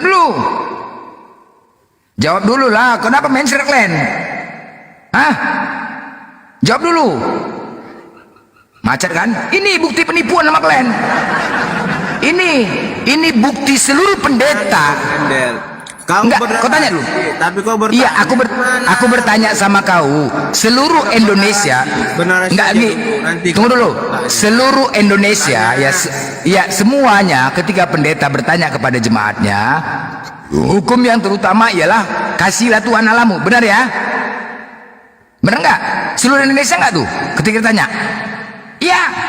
Seluruh jemaat-jemaat bertanya, Pak Pendeta, hukum yang terutama apa Pak Pendeta? Kasihilah Tuhan Allahmu dengan segenap hatimu, dan dengan segenap jiwamu, dan dengan segenap akal budimu, dan dengan segenap kekuatanmu. Dan hukum yang kedua ialah kasihilah sesama manusia seperti dirimu sendiri. Tidak ada hukum lain yang lebih utama daripada kedua hukum ini. Benar ya? Itu ya. Ayo kita buktikan. Kita buktikan ini. Ini selama ini yang dijawab pendeta. Tipuan-tipuan kalian ini, tengok ya, kita buktikan. Kita buktikan pakai data. Hukum yang terutama. Jadi kalian selama ini, itulah bukti pendeta itu menipu kalian. Nah, baca ini. Ini meres. Hukum yang terutama, ini tulisan terutamanya. Hukum yang terutama. Tulisan terutamanya di mana? Di sini kan? Di depan ya. Hukum yang terutama, dengarlah hai orang Israel, Tuhan Allah kita, Tuhan itu Esa, bos. Ini. Kemudian ini, kasihilah Tuhan Allahmu. Adakah sebelum tulisan kasihilah hukum terutama? Ayo, adakah yang di Markus 12:30 ini dikatakan hukum terutama? Ada. Hukum terutama kasihilah. Di atas hukum yang terutama, pertama dulu mengesahkan Tuhan, baru kasihilah Tuhan Allahmu, baru kasihilah sama manusia. Tapi pendeta selalu menghilangkan hukum yang mengesahkan Tuhan, bos. Selalu ditinggalkan hukum mengesahkan Tuhan ini. Benar nggak? Bukti. Ditinggalkan. Langsung hukum terutama. Padahal tertulis hukum terutama di sini. Di sini, bukan di 12:30 ini, bukan. Bukan di nomor 12:30, bukan. Dari atas runutannya, menyambung ini. Hukum yang terutama ialah, dengarlah hai orang. Pernah nggak pendeta membaca hukum terutama yang pertama ini? Dengarlah hai orang Israel, Tuhan Allah kita Tuhan itu Esa. Pernah nggak? Hei, jawab Den. Pernah nggak? Pendeta selalu menjawab, hukum terutama kasihilah Tuhanmu, kasihilah, kasihilah. Pernah nggak dia mengatakan mengesahkan Tuhan? Pernah nggak? Nggak pernah. Seluruh pendeta Indonesia, benar nggak? Jadi jangan bilang kalian menipu. Ini yang dibaca. Kenapa ini dilepaskan? Kenapa yang terutamanya ini dipindahkan ke 12:30? Kenapa? Hah? Kenapa hukum terutama ditulis? Adakah di 12:30 dikasih hukum terutama? Nggak ada, bos. Ini, adakah? Adakah ini? Terutama di sini. Adakah pindah kemari? Ada di sini terutama, kan nggak ada. Hukum terutama kasihilah, nggak ada di sini. Jadi ini selalu ditinggalkan. Mengesahkan Tuhan. Jelas kan? Tanya, aku benar taruhan. Seluruh pendeta nggak pernah membacakan sesuatu ini. Hukum yang terutama, Pak Pendeta, apa hukum terutama? Hukum terutama ialah mengesahkan Tuhan dan kasihilah Tuhan Allahmu dan kasihilah sama manusia. Itu dia. Itu dia, bos. Kecuali ada di 12:30 ini hukum terutama kasihilah. Ada tulisan terutamanya di sini. Kecuali ada tulisan terutamanya sebelum kasihilah. Udah jelas ya? Jelas ya Don King ya? Jelas ya? Jelas ya? Jelas kan? Udah terbukti ya? Terbukti kan? Minum dulu kok. Capek kali kau. Macet. Oke, udah terbukti ya? Terbukti ya? Tarik nafas. Minum dulu blender, minum. Enggak terbukti ya? Udah terbukti ya, bos? Aku bukan ya terbukti. Kau paling pintar. Kau udah. Loh, kok aku pula paling pintar? Parkir sana dulu. Macet. Benar ya? Udah jelas ya? Ditipu ya? Di blender ini tamat SMP tapi diterangkannya STT. Coba lah dulu. Itu dari Indonesia. Iya. Tamat apa STT pula? Iya. Apa sekolahmu blender sehingga kau mampu menerangkan Alkitab begitu luar biasa? Inilah membahagiakan diri, mencoba membahagiakan diri. Luar biasa penjelasan blender. Padahal di hatinya udah retak ginjalnya. Mencoba membahagiakan diri. Bukan yang mantap ini. SD mana kok blender kok bisa menerangkan yang harusnya dokter menerangkan itu, dokter S3. Tapi bisa diterangkan sama SD kelas 5. Luar biasa sekolah Blender ini, Bah. Ngeri kali apologet ini ya. Membahagiakan diri, berusaha untuk menyenangkan diri ini. Ya kan? Cuma satpam, tapi bisa jadi dokter. Kan udah gila, nggak bisa kayak gitu. Ya, Jadi curhat ya. coba Curhat ya. janganlah, biarlah diterangkan oleh yang ahli pada bidangnya. Mana ada syaratnya? Adakah persyaratannya? Mana tunjukkan syaratnya? Mana persyaratan untuk menunjukkan kepada ahlinya? Mana persyaratan untuk menunjukkan kitab itu kepada ahlinya? Mana? Di mana tertulis? Blender. Mana tertulis? Di mana? Gini aja lah, hari Minggu Blender kundang kau di gereja kami kokok bah ya. Don King, begini loh Don King. Untuk menyatakan sesuatu, Don King, gini loh. Ketika ada orang datang ke rumah kau Don King, nah dia bawa kwitansi, oke? Dia datang pada kau, Don King. Kau punya utang sama si A. Ditanya nih, bayar utang kau. Utang apa kau bilang? Kan gitu. Kan kau minta bukti kan? Kau siapa? Mana buktinya? Kan begitu. Nah, ketika dia tidak membawa apa-apa tidak bisa. Tetapi ketika dia membawa kwitansi, surat perjanjian atas utang, mau tak mau kau harus bayar kan? Nah, sekarang aku minta sama kau, mana buktinya? Kalau kitabmu itu harus diterjemahkan oleh ahli teologi. Mana? Tunjukkan. Jadi Arang aja kau. Jadi sekolah teologi STT itu untuk apa? Tipu-tipu. Lanjut Bang. Oke. Ya, saya masuk ya, teman-teman. Saya informasikan ya, kebetulan rumah saya kan dekat dengan UKI Paulus, Universitas Kristen.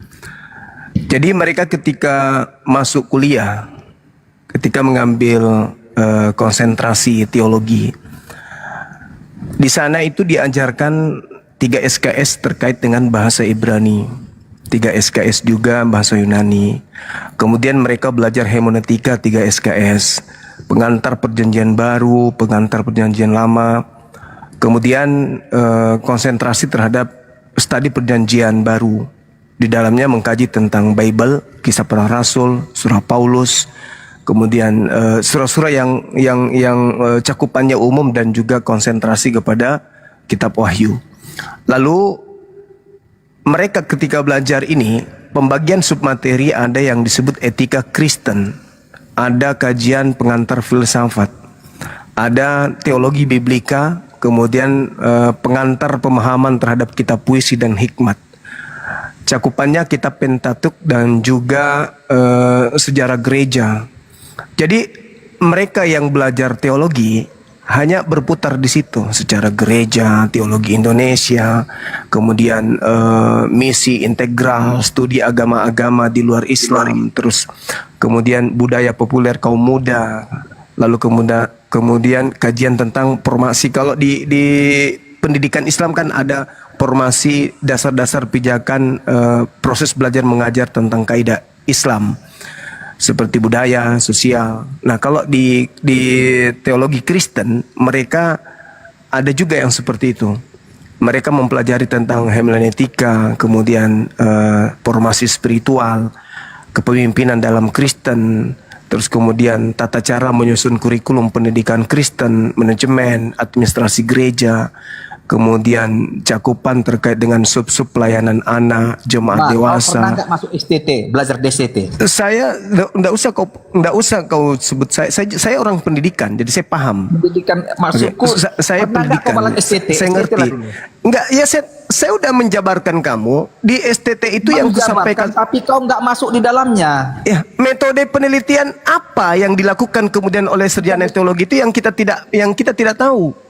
Pelayanan tentang kaum muda transformatif, apa itu? Kajian-kajian yang tidak mendasar. Tunggu. Kau sarjana di bidang itu. Tidak ada kemudian spesial red terhadap kaidah ilmu dalam kekristenan itu. Enggak ada. Pendidikan terakhirmu. Sabar. Saya konsentrasi pendidikan. Oke, paham itu? Saya psikologi pendidikan. Pendidikan apa? Saya pendidikan umum. S1 saya pendidikan, 2 saya juga pendidikan. Pendidikan umum.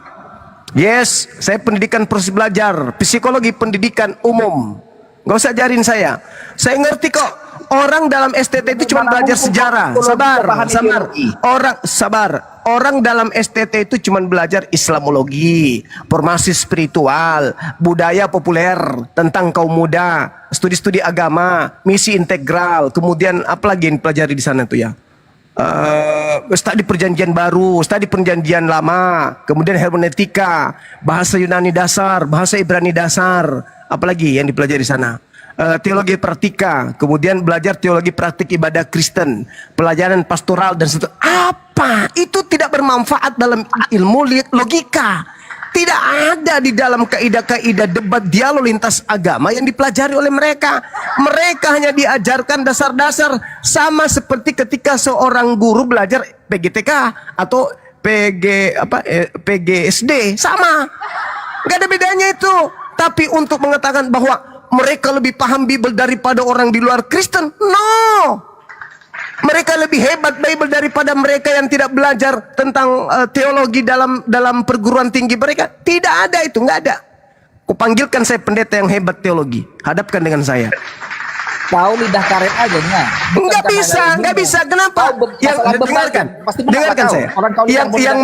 Yang mereka diajarkan sampai 3 SKS apa? Bahasa Ibrani, bahasa Yunani, hermeneutika, tafsir, pengantar perjanjian apanya itu? Hah? Mereka mendapatkan jalur-jalur itu untuk mendapatkan ijazah. Bukan agar mereka pintar, agar mereka cerdas. Ujung-ujungnya ketika bertemu dengan kami lebih paham, kami yang nunjukkan Bible-nya. Baca di bab ini, di kitab ini, nomor sekian. Itu di mana Bang Seba? Itu di mana Bang Seba? Kenapa? Karena mereka hanya berbicara tentang teologi sistematika aja. Bagaimana Yesus menyelamatkan, bagaimana manusia itu dalam dosa, bagaimana Allah menciptakan. Itu aja yang diajarkan kepada mereka. Paling juga ujung-ujungnya eskatologi aja kan. Mereka tidak belajar tentang filologi, mereka tidak belajar tentang filsafat religius dan seterusnya. Mereka nggak sampai ke situ. Yang mereka diajarkan bagaimana orang-orang ini bisa menjadi Kristen, percaya kepada makhluk yang keluar dari kuburan. Itu aja yang diajarkan. Itu. Sementara banyak dari umat Islam tidak perlu kuliah bisa bahasa Ibrani, tidak perlu kuliah bisa bahasa Yunani. Nggak perlu, yang kayak gitu-gitu. Jadi jelas mereka kuliah itu supaya punya titel agar bisa merekrut orang lain ketika mereka ingin menjadi pendidik. Itu aja nya. Ada yang lain? Nggak ada. Mereka malah belajar tentang Islamologi. Apa yang dipelajari tentang Islamologi di situ? Nggak ada kaidah disiplin ilmu yang mereka pelajari. Berbeda dengan ketika Anda mau belajar Islam. Islam itu harus punya benar-benar berlandaskan kepada ijazah. Bukan ece-ece. Kalau di tempat kalian apanya? Sempet nih STT. Terus kalau sudah STT itu dia paham Bible? Enggak. Kenapa? Karena Bible itu bukan menghantarkan diri. Bible itu bukan menghadirkan diri untuk dikaji. Bible itu hanya untuk dipercayai tok, bukan untuk dikaji. Bible kalau untuk dikaji, maka Bible dari awal pondasinya tidak akan menghilangkan ori teksnya. Paham? Kalau Bible itu pasang badan untuk dikaji, tidak akan menghilangkan ori teksnya. Justru karena dia berpindah-pindah dari bahasa ini ke bahasa ini, ke bahasa ini, ke bahasa ini, ke bahasa ini, bahasa ini ke bahasa ini, bahasa ini ke bahasa ini, maka yang dipelajari bukan tentang struktur, pondasi, disiplin ilmu yang ada dan bersumber dari Bible itu sendiri. Enggak. Bang. Kalau tapi yang dipelajari adalah bagaimana bisa membawa orang kepada jiwa-jiwa yang terima makhluk yang keluar dari kubur. Itu aja. Makanya Kristen itu dianut bukan dari hasil proses berpikir. Kristen itu dianut karena keturunan. Bukan karena kerangka berpikir. Bukan karena ilmu pengetahuan. Orang menjadi Kristen tapi karena doktrin dan dogma. Ingat ya.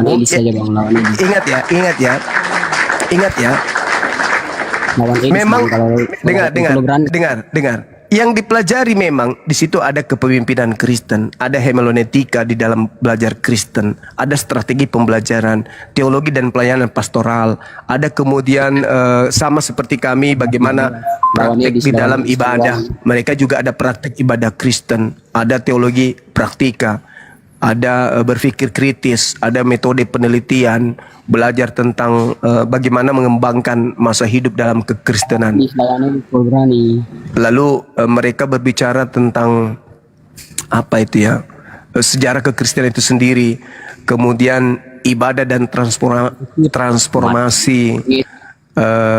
Pokoknya banyak, tapi tidak ada satupun disiplin ilmu yang menjadi kajian baku untuk orang mengetahui ini kenapa ini Tuhan melayang-layang. Itu disiplin ilmunya kayak mana untuk mengkaji itu? Itu nggak ada, nggak ada. Pengecut. Kenapa yang tadi El Eroi, El Shaddai, kenapa bisa berubah menjadi Theos? Itu nggak ada disiplin ilmu yang mengkaji tentang itu, nggak ada. Tidak ada seperti kita nahwu, sharaf, balaga, i'rab, mantik, nggak ada. Mereka, ya itu dia. Bagaimana kemudian mereka menjadi orang yang bisa menjadi pemimpin, bagaimana bisa menjadi pengkhotbah pastoral dan seterusnya. Ya tergantung disiplin ilmu yang mereka pilih. Apakah mereka konsentrasinya tentang ibadah, apakah mereka konsentrasinya tentang pendidikan Kristen, tergantung.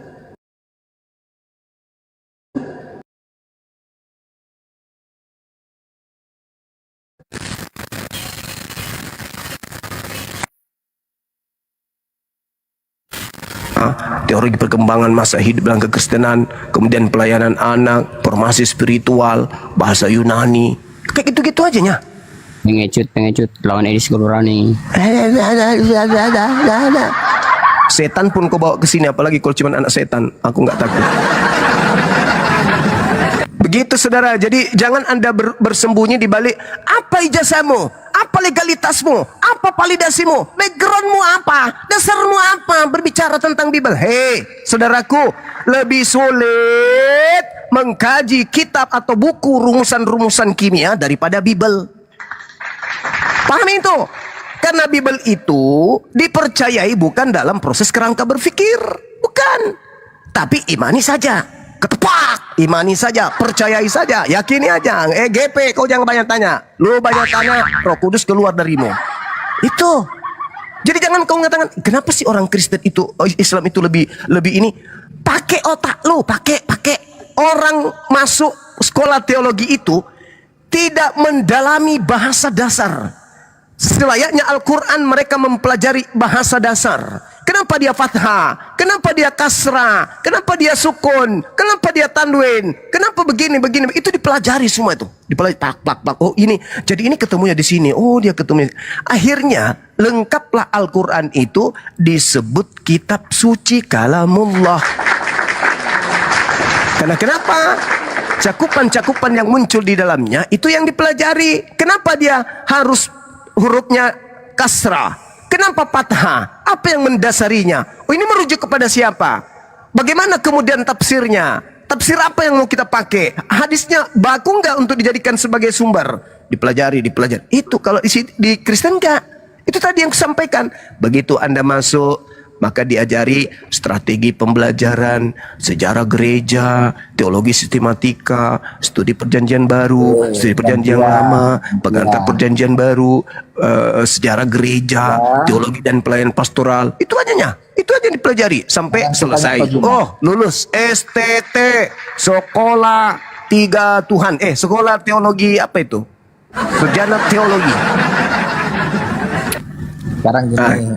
Masih Gimana? banyakkah orang Islam yang tidak paham Al-Quran itu? Nggak ngerti dia apa yang bacanya? Umat Islam ketika mereka mau paham, aku tanya nih, sampaikan, ketika mereka mau paham tentang kitab suci Al-Quran, mereka baca terjemahan.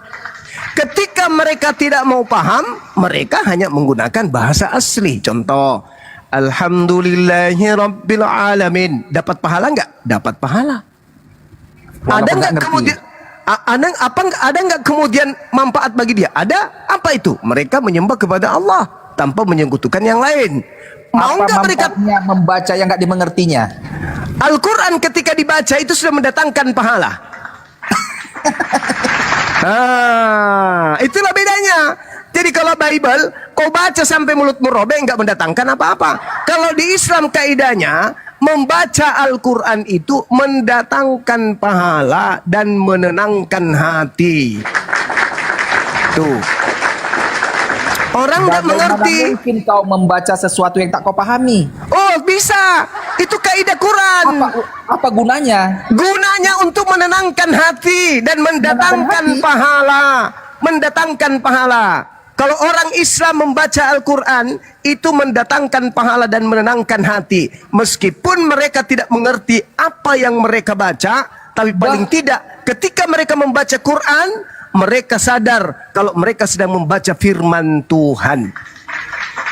Habis sekali waktu itu membaca apa yang tidak dipahami. Wah, saya sudah mengatakan sama saudara, ketika mereka ingin paham, mereka tinggal buka terjemah.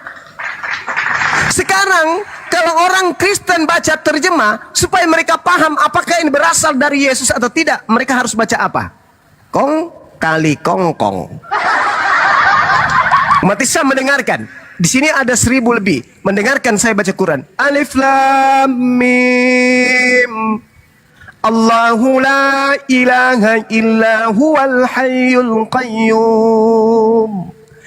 Nazzala 'alaikal kitaba bil haqqi musaddiqan lima baina yadayhi wa anzala at-taurat والإنجيل من قبل هدى للناس وأنزل الفرقان إن الذين كفروا بآيات الله لهم عذاب شديد والله عزيز ذو انتقام إن الله لا يخفى عليه شيء في الأرض ولا في السماء هو الذي يصوركم في الأرحام كيف يشاء لا إله إلا هو العزيز الحكيم. Mereka membaca, mereka mendengar, mereka mendapatkan pahala dan menenangkan jiwa mereka. Segera mereka tunduk kepada Allah yang telah menciptakannya. Kaidah dalam Al-Quran, innamal mu'minuna alladhina idza dzukirallahu wajilat qulubuhum wa idza tuliyat alaihim ayatuhu zadatsum imana wa ala rabbihim yatawakkalun. Tanda-tanda orang beriman adalah mereka ketika mendengarkan nama Allah, bergetar hati mereka. Dibacakan ayatnya, maka tertegun hatinya, tunduk takut kepada Sang Penciptanya. Nah, sekarang kalau saya baca Bibelmu, apa yang bisa saya dapatkan? Ini dan di hadapannya berdiri 70 orang tua kaum Israel dengan Yasanya bin Safan di tengah-tengah mereka, masing-masing memegang bokor ukupannya. Di tangannya ada keharuman dari asap ukupan itu naik ke atas. Apa itu? Apa yang bisa kudapat di situ? Apa yang bisa kudapat? Kutambahkan dikit bang. Mereka bersundal pada masa mudanya. Di sana susunya dijamah-jamah dan dada keperawanan dipegang-pegang. Lanjut. Kita diskusi apa mau ceramah? Kalau nggak saya turun. Apa yang bisa kudapat di situ? Apa yang bisa kudapat di situ? Enggak, kamu ini mau diskusi apa mau ceramah? Lo kok ceramah? Saya kan ditanya. Kok tadi baca-baca Al-Quran, mudah menghafal, artinya nggak tahu. Itu apa? Umat Islam kalau mau tahu tinggal baca artinya kan. Sekarang kalau kamu mau tahu, sekarang kalau kamu mau tahu, sekarang kalau kamu mau tahu ucapan Yesus itu, yang tak tahu artinya. Tadi kan udah kubilang samamu. Tadi sudah kubilang samamu untuk menenangkan hati, untuk menenangkan hati. Untuk menenangkan hati dan mereka ketika membaca Quran sudah mendapatkan pahala kebaikan. Ya. Jadi hanya menghafal dapat pahala gitu. Yes, benar sekali. Benar sekali. Berapa pahala berarti dengarkan. Berarti ketika di dalam ajaran agamamu dengarkan. Berdasarkan dengan pahala amal. Tadi di Yohanes 5 nomor 29. Betul nggak manusia akan dibangkitkan yang berbuat baik? Apa kata Yesus? Perbanyaklah harta surga, sebab harta surga tidak lekang dimakan karat. Apa harta surga itu? Amalan baik.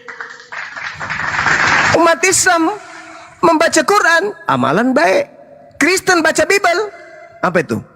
Apa itu tadi yang dibaca sama Bang Blender? Orang baca Bible bisa apa Bang Blender?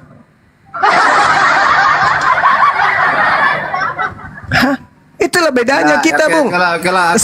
Sekarang begini, Saudara Max. Sekarang begini, Saudara Max. Bekerja dulu ya. Mas, Saudara Max, dengarkan dulu. Ketika kemudian Al-Quran saya dibaca terjemahannya oleh umat Islam, Allah tidak ada Tuhan selain Dia yang Maha Hidup menerus. Kemana mereka? Izin dulu aku turun. Nggak ada, ini ceramah, ini bukan diskusi. Loh, saya ditanya. Makanya saya menjawab. Tadi ku dengar gak ada yang sekarang begini, saya balik nanya samamu. Kalau Anda ingin mengetahui ucapan yang asli itu, cara Anda gimana? Perkataan Yesus. Ya, yang asli. Cara Anda mengetahui ucapan Yesus yang asli itu yang mana? Saya tanya lagi, Yesus apakah masih ada sampai saat ini? Saya ulang lagi. Ketika Anda ingin mengetahui ucapan Yesus yang diucapkan Yesus ketika menyampaikan firman Tuhan di tengah Bani Israel, apa yang Anda lakukan? Pertanyaanmu tadi, apakah Yesus masih ada sampai saat ini? Ketika Anda ingin tahu ucapan apa yang Yesus sampaikan pertama kali ketika Dia menyampaikan Injil di tengah-tengah kaum Israel, apa yang Anda lakukan? Bang Juma, pertanyaan pertama tadi kita selesaikan dulu. Kalau Nabi Muhammad ditanya nih, wahai Nabiku Muhammad, tolong terangkan, kami ingin tahu apa yang diperintahkan Tuhanmu ketika engkau diajarkan untuk mengkaji tentang orang-orang yang masuk ke dalam api neraka. Maka kami rindu ucapan itu. Kami nggak hadir pada saat itu, tapi kami ingin tahu apa yang beliau ucapkan. Maka kami lari ke Al-Quran. Qul lilladina kafaru satughlabuna wa tuhsyaruna ila jahannam wa bi'sal mihad. Oh, ternyata Nabiku pernah mengucapkan kalimat ini. Antar dari lisannya. Kata-kata itu yang keluar. Lilladina kafaru satughlabuna wa tuhsyaruna ila jahannam wa bi'sal mihad. Sekarang, ucapan yang pernah keluar dari mulut Yesus itu apa? Yang bisa kau tahu? Ucapan yang mana? Sedangkan yang muncul di Indonesia hanya bahasa Indonesia. Apakah Yesus bahasa Indonesia? Saya tanya tadi sama Bang Juma, apakah Yesus ada sampai saat ini? Tidak ada. Justru karena itu saya bertanya, bagaimana Anda bisa mengetahui? Apakah ada perkataan Yesus secara langsung saat ini? Makanya kamu harus pintar baca. Kena kau kan di situ. Jadi bagaimana? Pertanyaan saya, bagaimana cara Anda bisa mengetahui bahwa ini terjemahan sudah betul sesuai dengan yang keluar dari mulut Yesus? Gimana Anda bisa tahu? Ayo. Pertanyaanmu mutar-mutar. Bagaimana Anda bisa tahu kalau itu betul-betul ucapan Yesus? Caranya? Caranya? Baca Alkitab. Di situ ada. Bibelmu itu bahasa Indonesia. Yang saya tanya, bagaimana caramu tahu bahwa itu betul-betul keluar dari mulut Yesus? Yang ada padamu bahasa Indonesia, Yesus enggak bahasa Indonesia. Ini kenapa ini? Ayo. Ayo. Yesus ketika melakukan penginjilan di tengah Bani Israel menggunakan bahasa apa? Gimana? Yesus ketika mengajar Injil di tengah Bani Israel menggunakan bahasa apa? Bahasa Yunani. Yesus menggunakan bahasa Yunani. Coba, apa ucapan Yesus yang keluar dari mulutnya dalam bahasa Ibrani ketika dia mengatakan firman Tuhan kepada muridnya Bani Israel? Apa yang diucapkan? Dalam bahasa Ibrani? Ya. Kitab sebelumnya dibaca Bang Juma. Ayo, kata Yesus dalam Yohanes 10:27, aku mengenal pengikutku, pengikutku mengenal aku, mereka mendengarkan suaraku. Nah, coba, bagaimana bunyi suara Yesus ketika melakukan kajian terhadap murid-muridnya? Coba, bagaimana suaranya? Jadi menurutmu gimana? Dia langsung gitu. saya tanya kamu. Ikut Nabi Muhammad, ketika kami tidak hadir pada saat itu, kami bisa mengetahui suara beliau itu seperti apa. Dengarkan suara saya. Bismillahirrahmanirrahim.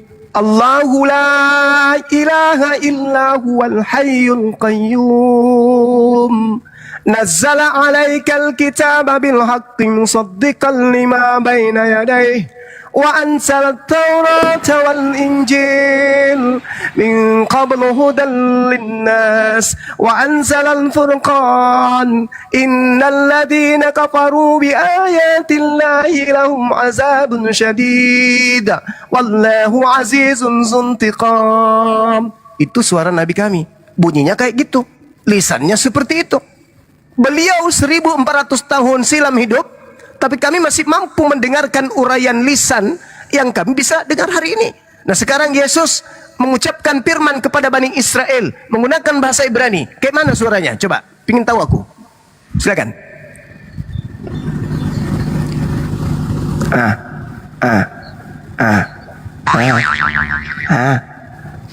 Marilah kita memuaskan birahi. Blender. Komit aja ada terus blender. Kemana?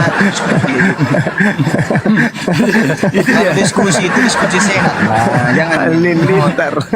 Karena ya, itu dia. Kau punya room komitmen orang. Iya, bukan. Maksudnya kau nggak nyambung. Lebih bagus. Kamu di Rukiah lagi. Don King dari Rukiah tadi lari dia. Marilah kita memuaskan birahi hingga pagi hari dan bersama-sama menikmati asmara. Blender. Apa? Udahlah, kau mau langsung juga. Aku tanya dulu, kau bilang tadi Rukiah itu apa? Kau pikir dunia ini perdukunan?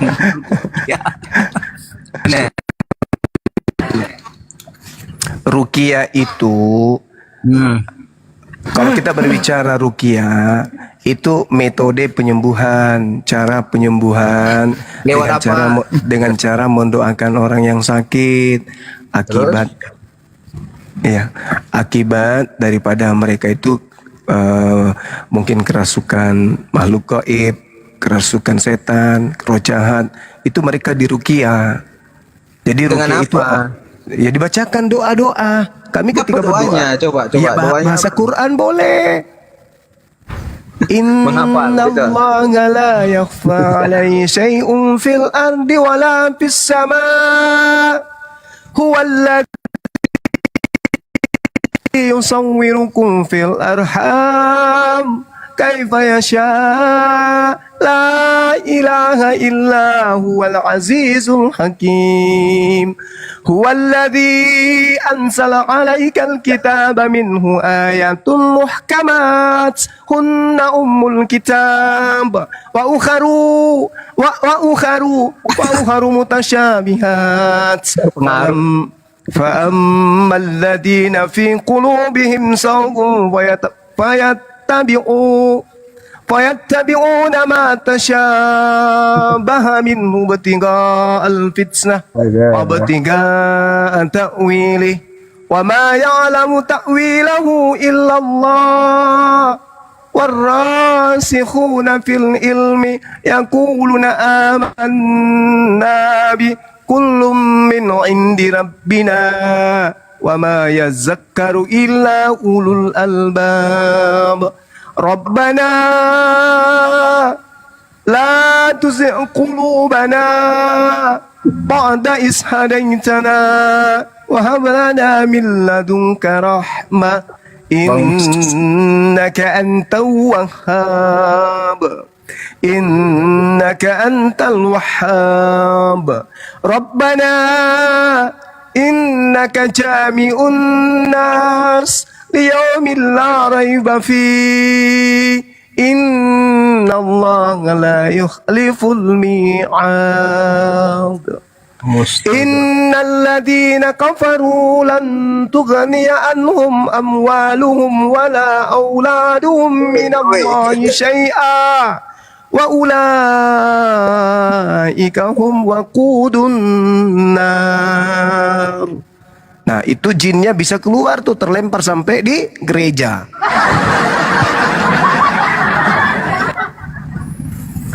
Oke, saudara-saudara. Ya, itulah tadi kan udah dikatakan ketika dengar lantunan ayat Al-Quran Bang Juma baca, ketenangan yang kita dapat, ketenangan ya. Ketika Bible mereka dibaca, marilah kita memuaskan birahi hingga pagi hari dan bersama-sama menikmati asmara karena suamiku sedang tidak di rumah, ia sedang dalam perjalanan jauh, sekantong uang dibawanya hingga menjelang bulan purnama. Bersera. Kadambi ali Fir'aun والذين من قبلهم كذبوا بآياتنا فأخذهم الله بذنوبهم والله شديد العقاب قل للذين كفروا ستغلبون وتحشرون إلى جهنم وبئس المهاد قد كان لكم آية في فئتين التقتا فئة تقاتل في سبيل الله وأخرى كافرة يرونهم مثليهم رأي العين والله يؤيد بنصره من يشاء إن في ذلك لعبرة لأولي الأبصار. Coba sambut. Marilah kita. Apabila ada dua orang laki-laki sedang berkelahi, kemudian istri yang seorang mendatangi laki-laki tersebut demi untuk memisahkan laki-laki tersebut dan merampas kemaluan laki-laki tersebut. Kalau udah kayak gitu aku angkat tangan aku. Nggak sanggup lagi aku. Kenapa kemaluannya orang dirampas? Merampas. Itulah Don King. Itu Don King. Apa itu? Itulah Bible kau. Mana lebih indah? Bersama di dalam. Enggak usah, kau nggak usah menginjak, kami membaca. Sekarang ku tanya sama kau. Tadi yang ku bacakan Ulangan 25:11. Apabila kita berantem, istrimu menangkap burungku. Itu dia. Nah, orang memisahkan berantem ini seharusnya ya. Ketika orang berantem memisahkan dengan cara tarik badannya, tarik bajunya. Ini kok dirampasnya burung orang? Cemana? Baca itu Ulangan 25:11. Pegang 7. Alah, macat kau, menghujat kau. Itulah kau nggak menerima kenyataan kau. Mau jawab itu? Kenapa? Apa maksudnya itu? Kenapa orang berantem memisahkannya dengan cara menarik burung orang? Coba, apa maksudnya itu? Kau jawab dulu itu. Kau usah kau menghujat. Sama pendeta. Tanya sama pendeta, tanya kalau pendeta nyerah udah, nyerah kalau hal gitu tanya pendeta, nyerah kok ya, nyerah. Kalau untuk urusan kayak gitu tanya pendeta. Itu melintir. Loh, kok melintir semananya kok? Mau ditunjukkan? Ada taunya aku kerjamu kan melintirnya kerjamu namanya. Loh, ya Natali.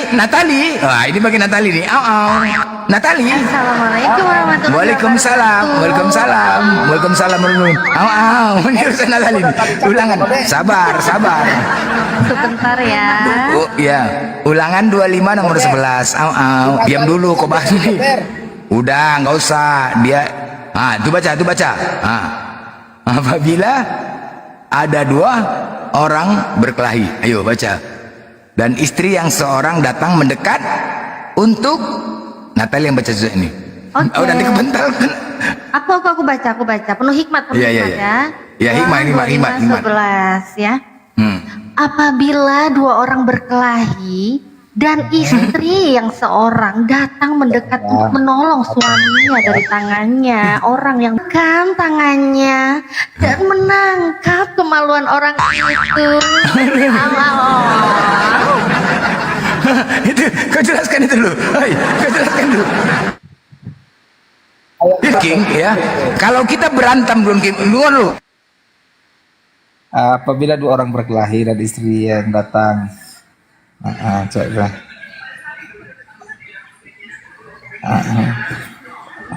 Apa bang? Melintir-melintir aja kerjanya.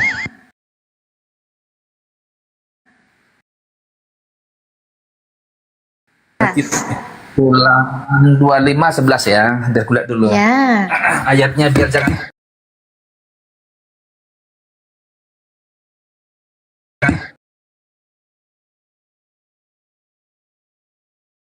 Orang berkelahi dan istri yang seorang datang mendekat untuk menolong suaminya dari tangan orang yang memukulnya, dan perempuan itu mengulurkan tangannya dan mengangkat kemaluan orang itu. Jadi aku pernah kayak gitu sama Oten. Udah pernah Oten. Ketika aku berantem sama Oten yang muka petak, kemudian perempuan mendatangi kami dan aku pun terkejut, ada apa perempuan ini mukanya petak mendatangin kami. Di saat aku berantem, kemudian perempuan itu menangkap kemaluanku. Aku pun terkejut. Lalu aku bertanya kepada perempuan itu, wahai wanita Oten muka petak, tunggu dulu. Wahai wanita Oten muka petak, kenapa kau pegang punyaku? Oh iya Blender, ini ada di dalam kitab kami di Ulangan 25:11. Ini perintah dari Tuhan. Ketika orang berantem harus dipegang kemaluannya. Lalu ku jawab, kalau memang itu benar-benar perintah dari Tuhan, maka jangan pernah kau lepaskan tanganmu. Genggam erat kuat-kuat, kocokkan maju mundur hingga muncrat. Ulang. Itu firman Tuhan.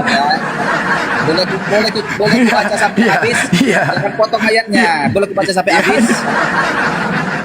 Boleh. Baca. Iya. Judul perikopnya perbuatan tidak senonoh. Ya. Ulangan 25 ayat 11 dan 12.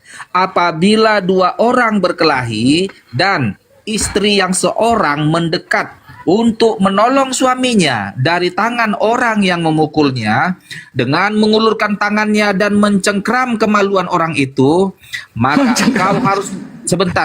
engkau harus memotong tangan perempuan itu, jangan merasa kasihan kepadanya. Artinya perbuatan perempuan itu, tangan perempuan itu harus dipotong karena mencengkram kemaluan si laki-laki. Aduh, ngilu aku dengarnya ketika mencengkram tuh, ngilu punya aku langsung ngilu.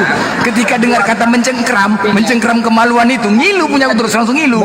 Aduh, bisa saja berkelahi, ada dua laki-laki berkelahi, sebentar dulu Blender. Dua laki-laki berkelahi, lalu istri yang seorang membantu suaminya dengan menarik mungkin saja buah apa jakarnya itu biar kesakitan ini, tetapi dengan berlaku curang itu, si perempuan itu karena berlaku curang, maka tangan si perempuan itu harus dipotong karena membantu suaminya dengan perlakuan tak senonoh. Oke. Nah, kita contoh. Kita berantem di berdua. Oke, kita berantem berdua ya. Tunggu dulu.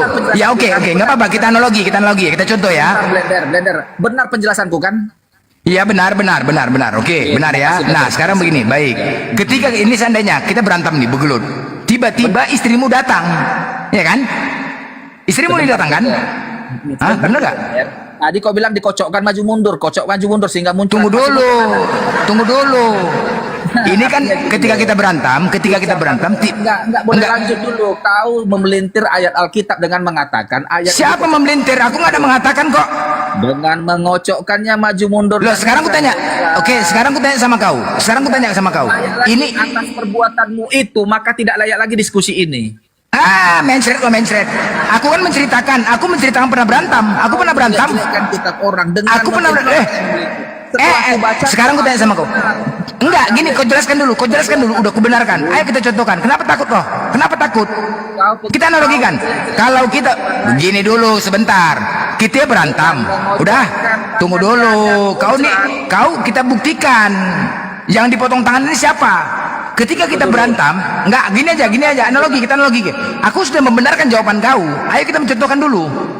Seandainya kita ini berantem, kemudian istri kau yang datang kepadaku. Macet kau. Gimana ini sekarang? Istri kau datang kepadaku, terus memegang punyaku. Nah, kau memotong tangan istrimu berarti. Gimana coba? Kan begitu nih kan? Ketika kau istri yang seseorang, istri siapa? Nggak mungkin istri kau memegang punya kau sendiri. Pasti istri lawan. Kan istri lawan. Datang seorang istri yang kita dua ini berantem? Istri siapa? Kita analogikan ketika dipotong tangannya, mampukah kau memotong tangan istrimu? Kau memang udah jelek kok bibelmu. Ini dia, gabrul. Dan dari mana datanya, cobalah. Ketika dua orang, udah kubenarkan jawabanmu, benar. Tapi kita berikan contoh. Kita berikan contoh. Kau berantem sama aku. Kemudian tiba-tiba istri siapa yang datang? Istri kau atau istri aku? Hah? Kalau istri kau, dipegangnya punya kau. Kan nggak mungkin dipotong tangan kau. Serba salah. Kenapa? Dari mana ini yang aku membuat pemikiran aneh yang menulis kitab ini? Dari mana dia bisa berpikir ya menulis ini ya, berpikir dia sampai sebegitu jauh tentang itu loh, kemaluan loh. Coba bayangkan, ini yang kupikirkan. Dari mana dia bisa berpikir sebegitu jauh, sedangkan kalau orang berantem, kepanikan timbul sama kita. Nggak pernah terpikir ke situ loh. Ya, kepanikan apa? Kita memikir, woi tolong pisahin, kan gitu kan? Tolong pisahin, tarik badannya, tarik tangannya, tarik bajunya, kan begitu. Itu yang ada di benak kita. Pernah nggak terpikir? Coba teman-teman, pernah nggak kalian terpikir sedikit pun ada ke situ? Ini loh yang perlu kita bahas nih, yang bagaimana orang menulis bisa sampai sebegitunya dia berpikir ke situ gitu loh. Ini kitab apa? Kok sampai ke situ-situnya? Memang sudah kotor itu. Kalau kau katakan itu memang udah parah kayak gitu. Itu fakta loh. Jangan kau merasa, kau anggap apakah itu kitab suci. Memang begitulah faktanya bos, tertulis. Serba salah itu, serba salah. Mampukah kau memotong tangan istrimu? Ayo, mampu? Kan enggak aja. Kalau perumpamaan itu yang lebih baik lah perumpamaan. Apa sih manfaatnya? Apa manfaatnya itu? Jadi kalau kau memang mau menjelek-jelekkan, memang udah, aduh, baikkah menurut kau itu kitab itu? Mencret kau Don King, serak kau, enggak aja. Memang sudah jelek kok, memang iya, aku pernah kejadian kayak gitu. Ya kan? Coba pernah nggak terpikir? Aku tanda tanya ini. Kok bisa sampai sebegitunya dia berpikir ke situ ya? Aneh ya. Orang berantem, merangkap mencengkram kemaluan, kan kemana lah itu? Aduh, gila kali ya. Ini perlu dibahas, perlu dibahas ini. Masih pantaskah ini disebut kitab suci gitu loh? Sebegitunya pemikiran dia sampai sebegitunya, kemaluan pula pemikirannya orang berantem. Aduh, gawat kali ya. Berarti kan nanti menganggap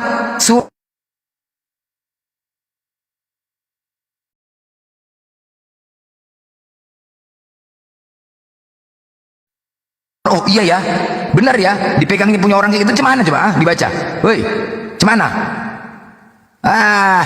Gak ngarang aja. Coba tunjuk lagi Natali, coba tunjuk lagi datanya. Itu jelas. Coba tunjukkan lagi, kita pahamin. Bukan kita mau sembarang menafsirkan, enggak, itu tertulis. Apabila dua orang, coba tunjukkan lagi tadi. Ya, tuh. Apabila dua orang berkelahi dan istri yang seorang datang mendekat untuk menolong suaminya dari tangan orang yang memukulnya, dan perempuan itu mengulurkan tangannya dan menangkap kemaluan orang itu. Astaga, kemana lah pemikiran sampai ke situ? Aduh, taklah. Terus kemudian dia memotong tangannya. Di bawahnya ayat selanjutnya. Mampukah suaminya memotong tangannya sendiri? Terus ngapain juga dia pegang burung orang? Kan kau pun kegatalan, kumakil. Kau ngapain kau pula pegang burung orang, kau ngarang aja kan? Kenapa?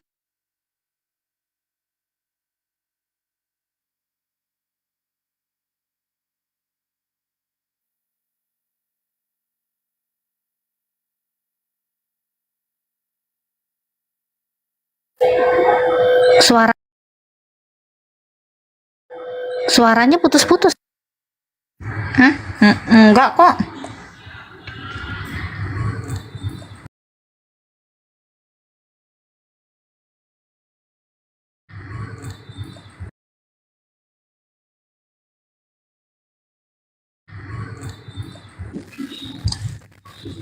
Nah, ngelek. Ya kan? Itu isinya. Itu isi Bibelnya kan? Enggak. Udah aku enggak. Isi Bibel ngelek. Nah, itu enggak ada kita. Kau yang ianya dongking sudah malu, kau isi kitab kau itu malu. Makanya kau terus panik, gelisah, itulah faktanya. Kau hina-hina, kau jelek-jelek. Loh, memang ada enggak saja kau macam orang bodoh aja kita, macam orang bodoh aja kau buat. Enggak saja. Kalaupun kayak gitu, bini aku berantem. Ku maki lah biniku, kau pun kegatalan, kau ngapain pula kau pegang burung orang? Kan ada otak kau tuh. Hah? Iya bang, daripada kau dipukuli bang, daripada kau dipukulinya, loh, kau dipukulinya kau pegang burung orang kau, nggak aja kau. Langsung lah kita berpikiran, dicengkramnya, aku cengkram biar langsung berarti kau ada selingkuh sama dia kan, jadi masalah kan, hah? Berarti kau ada, kenapa kau pegang burung dia? Musuh itu, kau pegang, berarti kau ada selingkuh sama dia. Wah, langsung kemana-mana pikiran kan? Langsung kemana-mana pikiran kita. Kan aja cemana lah itu, enggak. Terus kemudian kalau melakukan seperti itu, potong tangannya. Terus mampukah aku memotong tangan istriku? Kan enggak aja, enggak mungkin ku potong tangannya gara-gara megang burung orang. Ku maki lah bini, kau pun gatalan kali, kau ngapain pula? Kau masih bisa tarik bajuku, menjerit-jerit, kau minta tolong sama orang, bang tolong pisahin. Atau kau tarik badan yang musuhnya itu berantem sama aku. Kau tarik tangannya, kau tarik badannya. Masih bisa dengan cara lain. Tarik bajunya. Kenapa kau berpikir burung? Ini kan, kenapa kok sampai ke situ pemikiran kita lah? Aduh, gila kali ya. Yang nulis ini sampai ke situ pemikiran dia. Ini menjadi acuan. Gila kali ya. Kalian kayak gitu. Kan mencontohkan. Takut kan hotel mencontohkan kan? Takut. Takut dia. Kalau istri berantem gimana? Nggak ngerti laku itu yang kita tertulis ya teman-teman. Itulah dia. Ulangan 25:11 ada tanya ada. Hal-hal seperti itu. Makanya nggak pantas lah. Itulah mau dikalahkan dengan Al-Quran. Wah, jauh level lah teman-teman. Jauh. Sangat jauh level. Dari sini saja sudah gugur ya. Kalau untuk membandingkan ya. Yang namanya kitab suci. Apakah masih layak, pantas disebut kitab suci? Itu loh. Kita apa di dalam? Nggak ada kan? Ketika mendatangi suami, datangilah ladangan sawah kan? Nggak kayak gitu. Sekarang yang kita bahas ini kata-katanya. Bukan sebuah makna kalimat. Enggak. Apa sih manfaatnya itu? Kenapa terlalu banyak? Manfaatnya apa? Apa manfaatnya? Korelasinya apa? Itu dibuat. Gitu. Faedahnya apa? Apakah semuanya di dunia ini orang manusia pelaku pezina semua? Hah? Itu loh, apa faedahnya? Apakah pantas dikatakan kitab suci? Suci itu kudus. Itu Tuhan, itu firman Tuhan.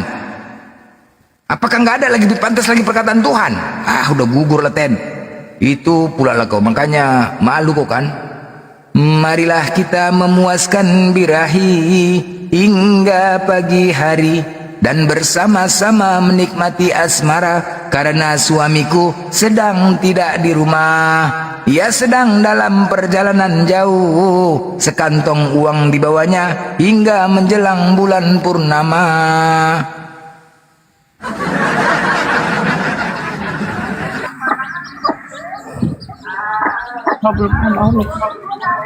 Bang, buronan dunia, bawa ayam pula, monitor. Bang, moderatorku apa dah bang, jadi aku harus turun dulu, ntar naikin lagi. Ya, buronan dunia. Halo bos, assalamualaikum. Waalaikumsalam. Bang Blen. Masa ya, pantai habis itu bukan donking itu, longor itu. Naikin lagi longor aku. Itu donking itu longor. Iya bang, izin dibawa dulu bang ya. Oke, makasih bos. Assalamualaikum. Salam. Ya, Bang Boy, kau jangan ini apa namanya?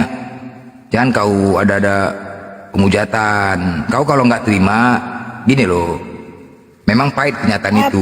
Ini baru naik udah. Alah, kau banyak hal diterjal, kau ngoceh-ngoceh aja. Apa? Memang berat. Apanya berat? Memang berat lah. Enggak, itu fakta. Makanya gini, tadi kan ku bilang, lepaskan doktrin, ikutin kitab, atau kau mengikutin kitab, kau mengikutin kitab, lepaskan doktrin, atau lepaskan kitab, ikuti doktrin. Iya, faktanya apa? Yang mana? Coba kau jelaskan tadi ulangan 25:11. Coba kau jelaskan ulangan 25:11. Yang mana? Mana tadi? Itu Natali, coba. Ulangan 25:11. Mana? Astaga. Sebentar. Kau bukalah kitab, kau nggak ada. Natali. Tunjukkanlah. Natali, monitor. Natali.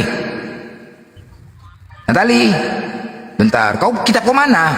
Oke, sebentar. Oke, ya, udah, bentar. Ya, sebentar. 1 jam kemudian.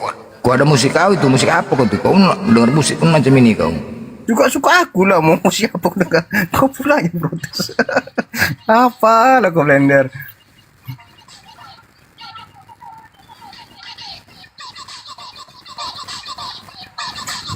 Musik apa ini?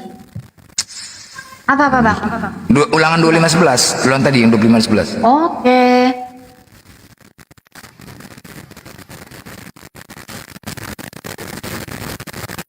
Nah, udah. Buka mute-mu. Ya, aku. Boy, buka mute-mu. Buka mute-mu. Boy. Iya, tadi musiknya, makanya kau matikan musiknya. Apa pertanyaanmu? Itu baca. Coba jelaskan. Coba baca. Kau nggak nampak kau? Bacalah, kau yang pada apabila 2 orang berkelahi dan istri yang seorang datang mendekat untuk menolong suaminya dari tangan orang yang memukulnya, dan perempuan itu mengulurkan tangannya dan menangkap kemaluan orang itu. Silakan. Pertanyaannya apa? Coba jelaskan itu. Kamu mau kritik teks itu? Aku tanya, jelaskan itu tentang ayat itu maksudnya apa? Iya, kau mau mengkritik teksnya. Ya. Jadi di Al-Quranmu tidak ada yang salah atau di hadis? Aduh mak, kau Iya. Coba aku tanya, apakah di Al-Quran atau hadismu tidak ada yang dulu, nanti abis itu kau jelaskan, kita jelasin bahasa Al-Quran. Ini dulu. Kau kan mengkritik teks. Ini dulu, ini maksudnya apakah benar? Contoh, gini. Apakah? Aduh, kau kan macet kan, malu bos. Ya udah jawablah. Iya bang. Malu kan? Ini kan mengkritik teks ini kan. Ya udah jawablah. Ya udah, apa aku tanya juga, apakah tidak ada salah di Al-Quran atau hadismu? Itu bukan mengkritik, tetapi meminta Mengkritik itu penjelasannya, namanya. Bang Boy. Kau harus Itu nanya, sama cuma penjelasan. itu mengkritik. Minta penjelasan itu. Kalau bertanya minta itu, kau jelaskan maksud ayat ini itu seperti apa, kalau Bang Boy. bertanya, tanya yang sesuai dengan ajaran kebenaran, bukan Nah mengkritik itu Bible-mu, kau nggak teks. percaya sama Bible-mu itu yang Makanya kita tertulis. diskusi, bukan mengkritik teks. Itu bukan mengkritik, tapi ini nggak benar, Kritik namanya itu. Berarti ini nggak benar maksudnya. Nggak benar ya? Kalau memang begitu, apakah di Al-Quran atau hadis tidak ada yang salah? Ya.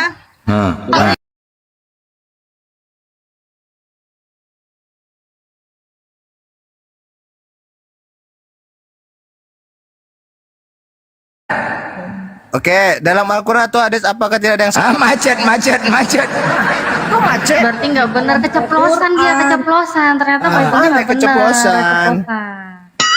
Astaga, Natali. Kenapa kau berat untuk menjelaskannya ini? Kenapa kau berat untuk menjelaskan? Yang mengimani kitab ini siapa? Kristen atau Islam? Astaga, Belanda. Kristen, oke. Karena kau mengimani kitabmu dan ada di dalam kitabmu, aku bertanya kepadamu, tolong kau jelaskan di ulangan 25:11 ini apa maksudnya? Kalau nggak tahu bilang aja nggak tahu bang, aku bantu bang. Kalau mengkritik teks itu bukan diskusi namanya. Mau dibantu nggak? Aku tahu loh maksudnya apa. Astaga, parah. Aku bantu ya, tanpa menafsirkan. Izin bang Blender, aku bantuin dia nih. Kasihan dia soalnya, kuculuk banget. Ini ya, kita lihat dari Alkitab Sabda ya. Pasti aduh. Turun. Malu kan? Malu dia. Ini kan TB, AYT. Ini kita lihat yang BIS aja ya. Bahasa Indonesia sehari-hari. Ya. Bahasa Indonesia sehari-hari ulangan 2511.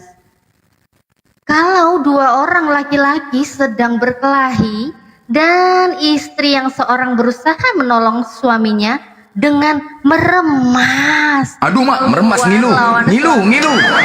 Au. Langsung aku ngilu punya aku langsung ngilu. Kayak gitu ya, aku nggak nafsirin ya. Kayak gitu aja sih penjelasannya dari bahasa Indonesia sehari-hari. Langsung ngilu punyaku. Yang kalian punya ngilu juga punya kalian? Ngilu nggak? Ketika membayangkan diremas punya kita, remas kok ya, ngilu lah terus. Telur kita pula diremas gitu, apa nggak ngilu? Ada sakit lah. Firman Tuhan itu ya. Nah, itu firman Tuhan tuh. Nah, banyak mereka terkejut isi kitabnya. Banyak. Tengoklah, nggak menerima dia kan, tapi itu fakta loh, kenyataan loh. Emosi, panik. Ini biar kalian sadar, dibuka. Pantaskah itu disebut kitab suci? PTN. Kenapa kok kejang-kejang? Hah? Malu ditontonkan itu, malu ditunjukkan itu. Untuk kesadaran sama kau, untuk kesadaran. Nah, nanti ku buat lagi perlombaan baca Amsal, serak kalian. Tengoklah, ku buat lagi nih, biar makin tahu kalian. Hah? Ku buat lagi acara perlombaan tuh, biar makin terkejut. Terkejut kalian, ternyata ada isi kitab kalian kayak gitu. Kalian nggak percaya kan? Bingung kalian menjawabnya. Ku buat lagi perlombaan baca Amsal. Tengoklah, ini ku buat baca ulangan 2511 nih, biar macet kalian. Jadi biar kalian pikir ini hujatan, hinaan, menjelek-jelekin. Enggak. Ini firman Tuhan. Tidak ada niat yang lain membacanya, baca. Aku pun larinya ke burung aja, pening juga aku. Kenapa aku burung aja, aku nggak ngerti aku ya. Aduh, entahlah. Kenapa larinya ke burung aja nggak? Aduh, di mana lah kalian itu? Itu masih pantas, masih dikatakan kitab suci kali lagi. Hilanglah suciannya. Firman Tuhan, perkataannya meremas-remas. Aduh, meremas-remas. Cuma anak lah tuh, susunya dijamah-jamah. Aduh, apalah gitu susu. Manfaatnya apa? Apa sih manfaatnya? Itu aduh, aku Amsal itu teman-teman ya, gara-gara baca Amsal tuh banyak kali aku dapat COTN, banyak kali. Ya. Amsal itu kalau udah baca Amsal itu banyak kali gampang kalau dapat COTN. Enggak usah lah, nanti kasih ilmu payah mungkin. itu pun dulu kalau Natali masih oten kayak itu juga. Dek, kau pernah baca ini dek? Apa ini bang? Ini dek, Amsal 7 apa? Dek Maria dek mau tuh. itu ya, kalau mereka kan jarang baca kitab pasti mau, ya apa ini bang? Ini kan memuaskan birahi. Apa itu bang? Ayolah dek buka kamar ya, pasti mau. Ini dek, kalau adik boleh menolak abang, tetapi ini firman Tuhan, nggak boleh adik tolak. Kalau adik tolak, dosa-dosa dia harus ditebus. Mau? Takut itu, langsung mau. Ya bang, kata. Langsung mau. Dia nggak pernah tahu apa itu maksudnya bang. Carilah. Yuk, langsung mau. Pasti aku jamin. Tapi jangan lakukan tuh. Nanti kalian buat contoh pula apa nih aku jangan. Jangan. Nanti kalian lakukan itu. Itu udah pencetan gampang kali pakai itu. Marilah mas Kabrai. Itu gampang tuh. Perintah. Ya, banyak nggak tahu loh. Kemarin aku buat perlombaan itu 3 yang mualaf. Kemarin aku perlombaan baca Amsal 7 sama tujuannya buat perlombaan itu bukan mau menghina-hina, bukan teman-teman. Kemarin aku buat perlombaan itu tujuannya untuk menampol oten-oten, karena apa kali udah kesel kali aku dengar perkataan mereka, Islam agama cabul, Islam agama radikal, agama telolet. Apa kali udah jenuh kali. Jadi aku buat acara itu gitu loh. Artinya menampol ke mereka, tujuannya bukan untuk menghina, nggak ada. Udah bosan kali asal bawah taping, Islam cabul, Islam radikal, Islam telolet, gitu-gitulah. Ajaran telolet, teroris. Itu aja yang didengar dulu kemarin tuh. Bosan. Di mana-mana typing itu aja. Akhirnya aku buat perlombaan pembacaan Amsal dan 2 Samuel 11 itu tentang teroris. Bunuhlah semua yang ada padanya. Jangan ada belas kasihan, baik laki-laki maupun perempuan, anak-anak maupun perempuan, anak-anak maupun anak-anak yang menyusu, lembu maupun onta, domba. Itu juara satu Bang Eri. Itu juara satu. Nah, itu bacaan itu kan ayat tentang teroris itu. Kalau dipikir-pikir, ketika apa salah anak yang berdosa, ada salah menyusuin, makanya ketampol. Banyak kemarin panik oten. Wih, alhamdulillah 3 yang sadar karena terbaca. Alhamdulillah. Jadi biar supaya tujuannya untuk apa? Jangan lagi kalian bernarasi yang mengatakan Islam agama cabul, Islam agama ini, jangan lagi. Justru itu akan menampol kepada kalian sendiri. Udah tahu kita fitnahan terhadap Islam, udah tahu kali kita, ya kan. Tujuannya untuk itu. Iya. Itu untuk teman-teman muslim, tahan dulu di bawah ya. 2 slot ini kita utamakan dulu untuk teman-teman Kristen.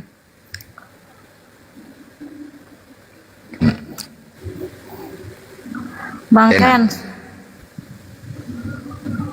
Kamarul, Bang Kens.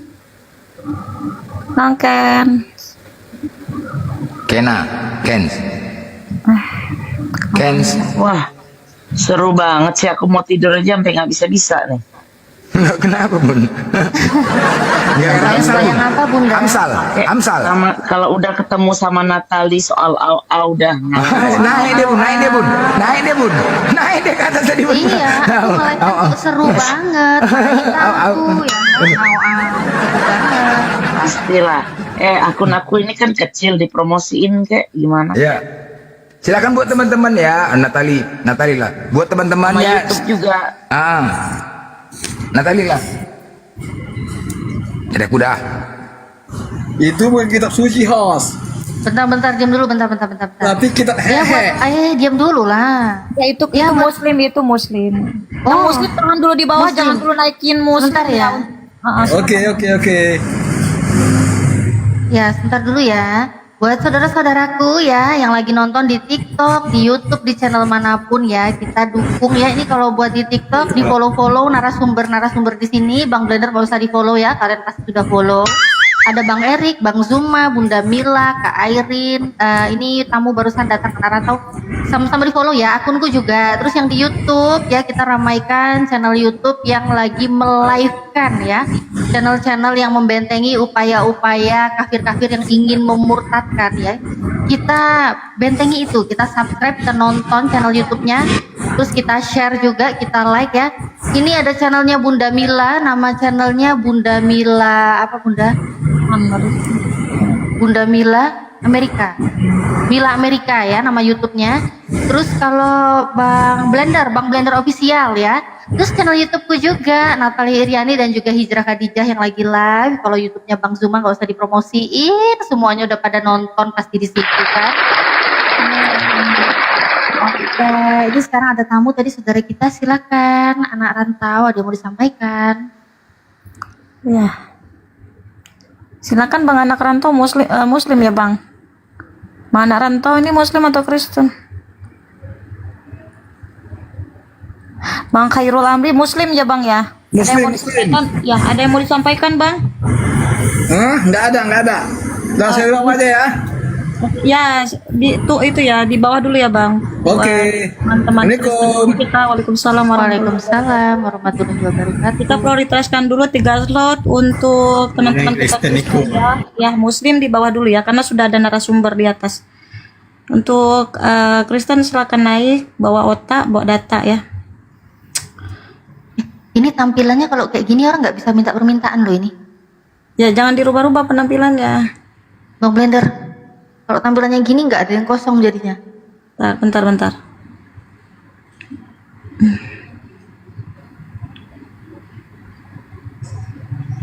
Oh, aku terlalu sering udah. Ini yang komen Hildan Ismail, Bang Blender Jos. Apalagi terfavorit ini ya Bang Blender ya. Udah 2 tahun nih, 2 kali berturut-turut nih dia.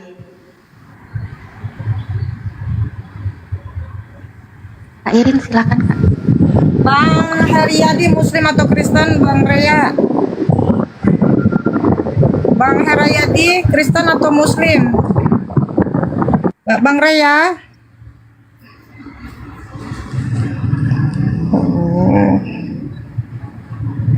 Cek. Tuh, baru ada kali ya. Kecil ya.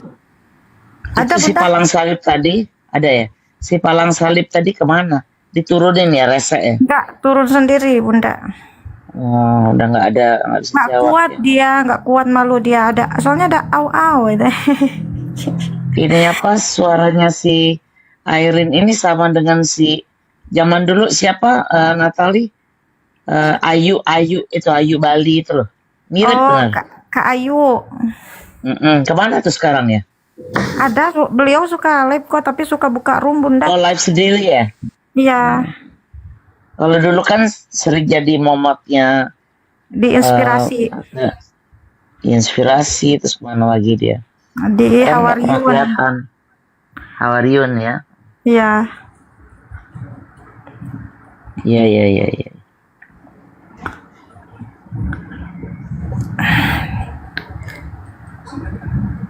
Abelia, Kak Abelia. Kak Abelia. Suaranya. Kak Abelia, selamat siang. Nggak Monitor ya, saya izin turunkan ya Kak di bawah dulu ya. Ya, selamat siang. Ya. Sekalinya buka mic boti ya Bang ya. Bang Erik. Sekalinya keluar gitu. Lagi di warung, lagi nongkrong. Salah pencet Muslim. Oh, nggak apa-apa kalau salah pencet, jangan salah sembah aja, Bang.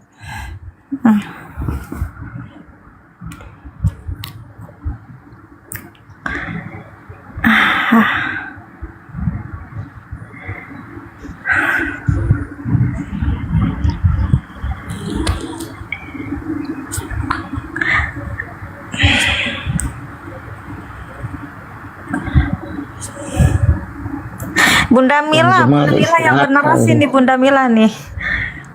Aduh, Biar naik. itu nggak di sini nih jam 12:30 malam, 12:30. Oh, Suara iya. aku udah double Malam ya, begini. Bunda ya. Aku cuma dengerin tadi karena pakai headset kan dengerin masih.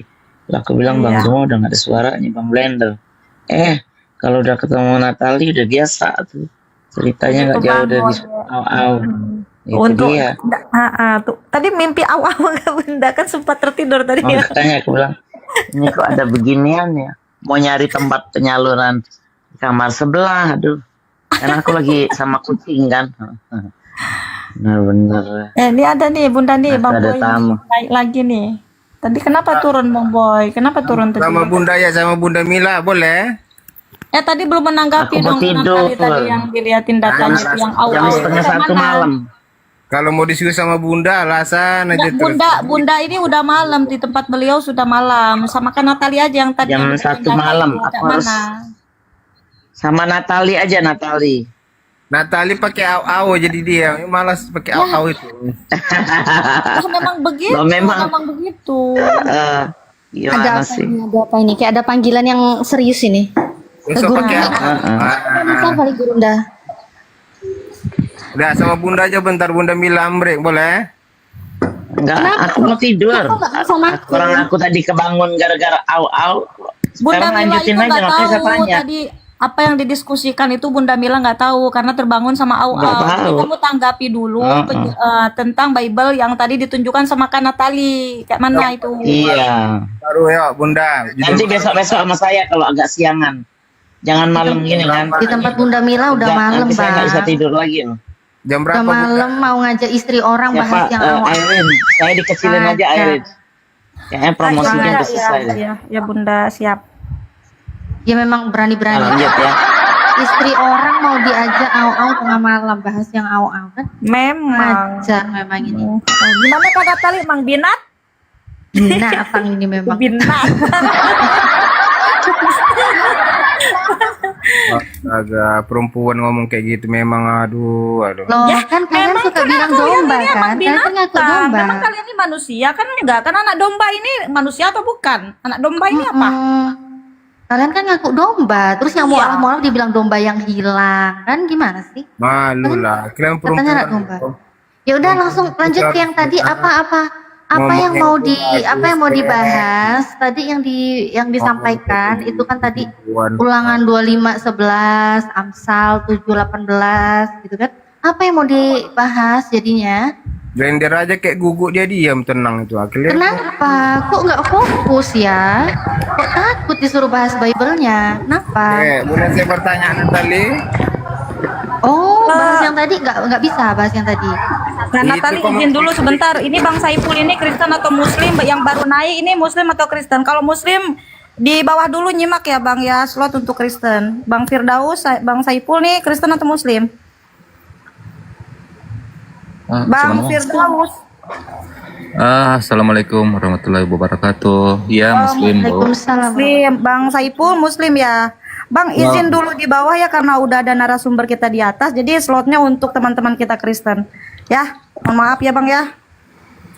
Di bawah dulu ya. Ya. Terima kasih ya.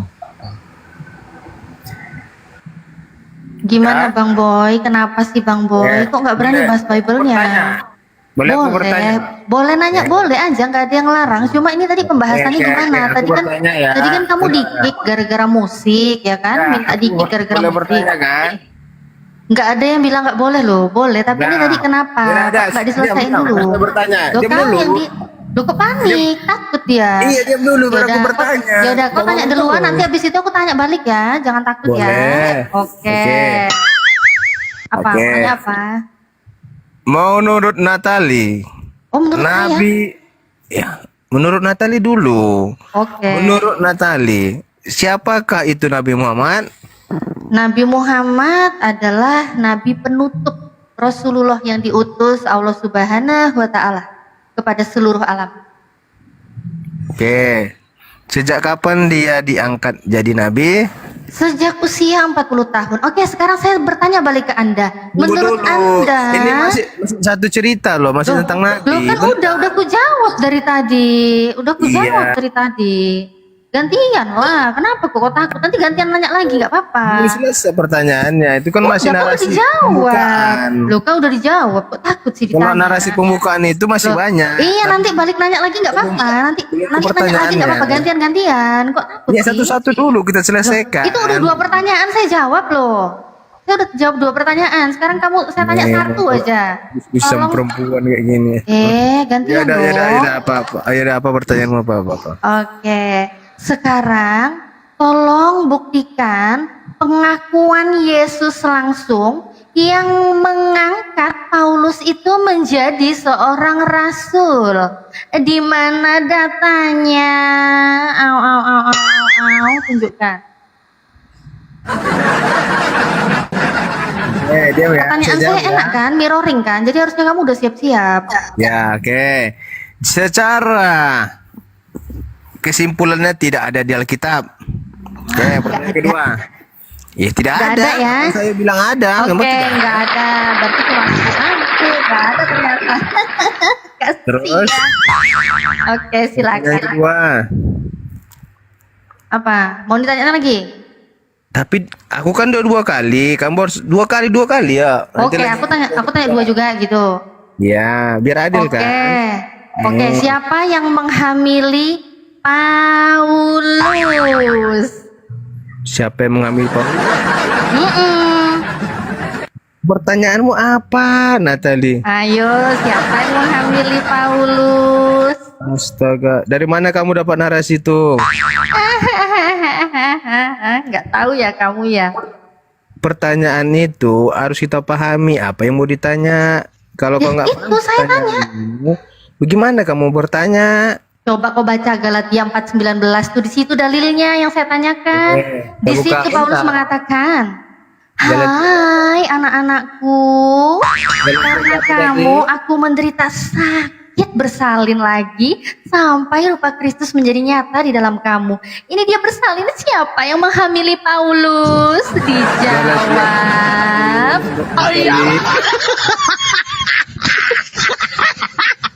Apa? Ada diskusi kayak gini. Nah, Galatia berapa tadi? Galatia 4:19. Kaget kan diskusi sama aku? Kau minta Apanya?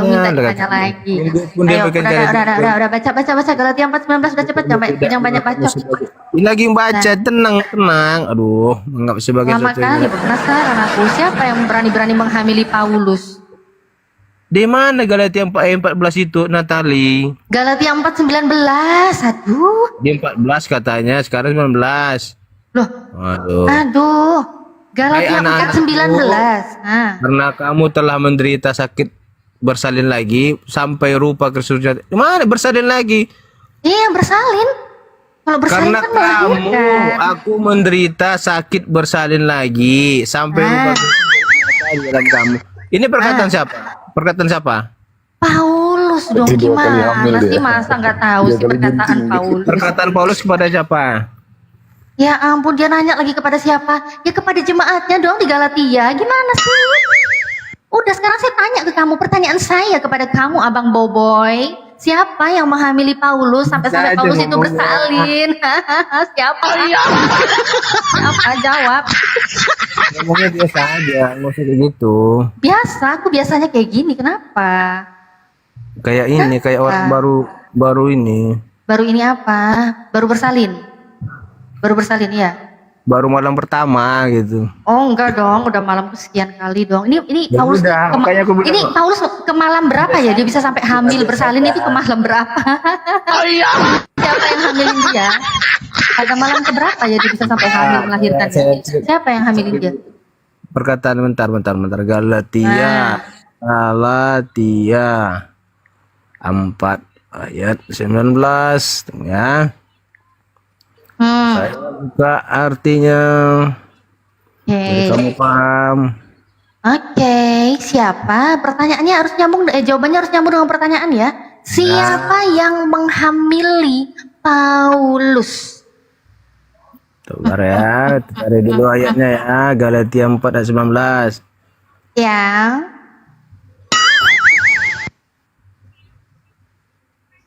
Nah, ini dia. Ini artinya, boleh saya artikan kan? Dibaca dulu, boleh. Pertanyaan saya kan siapa yang menghamili?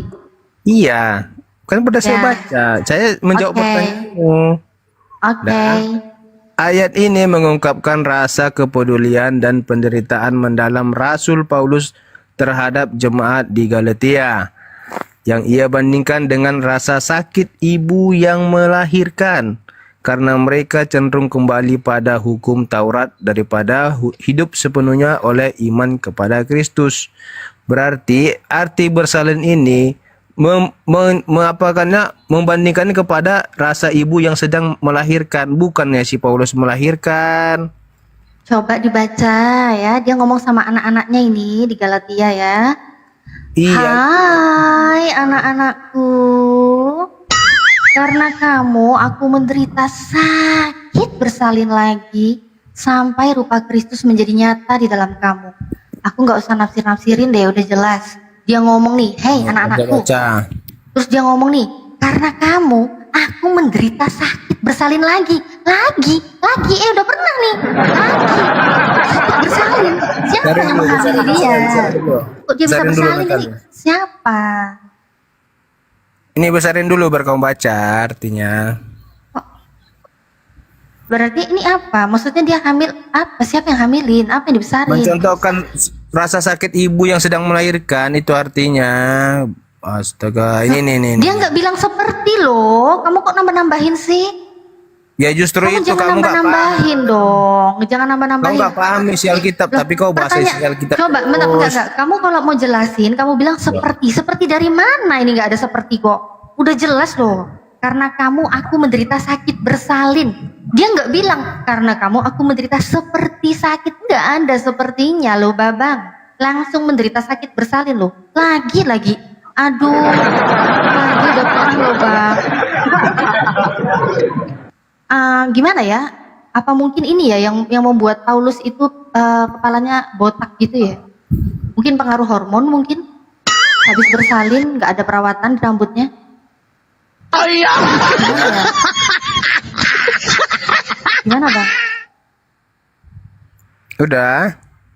Gimana ini siapa yang hamilin?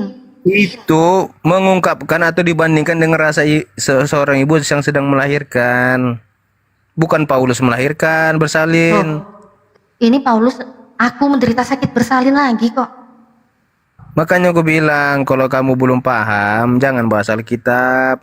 Loh, ini kan tulisannya gitu, Bang. Abang kok mau bohongin aku sih? Jangan dibohongin lah, Bang. Kita sama-sama tahu yang tulisannya apa. Bang bisa baca loh kita. Di Alkitab itu tidak hanya yang ditulis itu yang kita pahami, tapi kita artikan. Dipelintir gitu. Ditambahin. Dipelintir dari mana? Bukan dipelintir, tapi dipahami, diartikan. Makanya dalam Alkitab itu tidak hanya cukup dibaca. Sebelum Terus kamu baca dilawan. Alkitab, sebaiknya kamu berdoa supaya kamu diberikan pengetahuan. Kalau udah Apalagi berdoa kamu pun tulisannya berdoa, nggak berubah loh, Bang. Kita orang sama-sama tahu Islam, loh, Bang. Jangan bukan gitu lah. Kita sama-sama Kristen, tahu lah bahas tulisannya. isi Alkitab, ya pasti ngawur jawabannya. Kamu nggak paham. Gitu Gimana loh. bisa? Loh, Bang. Mau pahamin gimana loh? Udah jelas tulisannya 4:19 kayak gitu Justru kok itu dia saya sakit. bilang, kalau kamu bahas Alkitab, kamu bukan Kristen, ya kamu nggak paham. Apa hubungannya Kristen nggak Kristen jadi nggak paham? Ini bahasa Indonesia loh, Bang. Bukan bahasa Kristen loh, Bang. Kalau semua yang dalam kitab itu kau baca dengan tadi yang kau bacakan yang pertama tadi, yang dua orang bersalah apa tadi, yang ayat berapa Apa? tadi yang pertama?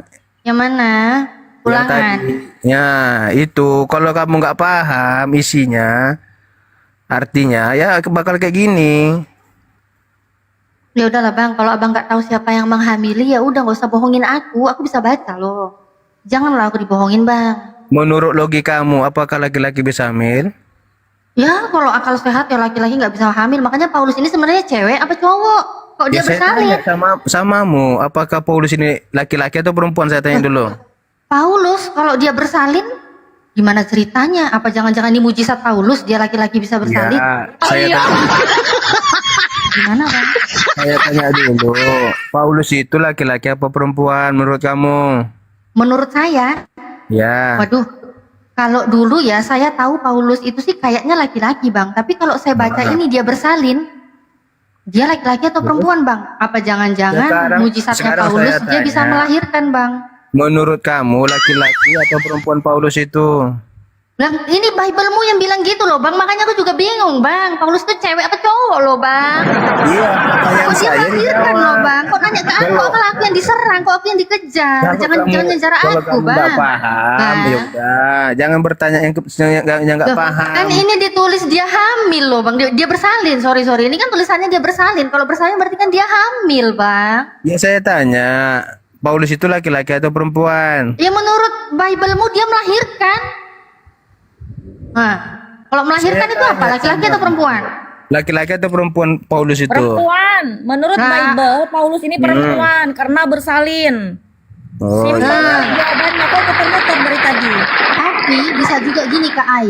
Berarti Bisa juga kayak gini Kak Ai. perempuan. Kan Paulus itu kan diimani Kristen itu kan sebagai apostolos ya kan? Ya. Berarti menurutmu Diimani sebagai rasul. perempuan. Mungkin itu salah satu mujizat Paulus laki-laki tapi bisa melahirkan. Bisa juga. Iya. Gimana? Jadinya dia cewek apa cowok? Kalau melahirkan kan harusnya cewek ya.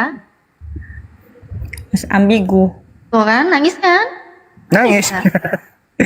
Kasihan aku nengok kalian gitu loh, baca-baca Alkitab orang tapi nggak ada yang ngartikan. Ini jadinya belajar itu dengan pendeta. Nggak usah ceramahin aku, tinggal Kalaupun bilang tidak tahu, dia bersalin itu siapa yang hamili loh. Kulit Ini udah amat. nggak tahu, membantah. Gitu.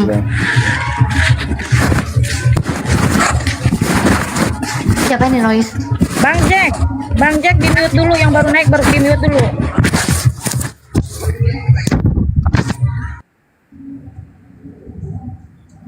Aneh-aneh loh Lanjut, Bang Kak. Boy ini. Udah. Iya, Bang Boy ini aneh-aneh loh. Dia mau ngelawan Bible-nya, dia mau nipuin kita, guys. Padahal ini udah jelas Melawan Bible. kelihatan. Justru aku yang bilang kamu melawan Bible kami, sosok tahu, mengartikan. Aku tahu Alkitab dia menderita sakit. jangan. Dia menderita sakit bersalin lagi itu. Aduh.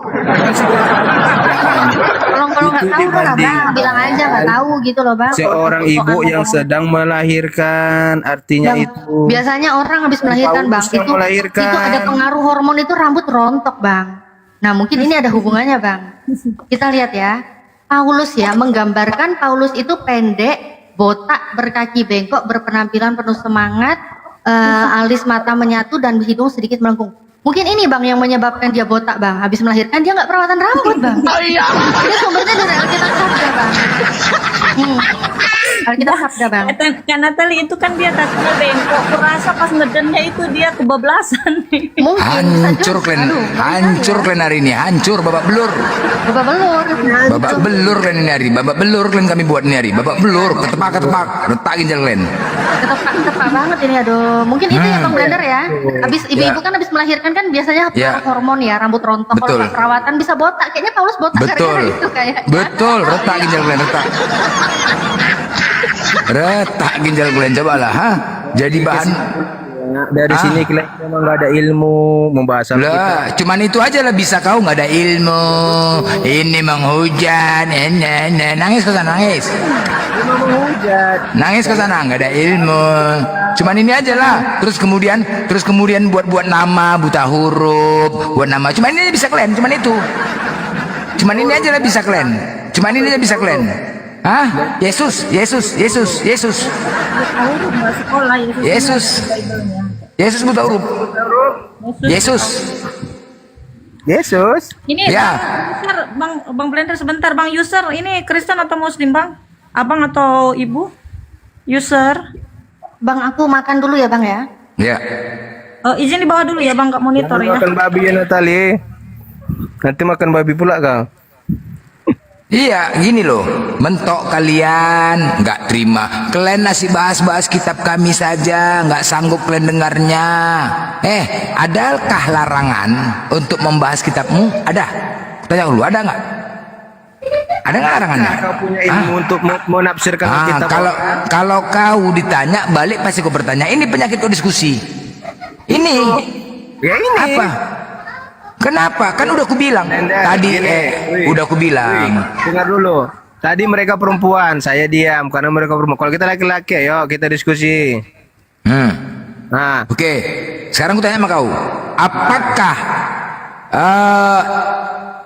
Yesus itu dibangkitkan? Siapa yang dibangkitkan? Yang dibangkit sendiri. Dia itu Allah. Bangkit sendiri atau dibangkitkan? Diam dulu, Airin. Kau ikut-ikut aja. Ya, aku bantu kau biar kau pintar. Dibangkitkan bukan bangkit sendiri itu. Aku bantu Mana kau pintar? Coba kau aja nggak Kristen. Astaga. Ya, memang sekarang kau longor kau nggak tahu. Yesus ini dibangkitkan. Makanya aku tadi Yesus menghadapi perempuan ini, yang ini. Udah, Yesus itu mati dan bangkit. Itu dasar kalian ya, menuhankan dia bangkit. Pertanyaannya, apakah Yesus itu dibangkitkan atau bangkit sendiri? Dia itu Allah, Blender. Allah yang menjadi manusia. Gak nyambung. Gak nyambung, Longor. Aku gak nanya dia itu siapa. Aku gak nanya dia itu siapa. Aku nggak nanya dia itu siapa. Dia dibangkitkan atau bangkit sendiri? Aku nggak, makanya kau nyambung lah kau. Kalau aku tanya dia dibangkitkan, ya aku tanya dia apa? Jawaban kau?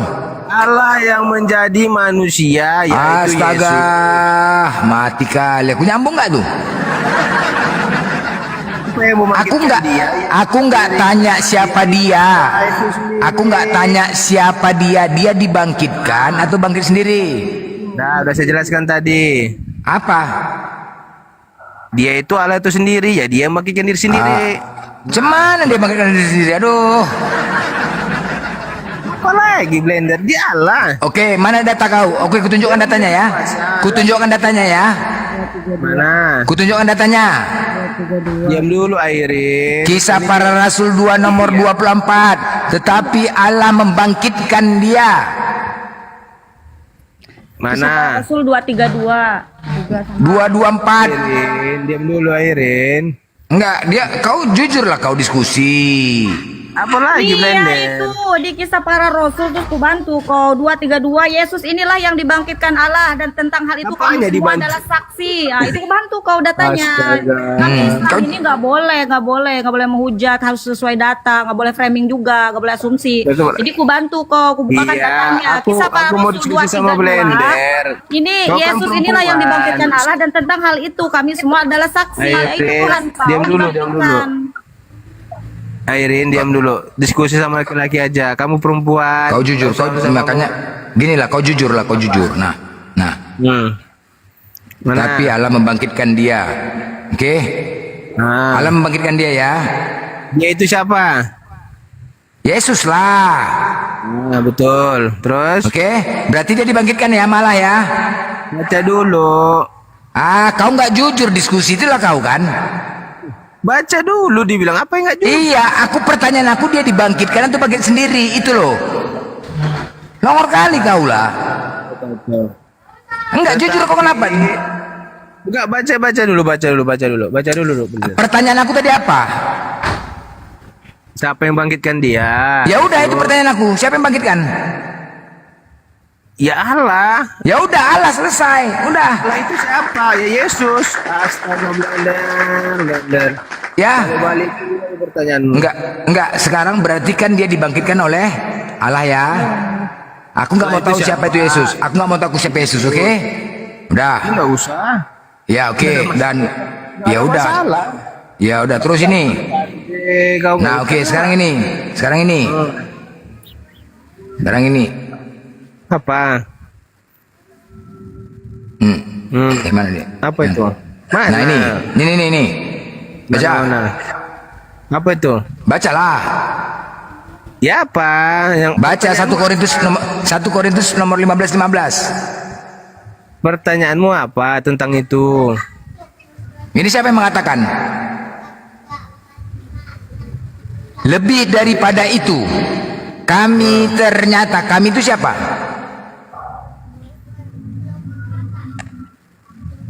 Coba baca Kami itu dulu siapa? sampai habis. Kaulah, lebih daripada itu, kami ternyata berdusta terhadap Allah. Karena tentang dia, kami katakan bahwa ia telah membangkitkan Kristus, padahal ia tidak membangkitkannya.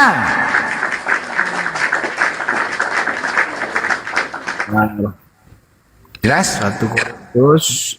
Bentar Blender, aku tarik dulu ayatnya. Kena prank Paulus, Glenn. Mensret. Kena prank Paulus. Ada kok Blender tuh komentar Blender ya. Ada aja itu kami baca Bible-nya dibilang ada aja gimana sih Bang? 15. Hah? Karena kau masih Islam deh. Kalau kau Kristen ya. Udah baca itu, udah. Menseret. Bang Paulus. Aku kira buat dari mana kali kamu mau kegesekan.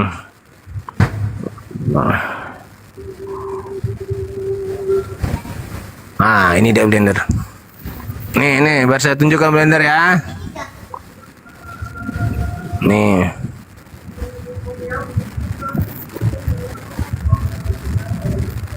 Mana kamera ini Blender? Apa? Ini biar saya tunjukkan apanya artinya, biar kamu paham juga. Nih, singkatnya 1 Korintus 15 ayat 5 menunjukkan betapa pentingnya kebangkitan Yesus karena menyangkal kebangkitannya akan membuat para rasul menjadi pendusta dan meruntuhkan seluruh fondasi iman Kristen. Terus nih, apa masalahnya? Terus ya udah itu pertanyaan tadi. Apa itu? Ini artinya tadi. Apa yang mau kau jelaskan dari yang kau tunjukkan ini? Apa mau kau jelaskan? Ya ini artinya. Ya apa? Pentingnya kebangkitan Yesus. Apanya penting kebangkitan? Aduh. Apa yang mau kau jelaskan dari yang kau tunjukkan ini? Kamu jelaskan apa di situ? Korintus 15 dia itu menceritakan untuk pentingnya kebangkitan Yesus karena menyangkal kebangkitannya akan membuat para rasul menjadi berdusta. Makanya mereka mendusta. Terus? Dan merujuk fondasi iman Kristen. Oh, jadi Siapa Rasul berdusta? Berdusta Rasul itu. Jadi Rasul berdusta? Iya. Membuat- Rasul Ya, mak. berdusta. Ya betul, si Paulus ini pendusta betul itu. Dikonfirmasi sama dia langsung. Aku ketampol sendiri sama Bible-mu, Bang. Si Airin nih. Ya udah aku. Berarti Airin. Enggak, tunggu dulu. Berarti Paulus itu berdusta. Iya. Coba kau baca dulu baik-baik. Coba baca baik-baik. Ini Coba. nih. Nah, kami itu siapa kami? Paulus ya. Lebih daripada itu kami ternyata berdusta terhadap Allah. Karena tentang dia itu siapa? Yesus Allah. Kami katakan bahwa ia telah membangkitkan. Paulus mengatakan bahwasanya Allah telah membangkitkan Yesus. Benar? Betul. Oke. Dan kemudian padahal ia tidak membangkitkannya. Ngeprank kan? Paulus ngeprank kan? Kenapa dikatakan gitu? Karena dia bangkit sendiri, Blender. Tadi kau bilang bangkit sendiri, mana bangkit sendiri? Apanya kau bangkit sendiri? Dari mana jalan bangkit sendiri? Kau baca. Karena tentang dia kami katakan bahwa ia telah membangkitkan Kristus. Telah membangkitkan, dia bukan bangkit menceritakan, sendiri, telah membangkitkan. artinya, telah membangkitkan. Kau baca Padahal bahasa dia tidak Indonesia yang betul, mengikannya Bang karena Boy. dia bangkit sendiri, dia itu Allah itu sendiri. Gimana datanya dia bangkit Padahal sendiri? dia tidak membangkitkannya, dia itu Allah sendiri. Di mana datanya dia bangkit sendiri? Di Makanya mana? kamu Airin, kalau kamu mau tahu tentang Kristen, pahami dulu siapa itu Yesus. Yesus itu adalah anak manusia, utusan. Hah? Ya, Yesus ini adalah anak manusia, utusan. Masa mau paham Bible harus masuk Kristen dulu? Aneh-aneh aja kau. Hanya itu aja. Jadi gini kawan, pemberitaan tentang kebangkitan Yesus itu di awal sudah, ya sebentar. Pemberitaan tentang kebangkitan Yesus itu sudah diberitakan sebelumnya, sebelum datangnya ayat ini, ya. Sudah diberitakan sebelumnya oleh Paulus dan kawan-kawannya tentang kebangkitan Yesus yang dibangkitkan oleh Allah.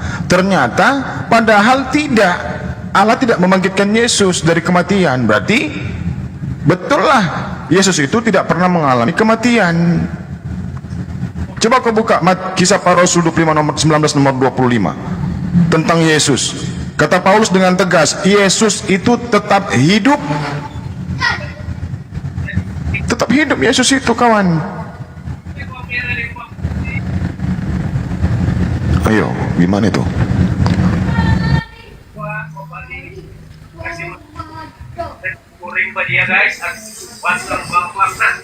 Sayur papaan itu nak kasih pikir waktu ada bagi buka ibu ya ada sih ada potong-potong.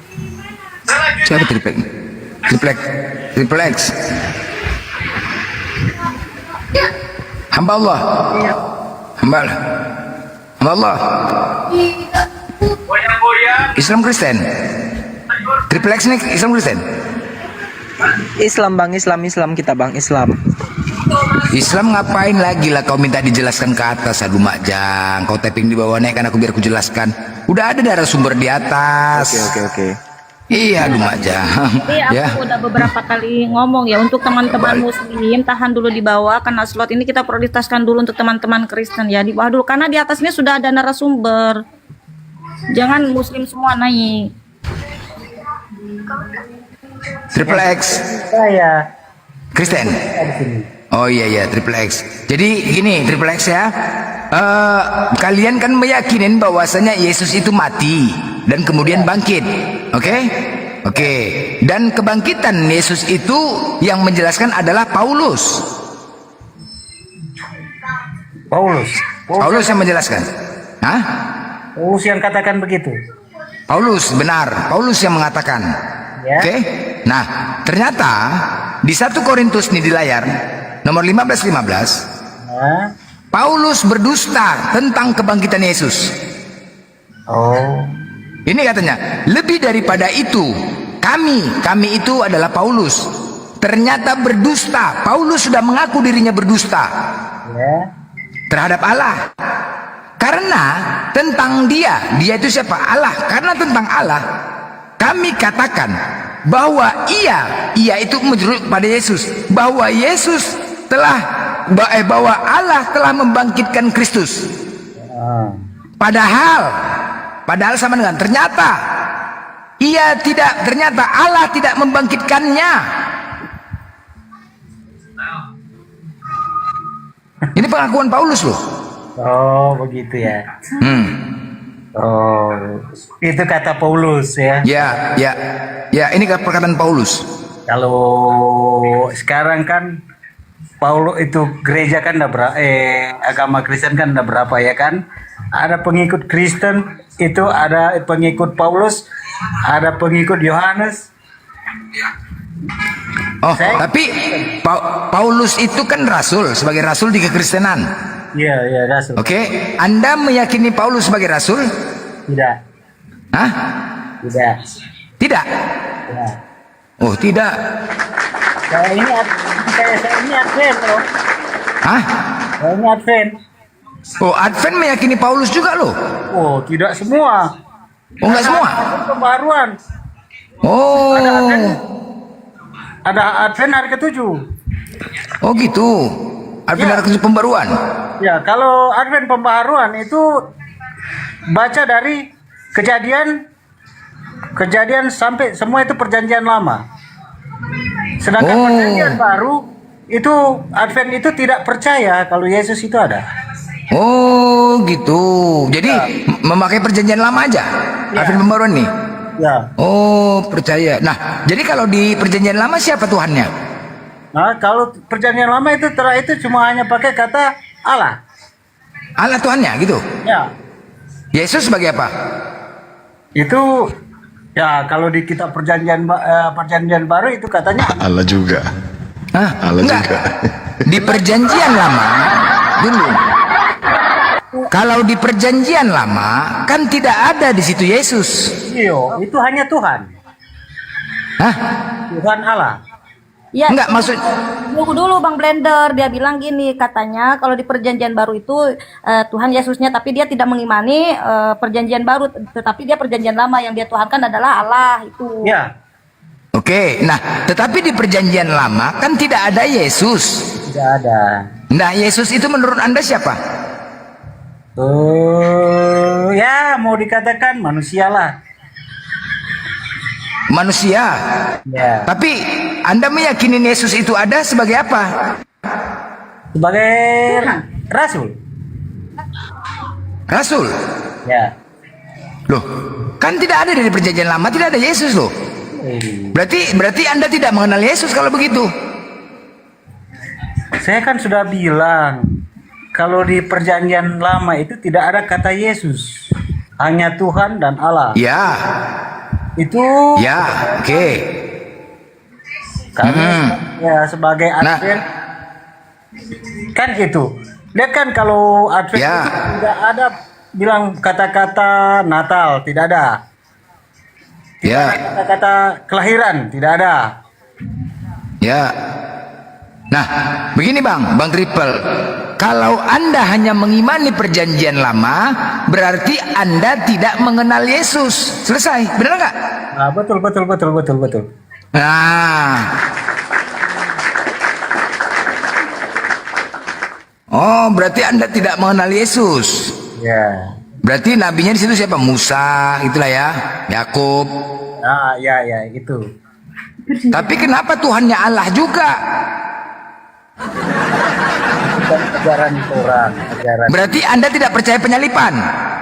Oh, tidak. Tidak ada penyalipan. Tidak percaya penyalipan. Tidak ada penyalipan ya. Nah, cuman ini Bang Roy. Bang Roy. Saudara tirinya di sebuah hajat. Dia marah dan berlari keluar. Bang Roy. Macet kok kan? Macet. Loh, jadi abang meyakinin Allah. Nah, sekarang begini. Ketika abang meyakinin Allah, siapakah nabi yang kalian gini loh. Di perjanjian lama itu kan menyampaikan kitab kan harus ada nabinya. Oh, yang diutus. Ya. Siapa itu? Kalau orang kan masih baru menantikan kedatangannya. Siapa yang diharapkan? Ya, kalau orang kan tidak tahu juga kalau siapa yang kami nantikan. Tapi kami percaya kan itu hukum Taurat dulu. Kan kami mengikuti hukum Taurat. Jadi kami itu kan hukum Taurat itu dari Musa kan, dari Musa, lalu turun temurun. Musa. Itu. Musa. Ya. Loh, ini Advent pembaruan ya? Iya. Bang, coba aku tanya dulu bang. Pembaruan itu dia makan buah-buahan semua. Nggak ada itu kata-kata makan ikan ini, ikan itu tidak ada. Oke, bang. Zaman pembaruan. Zaman Adam dan Hawa. Tahu nggak? Makanan itu buah. Baik. Adam dan Hawa, oke. Kalau abang mengikuti perjanjian lama, ya, kitab di perjanjian lama, Allah itu tahu nggak siapa bang? Hah? Siapa Allah itu tahu nggak? Iya tahu. Ah? Allah itu kan kayak kalau di yang kita tahu Allah itu kan adalah Bapa orang. Itu Allah, Bapa, Putra dan itu. Bang, kalau Anda memakai Allah, Bang, coba Bang tunjukkan dari mana datangnya kata Allah itu, sedangkan di teks originalnya tidak ada kata Allah. Dari Kejadian dia kan sudah berkata pada mulanya Allah menciptakan langit dan bumi. Iya, baik. Oke. Bang, teks original Bible Anda bahasa apa? Oh, kalau itu cuma perjanjian lama bang, nggak ada perjanjian. Iya, kan begini, kan terjemahan bahasa Indonesia yang di perjanjian lama itu, terjemahan yang di kitab Anda perjanjian lama, terjemahan bahasa Indonesianya, oke, diambil dari teks originalnya kan, bahasa Yunani. Iya, iya. Ya, oke. Nah, sedangkan bang di teks original bahasa Yunaninya tidak ada kata Allah. Nah, kalau teks itu kan cuma bahasa kan Yahweh Elohim. Yahweh, enggak Theos bang, Theos. Iya, Theo. Itu kan bahasa, itu kan Yahweh Elohim. Iya, yes. Kalau bahasa, kalau kata dorang, kalau bahasa Kristen lain itu kalau Tuhan Yesus itu adalah Yahshua Masya, ya kan? Ya, ya. Nah, bang. Dan kalau kita kan nggak sempat sampai di situ, bang. Oke, berarti ini pembaruan ya bang ya, Advent ya. Ya. Abang sudah meyakinin tidak meyakinin perjanjian lama, perjanjian baru. Oke. Jadi kita sebutkanlah bang, kenapa juga kitab itu ada bang? Kitab abang itu ada ya, Bible abang itu ada. Oke.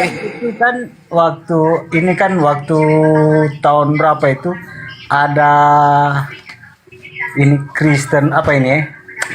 Bang, gini, abang harus dan wajib abang mengimanin Paulus. Kenapa? Di Roma 1 nomor 1, Paulus mengatakan, dari Paulus diperintahkan oleh Allah untuk memberitakan Injil Allah. Injil Allah itu dari Kejadian sampai dengan Wahyu nggak bang? Terima kasih. Terima kasih. Kasih dong. Oh. Hah? Oke lah kalau buat kamu begitulah. Kalau buat Enggak, di Roma 1 nomor 1 itu bang, Injil Allah itu yang disebut Injil Allah itu yang mana? Nah, kalau buat saya begini bang, ini kan tentang perjanjian lama dan firman dengan perjanjian baru ya bang, ya kan? Ya. Kalau kita kan mengimani perjanjian lama lah bang. Kalau Oke, baik bang. Kalau abang mengimani perjanjian lama, oke, perjanjian lama itu bukan punya umat Kristen bang. Taurat itu punya orang Yahudi, sedangkan abang bukan orang Yahudi, oke? Nah, kenapa itu terjadi bang? Kenapa itu terjadi? Kita sebenarnya ini semuanya bang, manusia ini satu keturunan, satu kitab sebenarnya bang ya, satu Tuhan. Tetapi ada sekelompok orang-orang yang ingin memecah belah, menciptakan satu kitab untuk menjadikan satu dan dua Tuhan. Al-Quran itu bang, kitab Al-Quran itu menyempurnakan kitab sebelumnya bang. Zabur, Taurat, Injil. Zabur, Taurat, Injil punya siapa? Kalau kami jelas bang, jelas. Apakah Taurat itu punya umat Kristen? Tidak ada datanya. Ada. Mengenai Zabur itu di surah Al-Isra ayat 55 diserahkan kepada Nabi Daud. Taurat juga diserahkan kepada Nabi Musa, Injil kepada Nabi Isa. Udah, dan Al-Quran mengatakan, maka celakalah fawailul ladzina yaktubulna kitaba biaidihim tsumma yaquluna haja min indillah. Maka celakalah orang-orang yang menulis kitab dengan tangan mereka sendiri, kemudian berkata ini dari Allah dengan maksud untuk menjualnya dengan harga murah. Dan kamu jadikan kitab itu lembaran-lembaran kertas yang bercerai-berai. Kamu perlihatkan sebagiannya, kamu sembunyikan sebagiannya. Itu bang, kitab apa itu yang dicerai-beraikan? Zabur, Taurat, Injil. Ya, kamu sembunyikan sebagiannya, ya kamu perlihatkan sebagiannya. Nah, ketika ada sekelompok, ada seseorang menciptakan sebuah kitab, itu tadilah apa itu? Bible kalian lah. Bercampur aduk di situ bang. Nah, Al-Quran menyempurnakan dan membantah semua itu. Nah, apa persamaannya bang? Ingat ya, Al-Quran itu menyempurnakan kitab sebelumnya dan sangat jelas menetapkan hukum. Wa ma kana hajal Qur'anu ayyuftara min dunillahi walakin tasdiqal ladzi baina yadayhi wa tafsilal kitab la raiba fi filmi rabbil alamin. Dan tidak mungkin Al-Quran ini dibuat oleh selain Allah, tetapi Al-Quran membenarkan kitab-kitab sebelumnya dan menjelaskan hukum yang telah ditetapkannya. Tidak ada keraguan di dalamnya, diturunkan dari Tuhan seluruh alam. Jelas bang, makanya bang, apakah ada persamaannya? Ada. Baik, kita buktikan bang. Di surah Al-Baqarah ayat 163, wa ilahukum ilahu wahid. Tuhanmu adalah Tuhan yang esa. Ulangan 6 nomor 4. Tuhan itu esa. Sama ya bang? Esa. Ulangan 5 nomor 7. Jangan menyembah selain Allah. 2 Samuel 7 nomor 22. Jangan menyembah selain Allah. Surah Al-Isra ayat 23. Jangan menyembah selain Allah. Sama bang ya? Apalagi? Ulangan 4 nomor 39. Tuhan satu-satunya di langit dan bumi, tidak ada yang lain, yaitu Allah. Al-Maidah ayat 120. Milik Allah kerajaan langit dan bumi dan apa yang ada di dalamnya. Keluaran 9 nomor 4. Tidak ada yang serupa seperti Allah. Tidak ada serupa. Asy-Syura ayat 11. Tidak ada yang serupa seperti Allah. Sama bang? Sama ya, sama. Ya sama. Nah itu tadi karena apa bang? Itulah tadi orang campur adukan Al-Quran mengatakan, mereka kamu sembunyikan sebagiannya, kamu jadikan kitab itu lembaran-lembaran kertas yang bercerai-berai, kamu perlihatkan sebagiannya, kamu sembunyikan sebagiannya. Makanya sama ketika merujuk kepada Allah. Allah itu siapa bang? Hah? Kan sama dengan kitab kami kan? Yang perjanjian lama. Bang, perjanjian lama itu bukan kitab abang. Hah? Bukan kitab abang. Di mana? Oke, itu kan punya Taurat. Di mana tertulis legitimasi Taurat itu milik umat Kristen, bang? Di mana tertulis?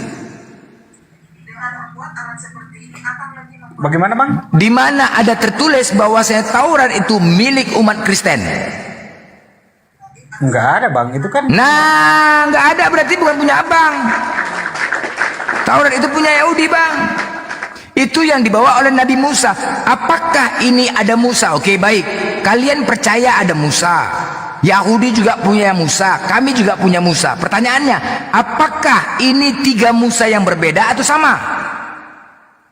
Bagaimana bang? Kalian percaya ada Nabi Musa, oke? Yahudi juga percaya ada Nabi Musa. Islam juga ada Nabi Musa. Pertanyaannya, apakah ini Musa yang berbeda atau Musa yang sama? Sama bang, sama bang. Sama, oke keren, sama. Nah pertanyaannya, Musa yang manakah yang benar ini? Musanya Islam, Yahudi atau Kristen? Enggak ada Musa lain bang, sama bang. Nah artinya Nabi Musa ini datang yang mengikuti Tuhannya Yahudi, Tuhannya Kristen apa Tuhannya Islam? Nggak tahu kalau yang mana ini. Nah, kan nggak ada kan bang? Abang tidak ada kan? Nggak ada. Musanya di Kristen nggak ada. Bahwasanya benar. Nabi Musa itu membawa hukum Taurat. Siapa yang meneruskannya? Nabi Isa ataupun Yesus. Jangan kau menyangka aku datang untuk meniadakan hukum Taurat, melainkan menggenapinya. Satu iota pun tidak akan kuhilangkan dari segala hukum Taurat. Pertanyaannya, di manakah penggenapan hukum Taurat, Bang? Tidak ada, Bang. Di mana di dalam kitab Anda penggenapan hukum Taurat? Tunjukkan. Cuma di Perjanjian Baru, Bang. Hah? Perjanjian Baru. Perjanjian Baru di mananya? Oh, saya nggak pernah baca di situ, Bang. Nggak ada, nggak akan ada, Bang. Penggenapannya di dalam kitab kalian itu tidak ada. Tetapi di mana penggenapannya? Al-Quran, Bang. Di mana? Di surah Al-An'am 151. Qul ta'alu atlu ma haramma rabbukum alaikum alla tusriku. Katakanlah Muhammad, marilah aku bacakan apa yang diharamkan Tuhan kepadamu. Jangan mempersekutukannya dengan apapun. Berbuat baik kepada ibu bapa. Janganlah membunuh anak-anakmu karena miskin. Kamilah yang memberi rezeki kepadamu dan kepada mereka. Janganlah kamu mendekati perbuatan yang keji, baik yang terlihat ataupun yang tersembunyi. Janganlah kamu membunuh orang yang diharamkan Allah kecuali dengan alasan yang benar. Demikianlah dia memerintahkan kepadamu agar kamu mengerti. Dan janganlah mendekati harta anak yatim kecuali dengan cara lebih bermanfaat sampai dia mencapai usia dewasa. Dan sempurnakanlah takaran dan timbangan dengan adil. Kami tidak membebani seseorang melainkan menurut kesanggupannya. Apabila kamu berbicara, berbicaralah sejujurnya sekalipun dia kerabatmu, dan penuhilah janji Allah. Demikianlah dia memerintahkan kepadamu agar kamu ingat. Jelas, Bang? Itulah penggenapannya, Bang. Salah satu apa lagi? Salah satu apa? Ketika ada dikatakan hormati kedua orang tuamu. Bagaimanakah cara menghormati kedua orang tuamu? Adakah dijelaskan di dalam Bible? Tidak ada, Bang. Ketika di dalam 10 hukum Taurat, hormati kedua orang tuamu. Oke, apa penggenapan dari hormati kedua orang tuamu? Apa penjelasan dan apa yang harus dilakukan? Adakah? Nggak ada, Bang. Al-Quran menggenapinya di surah Al-Isra ayat 23. Wa qaddara rabbuka alla ta'budu illahu iyyahu wabil walidaini ihsan.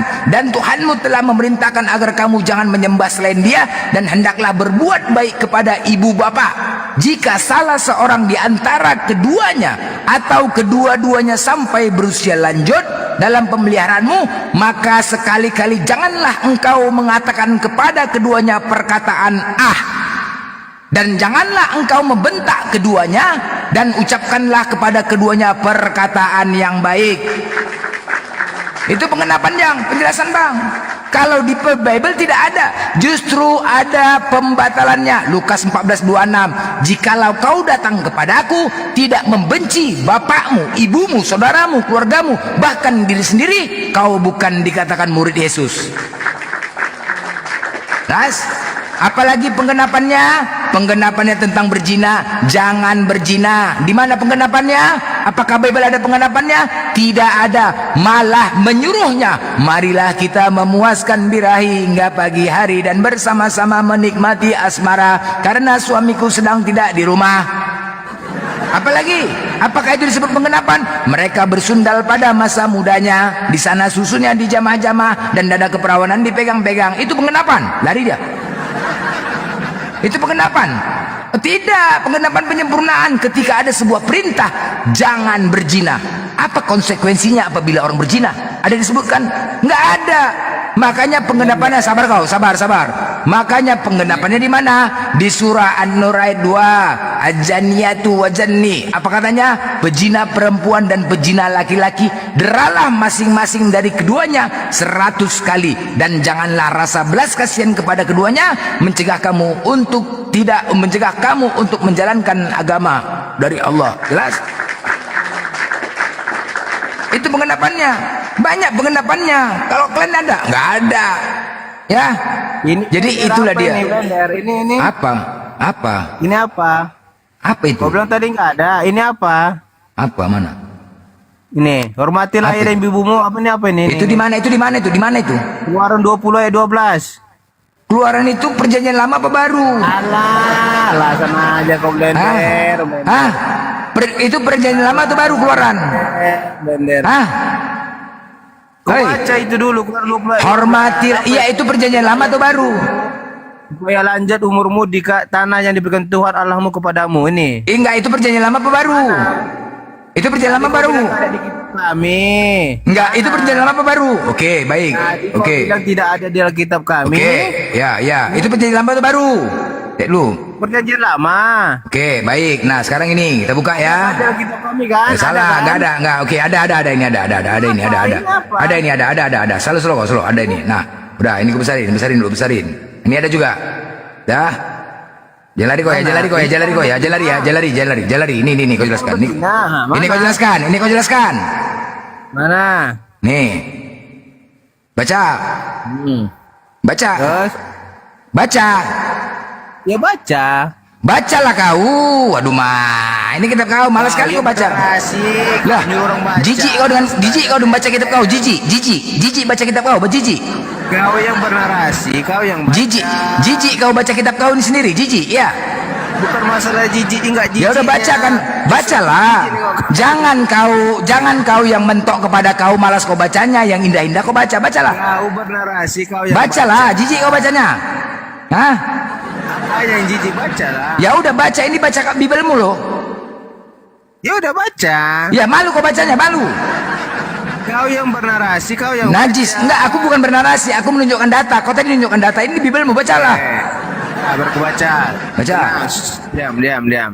Jikalau seorang datang kepadaku dan ia tidak membenci bapaknya, ibunya, istrinya, anak-anaknya, saudara-saudaranya laki-laki atau perempuan, bahkan nyawanya sendiri. Bahkan ya, nyawanya sendiri. Paham kamu blender? Bahkan nyawanya sendiri, ia tidak dapat menjadi muridnya. Artinya di sini sifat mereka, sifatnya muridku itu sifat bukan dari ayah, sifat dari ibu, itu yang kita benci, bukan orangnya. Blender. Tadi di 10 hukum Taurat, hormati kedua orang tuamu. Apakah ini cara menghormati kedua orang tua? Enggak, hormati kedua orang tuamu. Apakah ini cara menghormati kedua orang tua?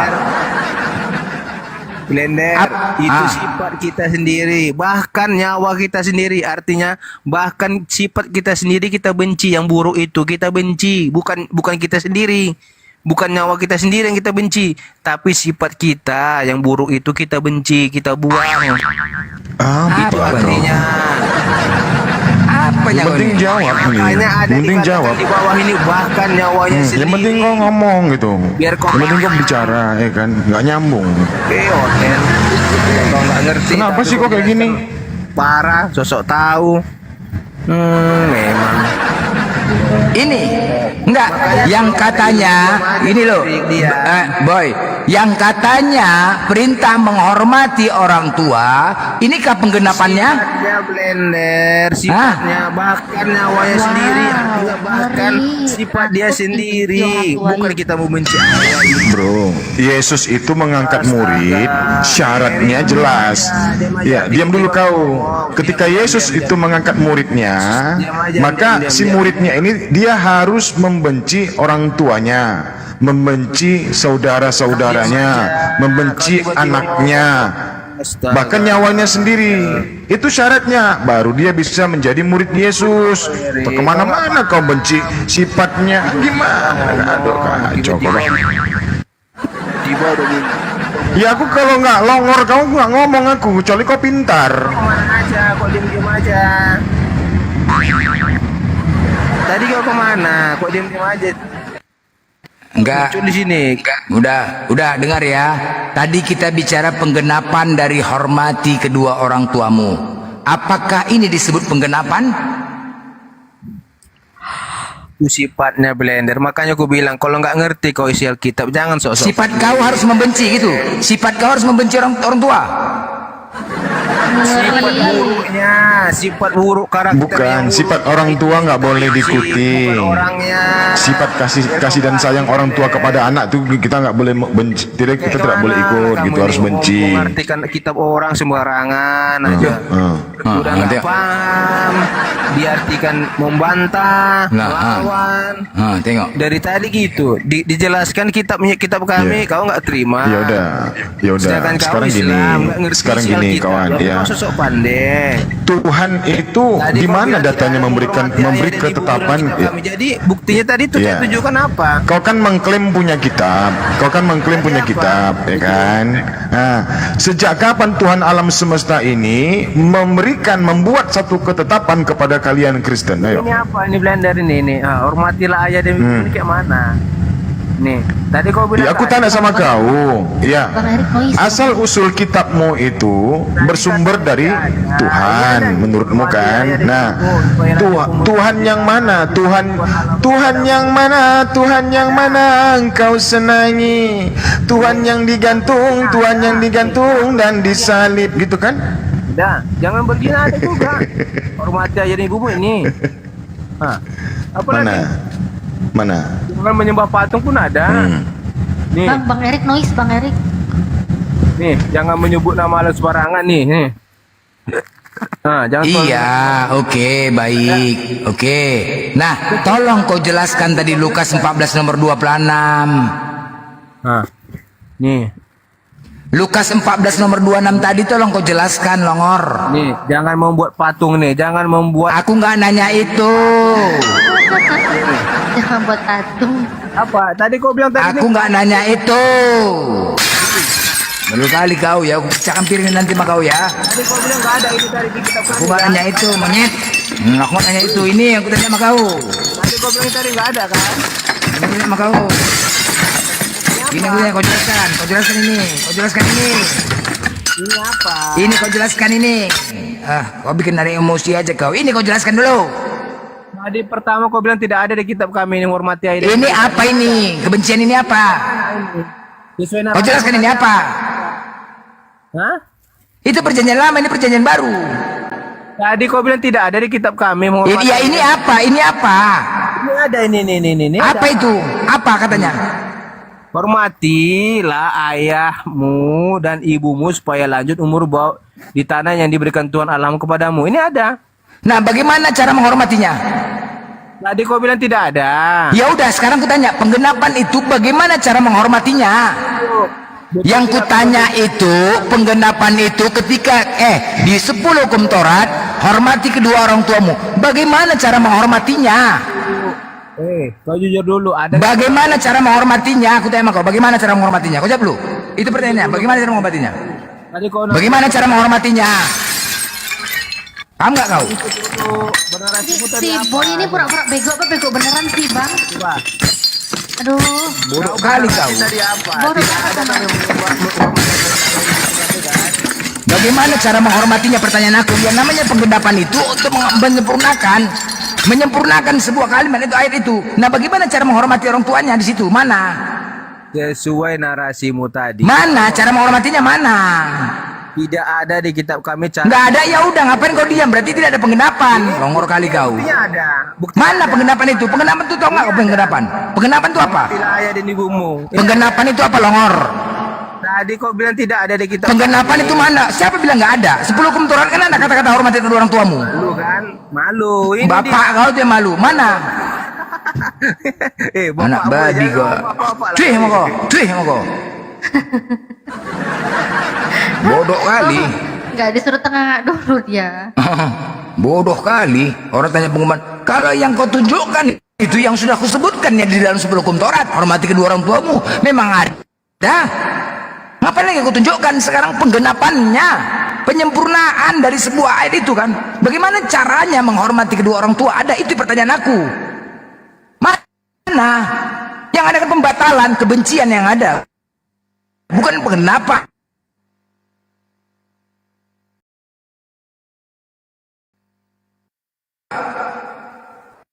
Bagaimana?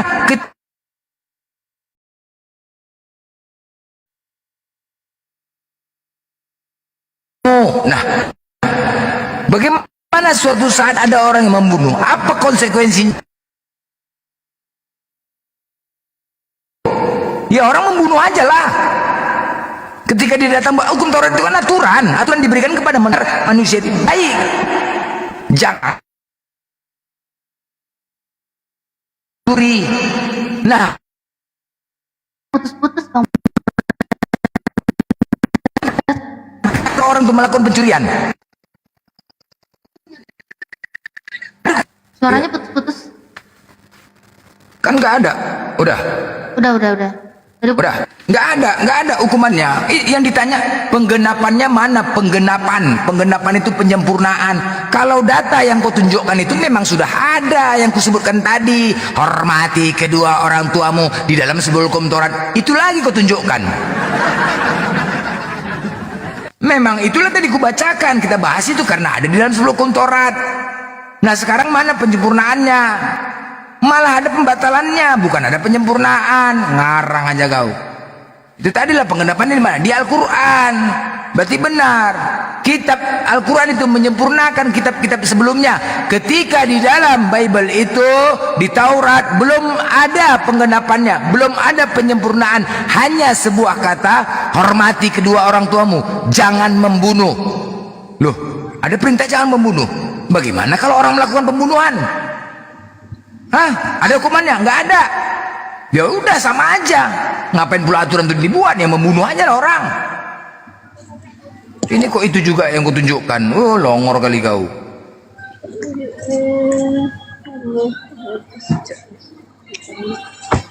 Memang kau membantah aja. Dia menghujat.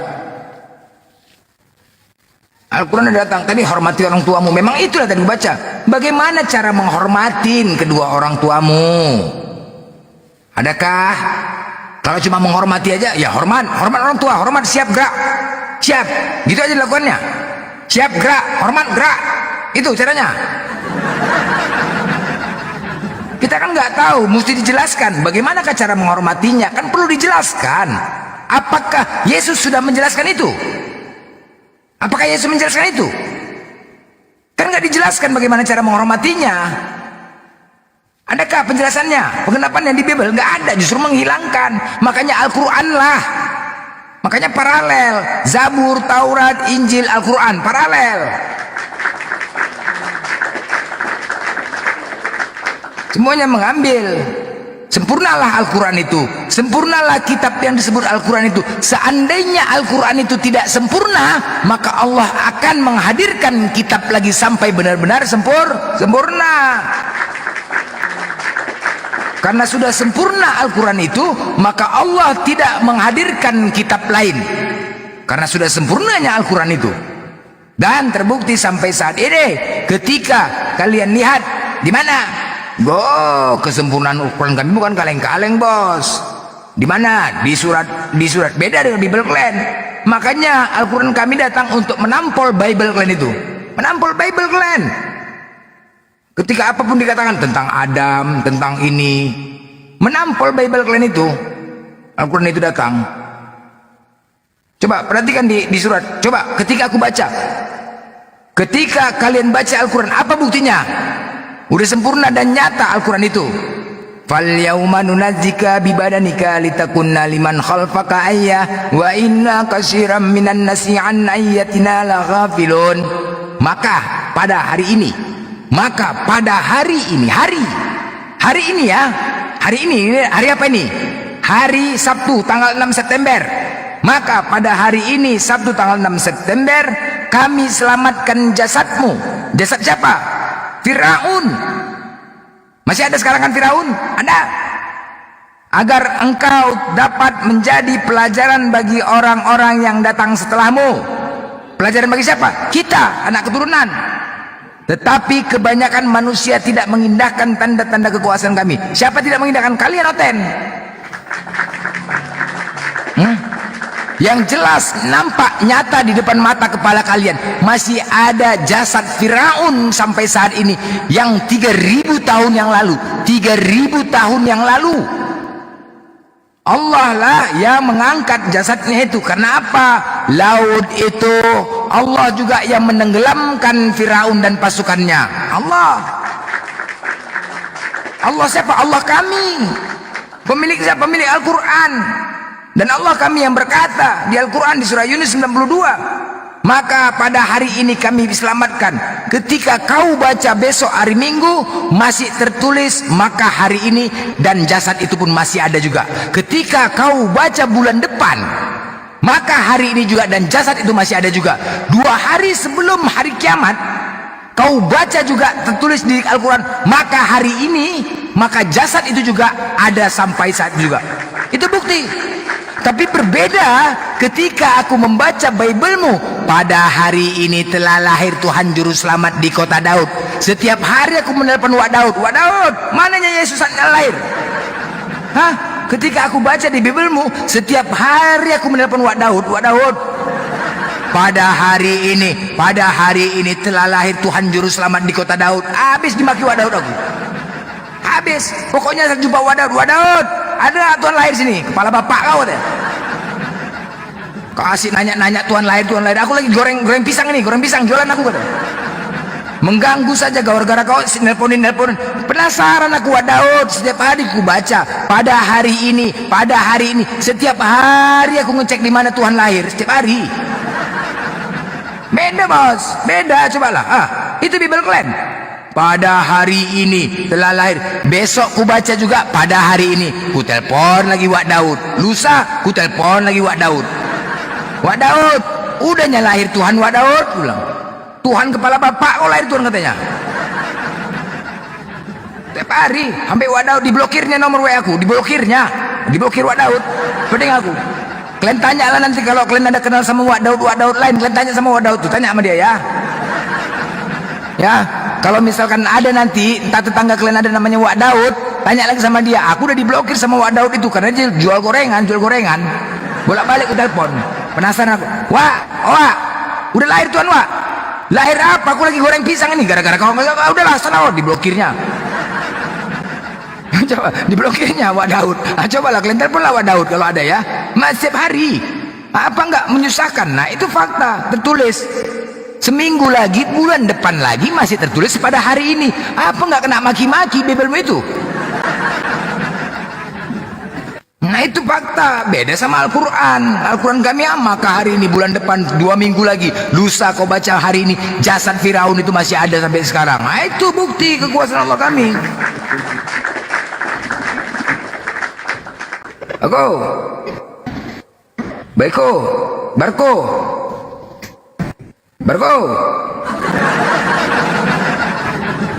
oh Wak Daud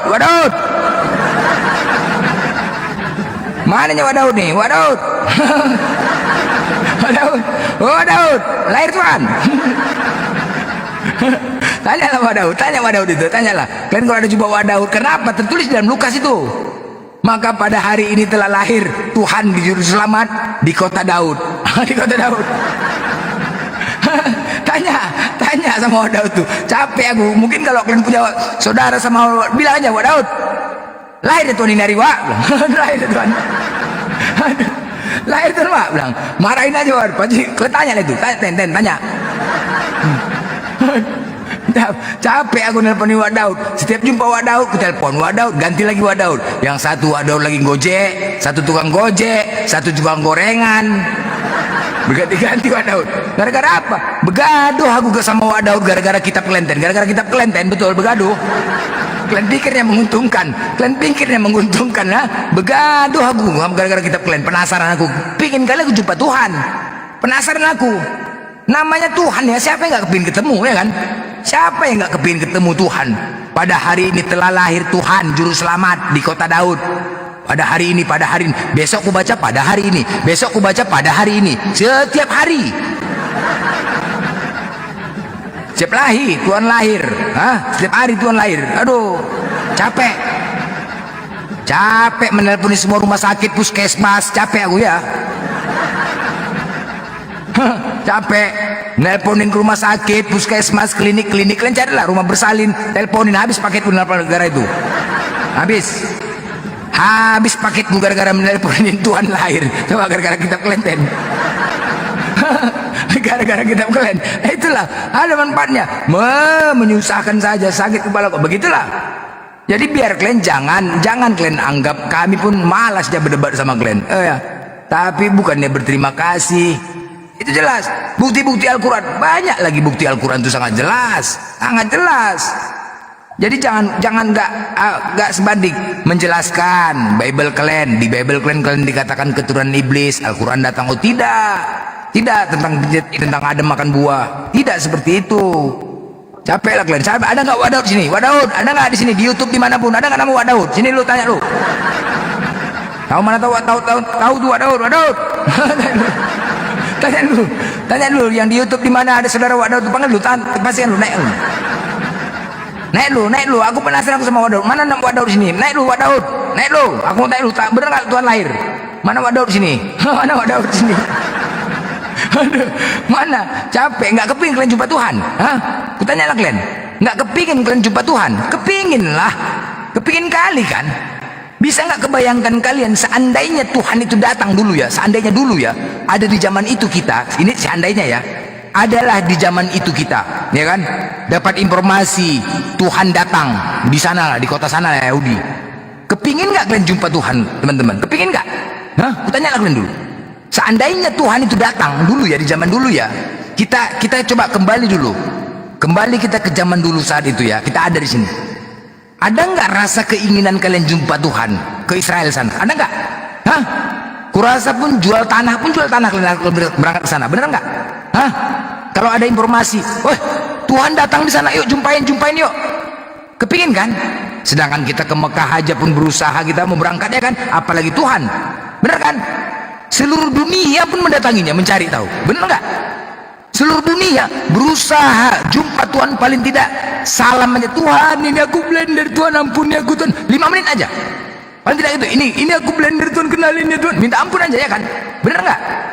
Nah, coba seandainya ada di zaman itu kita datang, seluruh manusia di dunia ini berusaha, nggak mamanya sakit, mudah-mudahan itu nggak sakit, nggak tetangga ngamuk-ngamuk di rumah, banyak jualan penten, jual balon, jual apa di rumah itu ya kan? Nah, rame rumahnya itu, mamanya pun pening ngasih ganti teh manis, ganti tamu teh manis, minum apa ganti tamu, pingsan mamanya, susah. Biasa kalau kita bertandang ke rumah orang apa ya kan, orang mau berobat apa kan rame kan, mau berobat alternatif kan ngantri itu kan, ramenya ngantri itu, cobalah mana mungkin muat masuk rumahnya, berduyun-duyun di luar menunggu-nunggu, enggak, tetangga juga susah, mau keluar rumah pun payah, terhalang-halang, mau ke kamar mandi coba, kamar mandi ya, susah enggak? Hah? Enggak, mamanya pun pening, ganti-ganti minum, aduh pening lah, aku udah beli aqua, apa ada aqua di saat itu? Ada aqua, minum? Enggak ada kan? Nah coba bayangkan mau kayak mana? Ada aqua saat itu, kebayang enggak? Ini sebenar loh. Kalau memang Tuhan itu benar datang, bayangkanlah ten, buka akal kau ten, coba kau cari ten. Ada nggak sejarahnya seperti itu ten? Kalau kau mengatakan Tuhan kami hadir di tengah-tengah kami, itu untuk membuktikan kebenaran Tuhan kami. Tuhan kami hadir. Kalau memang Tuhan kalian hadir, kalian tanya dulu, cari di keturunan-keturunan yang dulu-dulu itu. Coba pernah nggak rame nggak? Pernah nggak dengar cerita? Wah di rumah Tuhan rame, orang seluruh dunia mendatangi. Pernah nggak dengar cerita itu? Pernah nggak? Pernah nggak? Coba mau tanya dulu. Nggak pernah kan, berarti dia bukan Tuhan. Masa informasi nggak sampai kalau Tuhan datang, semuanya mau datang kan? Nggak aja. Pernah nggak dengar berita itu? Wah rame sampai mamanya sakit, datangi rumah ya kan, tetangga pun ngamuk ya, mau berapa hari, waduh ratusan orang di dunia ini mendatangin, macet rumahnya itu, macet, jual balon dulu, balon, jual balon, jualan apa itu yang dia pakai di pasar itu, pasar malam, jual apa coba di pasar malam, paslah suasana rumahnya itu macam pasar malam. Tuhannya pun pening, nggak istirahat Tuhannya, bolak-balik gantian masuk, keluar sebentar, ganti lagi, masuk lagi, aduh nggak habis-habis nih, nggak pening istirahat pun nggak bisa istirahat, nggak akan bisa istirahat Tuhannya. Mamanya pun sakit, demam, banyak kali tamunya, nggak habis-habis, nggak habis-habis. mau istirahat pun payah, bolak-balik ganti minum-minum apa. Kalau pertama ya dari tamu jauh ini minum-minum, silakan ya, minum apa nak, ya buat minum, udah ganti lagi minum. Waduh, tetangga pun ngamuk, nyusahin kan. Akhirnya apa? Tetangga ngamuk, mau keluar rumah pun payah, terhalang orang ramai macet di depan pintu rumahnya. Macet, belum lagi sak kencing. Pak, Bu, numpang kamar mandi ya Pak ya, numpang kamar mandi di rumah orang. Coba, tetangga, rumah tetangga, Pak, numpang kencing, mau kencing di mana? Numpangnya Pak, numpang. Yang punya rumah pun suntuk tetangga, suntuk nggak? Akhirnya apa? Kesal, Tuhan datang tapi menyusahkan manusia. Nyusahkan nggak tuh? Nyusahkan bos, nyusahkan kan? Menyusahkan. Kalau secara akal pasti menyusahkan manusia datangnya Tuhan itu ke dunia ini. Nyusahlah manusia, susah semua. Yang nggak ada ongkos terpaksa jual tanah kepingin jumpa Tuhan di sana. Kepingin jumpa Tuhan. Kalau Tuhan keliling lah dia, seluruh Indonesia datangin kan gitu. Semua biar adil, masa kesana aja? Aneh, ya kan? Tapi syukur di zaman itu nggak ada Grab ya. Nggak ada Grab, nggak ada. Zaman itu kita nggak tahu lah. Kalau ada Grab rasa penuh itu rumah. Penuh lah, iya. Berdatangan tamu, luar biasa. Pastilah, paling tidak cium semua tangannya. Pasti pengen nyium keningnya itu. Betul. Keningnya. Betul. Ada yang nyubit. Ih, gemesnya Tuhan bayi. Iya. Sampai ada yang nyanyi, timang anakku Tuhan, jangan menangis, Bunda di sini. Ya kan? Ya itulah susah. Kalau tapi itulah fakta teman-teman ya. Di ketika Yesus itu pernah menjadi bayi, aku mau tanya dulu, adakah orang tua sehebat-hebatnya orang tua sebagai ayah ya, sehebat-hebatnya, sewibawa-wibawanya orang tua itu, sekejam dan sekeras-kerasnya orang itu, adakah dia tidak pernah menimang anaknya? Coba, apalagi umur setahun, adakah? Nggak ada. Pastilah ditimang-timang. Sama juga kayak seperti bunda ting tang nak, anak bunda ini nak, anak bunda ini, encus bunda ini ting tang nak, ya kan? Pasti kan menimang-nimang kan, ting anak bunda ini baik, budi bunda nak, buah hati bunda, buah hati. Coba, adakah? Pasti kan ditimang-timang kan, seapapun orang tuanya. Coba aku tanya dulu, ada nggak orang tua nggak pernah menimang anaknya? Ada kan? Nggak ada kan? Ada kan? Aku ingat waktu anakku masih baru mau belajar jalan itu. Iya, kayak gitu. Kayak gitu kan? Betul, itu betul. Ini ada yang datang, ini Jay sama Edi ada apa nih?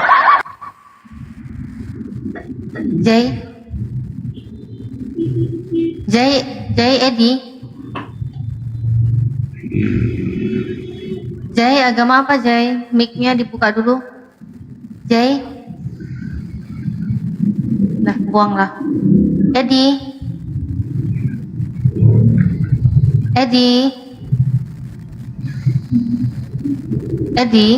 Nah.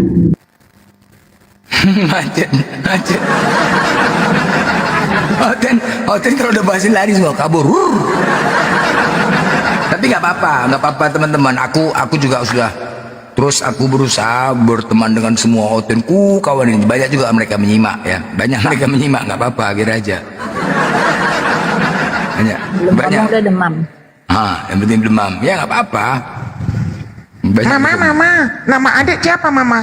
Nama adik Encus.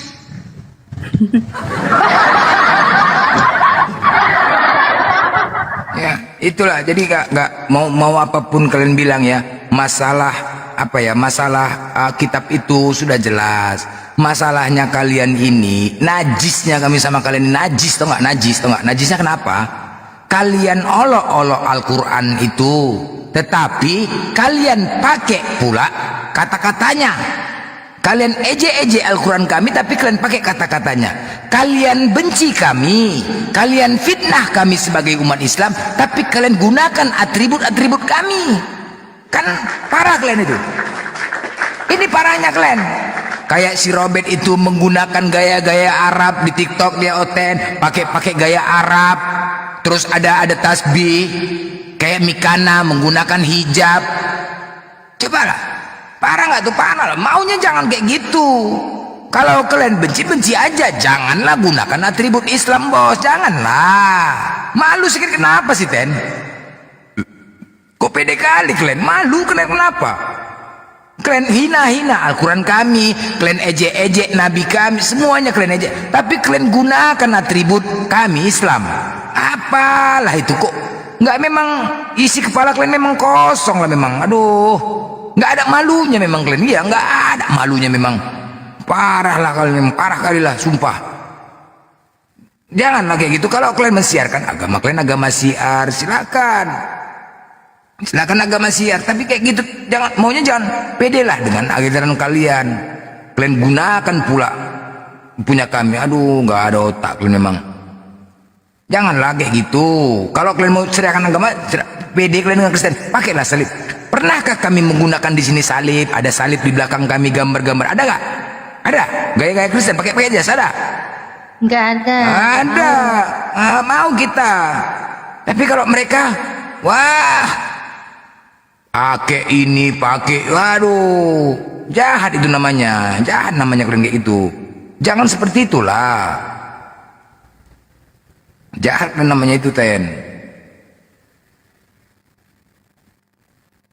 Nanti kalian digituan tapi nggak terima, merasa kalian paling benar. Nah, itulah kalau memiliki sifat, apa sifat iblis itu? Sifatnya apa? Sombong, congkak, angkuh, nggak mau kalah, merasa paling hebat, merasa paling hebat, tidak mau dikalahkan, merasa dia paling benar. Itulah dia. Sombonglah, angkuhlah. Karena apa? Menganggap kalian duluan ada dibanding kami. Itulah dia. Wah, itulah kesombongan itu. Menolak kebenaran dan menolak kenyataan. Itu kalian menolak kebenaran, tapi nggak apa-apa. Semua kitab sudah mengatakan. Nah, itu tadilah.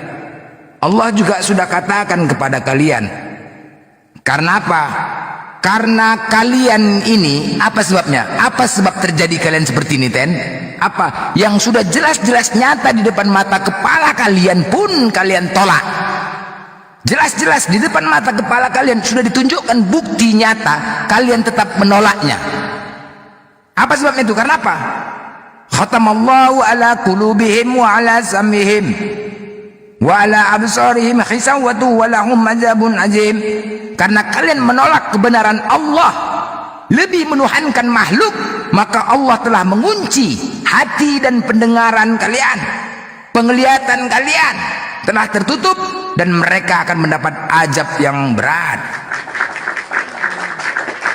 Itu dia. Dan kitabmu juga mengatakan, di kitabmu di Roma 1:28, dan karena mereka tidak merasa perlu untuk mengakui Allah, maka Allah menyerahkan mereka kepada pikiran-pikiran yang terkutuk, sehingga mereka melakukan apa yang tidak pantas, kezoliman, kejahatan, keserakahan, dan kebusukan, penuh dengan dengki, pembunuhan, perselisihan, tipu muslihat, dan kefasikan. Mereka adalah pengumpat, pemfitnah, pembenci Allah, kurang ajar, congkak, sombong, pandai dalam kejahatan, tidak taat kepada orang tua, tidak berakal, tidak setia. Memang itulah. Jadi mau cuman lagi mau dibilang, sakit kepala aku mikirin kalian. Ting tang ting na, anak bunda ini nak, anak bunda baik, budi bunda nak, ding dang nak na, baik budi bunda nak, baik budi bunda nak, ding dang. Siapa pula nggak menimang-nimang? Tuhan ditimang-timang, ya Allah ya Rabbi. Kebayang nggak kalian, Ten? Ya Allah, masya Allah. Tuhan tempat berdoa, tempat bergantung, tempat meminta. Kebayang nggak di saat waktu masih bayi zaman itu kalian berdoa, Tuhan mulia, aduh ya Allah ya Rabbi. Memang rusak lah akal memang kalian ini, memang rusak lah. Terima kasih lah kadang-kadang, makanya kami emosi, bukannya beri pengucapan terima kasih, malah menghujat. Ya cari Wak Daud ya, Wak Daud teman-teman. Kalau ada Wak Daud tanya tuh, penasaran aku nih. Kalau ada Wak Daud tanya, Wak Daud, di mana Tuhan lahir Wak Daud? Bilang, tanya Wak Daud. Tanya Wak Daud ya. Tuhan lahir. Mencret dah. Gak ada yang berani naik, Bang. Oten, Bang. Kalau congorku udah bicara, kalau congorku udah bicara, udah kupecahkan piring, gak ada yang mau naik lah, malah jangan pecah piring. Udah gak ada yang naik kalau pecah piring. Kalau Ini coba nih. Coba bentar. Istiqomah. Izin dulu bentar ya Bang ya. Rea monitor. Rea monitor ya. Duh, kemana sih nenek kok diem aja? Rea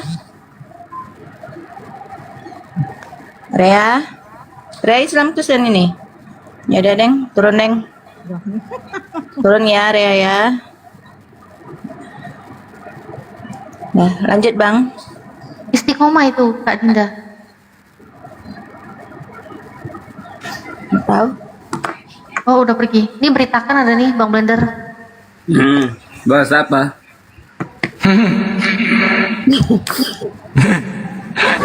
Bang Juma monitor, Bang Juma monitor ini. Bang Juma monitor. Masih mute Bang. Kayaknya ada kegiatan apalagi sholat ya.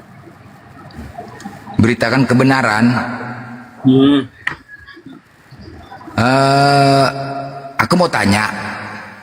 Data ya, data. Data, oke baik. Di Kisah Para Rasul 2 nomor 31 tentang kebangkitan Mesias, bahwasanya dia tidak ditinggalkan di dalam dunia orang mati, bahkan dagingnya pun tidak mengalami kebinasaan. Coba benar nggak data itu? Buka. Kisah Rasul 2 ayat 31 toh. Yes. Maka dengan pengetahuan cara Nabi, ia mengatakan dari hal kebangkitan Kristus bahwa tiada ia dibiarkan di dalam alam maut atau tubuhnya takluk kepada kebinasaan. Tubuhnya ya, dagingnya. Oh, ini dagingnya ya, daging tidak mengalami kebinasaan ya. Bukan tidak mengalami, takluk, artinya tunduk kepada kebinasaan pada akhirnya. Terus mana ya takluk? Apa takluk kepada? Ditundukkan. Dagingnya ditundukkan. Aduh, gini kenapa baca aja sendiri. Daging mana nih, aduh. Ada ini tulisannya kayak gini. 31 toh? Baca nggak ini? Maka dengan pengetahuan cara Nabi, ia mengatakan dari hal kebangkitan Kristus bahwa tiadalah ia dibiarkan di dalam alam maut. Jadi tiadalah ia dibiarkan dalam alam maut atau tubuhnya takluk kepada kebinasaan. Takluk ini kitab apa nih? Kitab apa nih Anda pakai nih? Ini kitab ini Kisah Rasul toh. Loh enggak, kitab apa ini? Kok beda?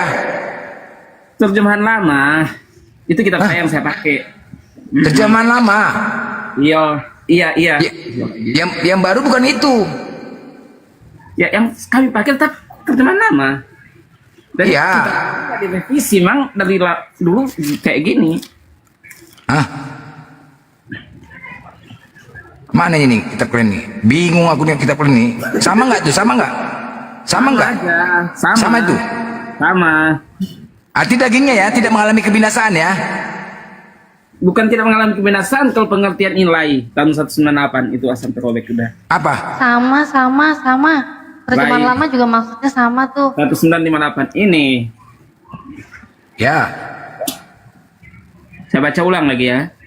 Maka dengan pengetahuan cara Nabi, ia mengatakan dari hal kebangkitan Kristus.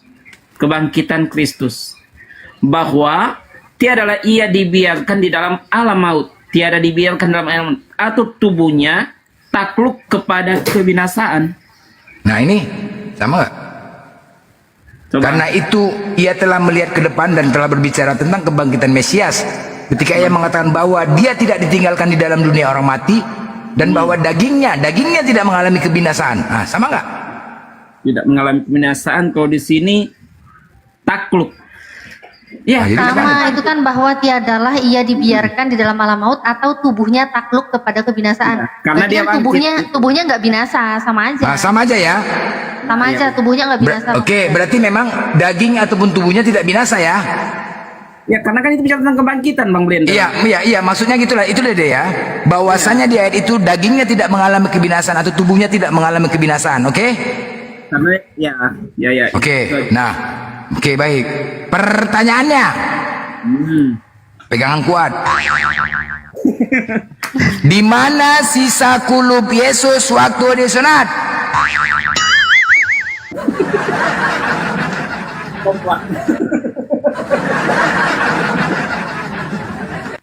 Saya nyerah kalau kayak gitu. Loh, jawab. Apakah sisa kulupnya itu bukan merupakan bagian daripada daging Yesus? Udah? Dah. Ya, bukan, karena dipotong dibuang, Bang. Iya, apakah yang dibuang itu? Apakah yang dibuang? Ya, sama kayak kuku, digunting dibuang toh? Sama kayak rambut, digunting dibuang.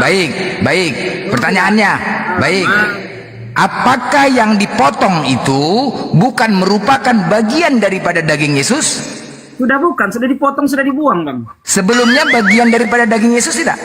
Iya, sama kayak kuku. Iya, sebelumnya apakah itu bagian daripada daging Yesus? Sebelumnya. Ya. Gimana mau dibilang sebelumnya, udah dari bayi.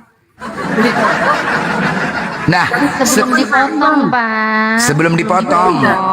Oke, 8 hari. Cuma 8 hari doang. Iya, sebelum dipotong itu kan. Oke, bagian daripada dagingnya. Nah, sedangkan di sini dikatakan dagingnya tidak mengalami kebinasaan. Manakah sisa kulupnya? Baca awal Bang Blender mengatakan pada saat dia bangkit. Kan bunyinya kayak gini, maka dengan pengetahuan cara Nabi mengatakan hal kebangkitan. Ngerti? Enggak, kalau Anda tidak bisa menunjukkan, sabar ya, itu sisa kulupnya yang dipotong itu adalah merupakan bagian daripada daging Yesus. Sedangkan di Kisah Para Rasul 2 nomor 31, dagingnya dinyatakan tidak mengalami kebinasaan. Anda harus dapatkan di mana kulupnya dan kembalikan kepada Yesus. Kalau tidak bisa Anda temukan, maka kontradiksi ayat itu. Selesai. Loh iyalah, kontradiksi kan? Ya kan, kontradiksi nggak ini tuh? Ya kan, kontradiksi. Ya kan? Segini doang kualitasnya kayak gini diskusinya. Loh bukan ya, ini aja nggak bisa jawab, macet. Saya sudah analogikan. Sebenarnya lebih dekat itu sebenarnya kuku, Bang. Kuku kan harus dipotong-potong. Kalau dagingnya 8 hari doang itu kulupnya dibuang. Kalau masalah kuku kan aku tidak pernah melihat. Iya, maksudnya kan tidak ada di dalam kitab itu Yesus potong kuku, nggak ada, kan nggak ada. Ya, mungkin kan kukunya iya, kan nggak di dalam kitab itu kan tidak ada pembahasan potong kuku, jadi aku nggak mau bertanya ke situ. Kulupnya. Saya jawab analoginya seperti itu. Pada saat sesuatu sudah terbuang, sudah bukan bagian dari tubuh. Kan ini bicara tentang kematian dan kebangkitan. Emang siapa yang bangkitkan Yesus? Siapa yang bangkitkan Yesus? Ini kembali ke tema yang lain ini. Pindah iya, tadi kan Anda bicara kebangkitan.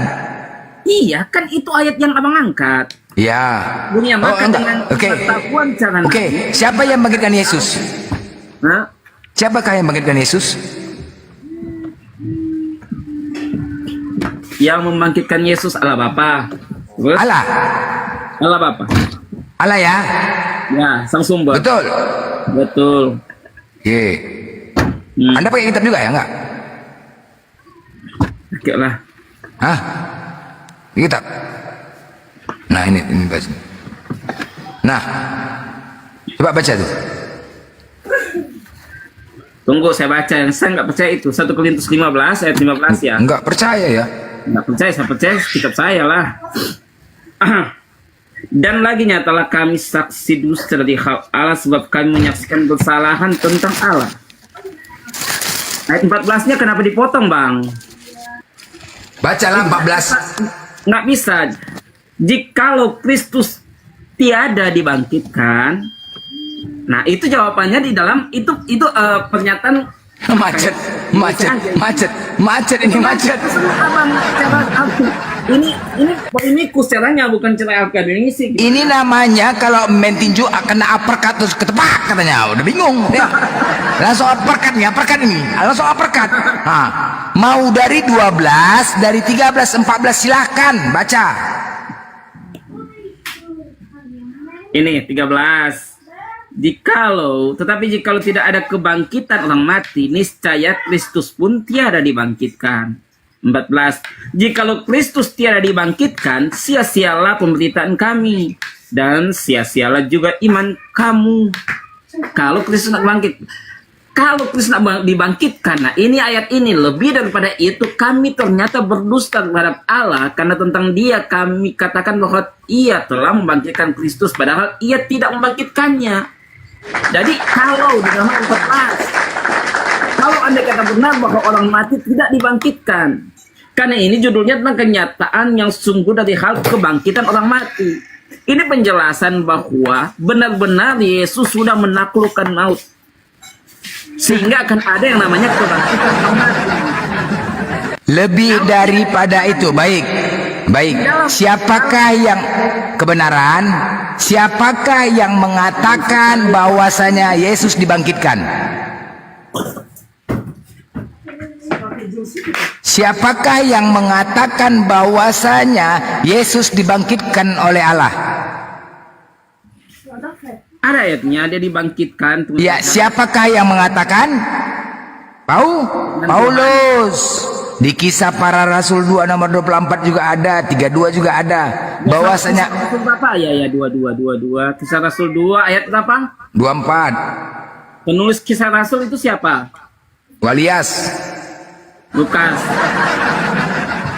Walias yang nulisnya.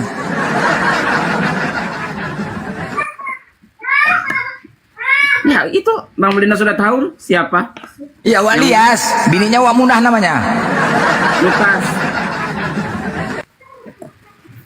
KPR 2, Kisah Para Rasul 2. Iya, itu Lukas yang nulis. Kisah Para Rasul itu yang nulis Lukas. Bukan Kulkas 3 pintu, bukan? Kayak gimana? Macam mana lah ini? Udah baca. Iyalah mau siapapun yang pokoknya kitabmu kan.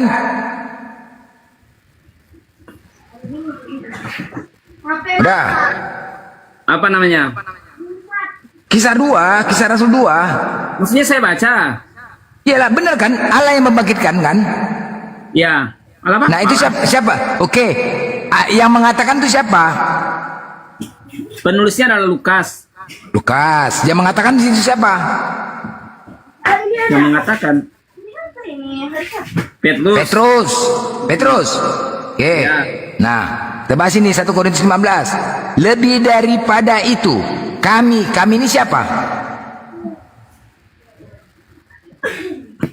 Kami ini bicara tentang rasul-rasul. Rasul ya. Oke. Ternyata berdusta terhadap Allah. Berarti rasul berdusta ya? Kenapa berdusta? Itu pengakuannya. Itu kan jelas. Lebih daripada itu, kami rasul ternyata berdusta. Benar nggak? Terhadap Allah. Loh, kok tahu? Benar nggak? Saya sudah jelaskan di awal. Tunggu dulu. Iya, nggak apa-apa. Anda mau baca dari 11, 12, 13, 14, nggak apa-apa. Ini endingnya. Coba jelaskan. Lebih daripada itu, kami itu siapa?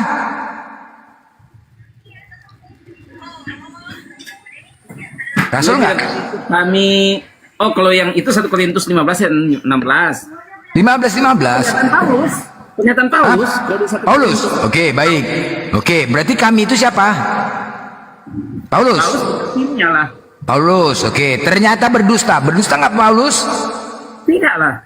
Loh itu? Pernyataan itu lebih daripada itu. Artinya itu bersambungan. Kalau Kristus tidak dibangkitkan, kenyataan Kristus bangkit tidak? tunggu dulu, pelan-pelan. Ini bahasa Indonesia. Jangan Anda menambahi dan mengulangi firman Tuhan. Kupecahkan piring ini nanti ya. Tolong jangan menambahin. Oke? Lebih nggak apa-apa. Anda baca 14. Baca 14. Baca. Jikalau Kristus tiada dibangkitkan, sia-sialah pemberitaan kami dan sia-sialah juga iman kamu. Kalau Yesus tidak dibangkitkan, dan lagi nyata kami saksi dusta. Jadi kalau Yesus nggak dibangkit, kami saksi dusta. Tapi Yesus bangkit. Itu penekanannya bahwa akan ada kebangkitan orang mati karena Yesus menang atas maut. Jadi siapa yang percaya pada Yesus akan mendapatkan kebangkitan itu. Kalau nggak percaya nggak akan bangkit. Tetap baik. Lanjut ke nomor 15-nya. Bima. Lebih daripada itu.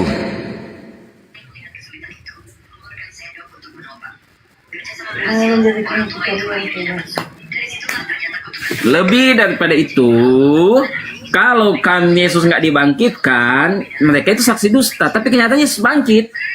Kami itu siapa? Kami pelan-pelan. Kami itu siapa? Nyatalah kami saksi dusta. Kami itu Paulus dengan tim. Paulus ternyata berdusta. Kami berdusta terhadap Allah. Karena tentang dia itu siapa? Tentang dia kami katakan bahwa ia telah membangkitkan Kristus. Tentang dia berarti tentang dia itu siapa? Allah. Allah ya. Nah, oke. Kami katakan bahwa ia itu siapa? Yesus. Allah lah. Iya, Allah. Allah, bahwa ia atau Allah telah membangkitkan Kristus. Ingat ya, kata-kata di atas. Lebih daripada itu kata-kata pengakuan. Kata pengakuan. Yang kedua pernyataan. Benar nggak? Sama ya? Coba kok ketawa? Lebih daripada itu. Diskusi saya yain aja capek. Ini bahasa Indonesia loh. Ini sebuah kalimat bahasa Indonesia. Hebat. Enggak, kita bahas. Anda enggak jangan menafsirkan, enggak boleh.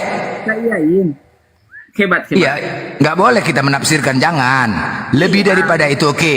Itu kami adalah Paulus ternyata berdusta, mengaku dia berdusta terhadap Allah. Paulus mengaku telah berdusta terhadap Allah. Karena tentang Allah kami katakan bahwa Allah telah membangkitkan Kristus. Nah, sebelum di sini Paulus mengatakan bahwasanya Allah telah membangkitkan Yesus.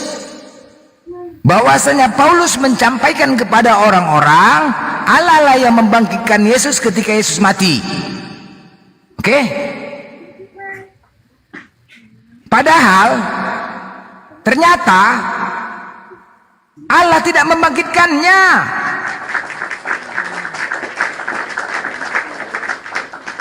Ternyata padahal Allah tidak membangkitkannya. Kena prank sama Paulus. Ngeprank nggak nih? Ngeprank nggak? Paulus ngeprank nggak? Padahal ternyata Allah tidak membangkitkannya.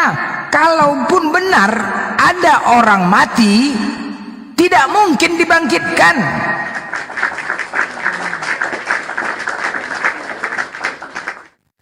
Dang ding dang ding dang ding dang dang ding dang dang ding dang dang ding dang dang ding dang dang ding dang dang ding dang dang ding dang dang dang dang ding ding dang ding dang ding dang dang ding dang dang ding dang dang ding dang ding dang dang ding dang dang ding dang dang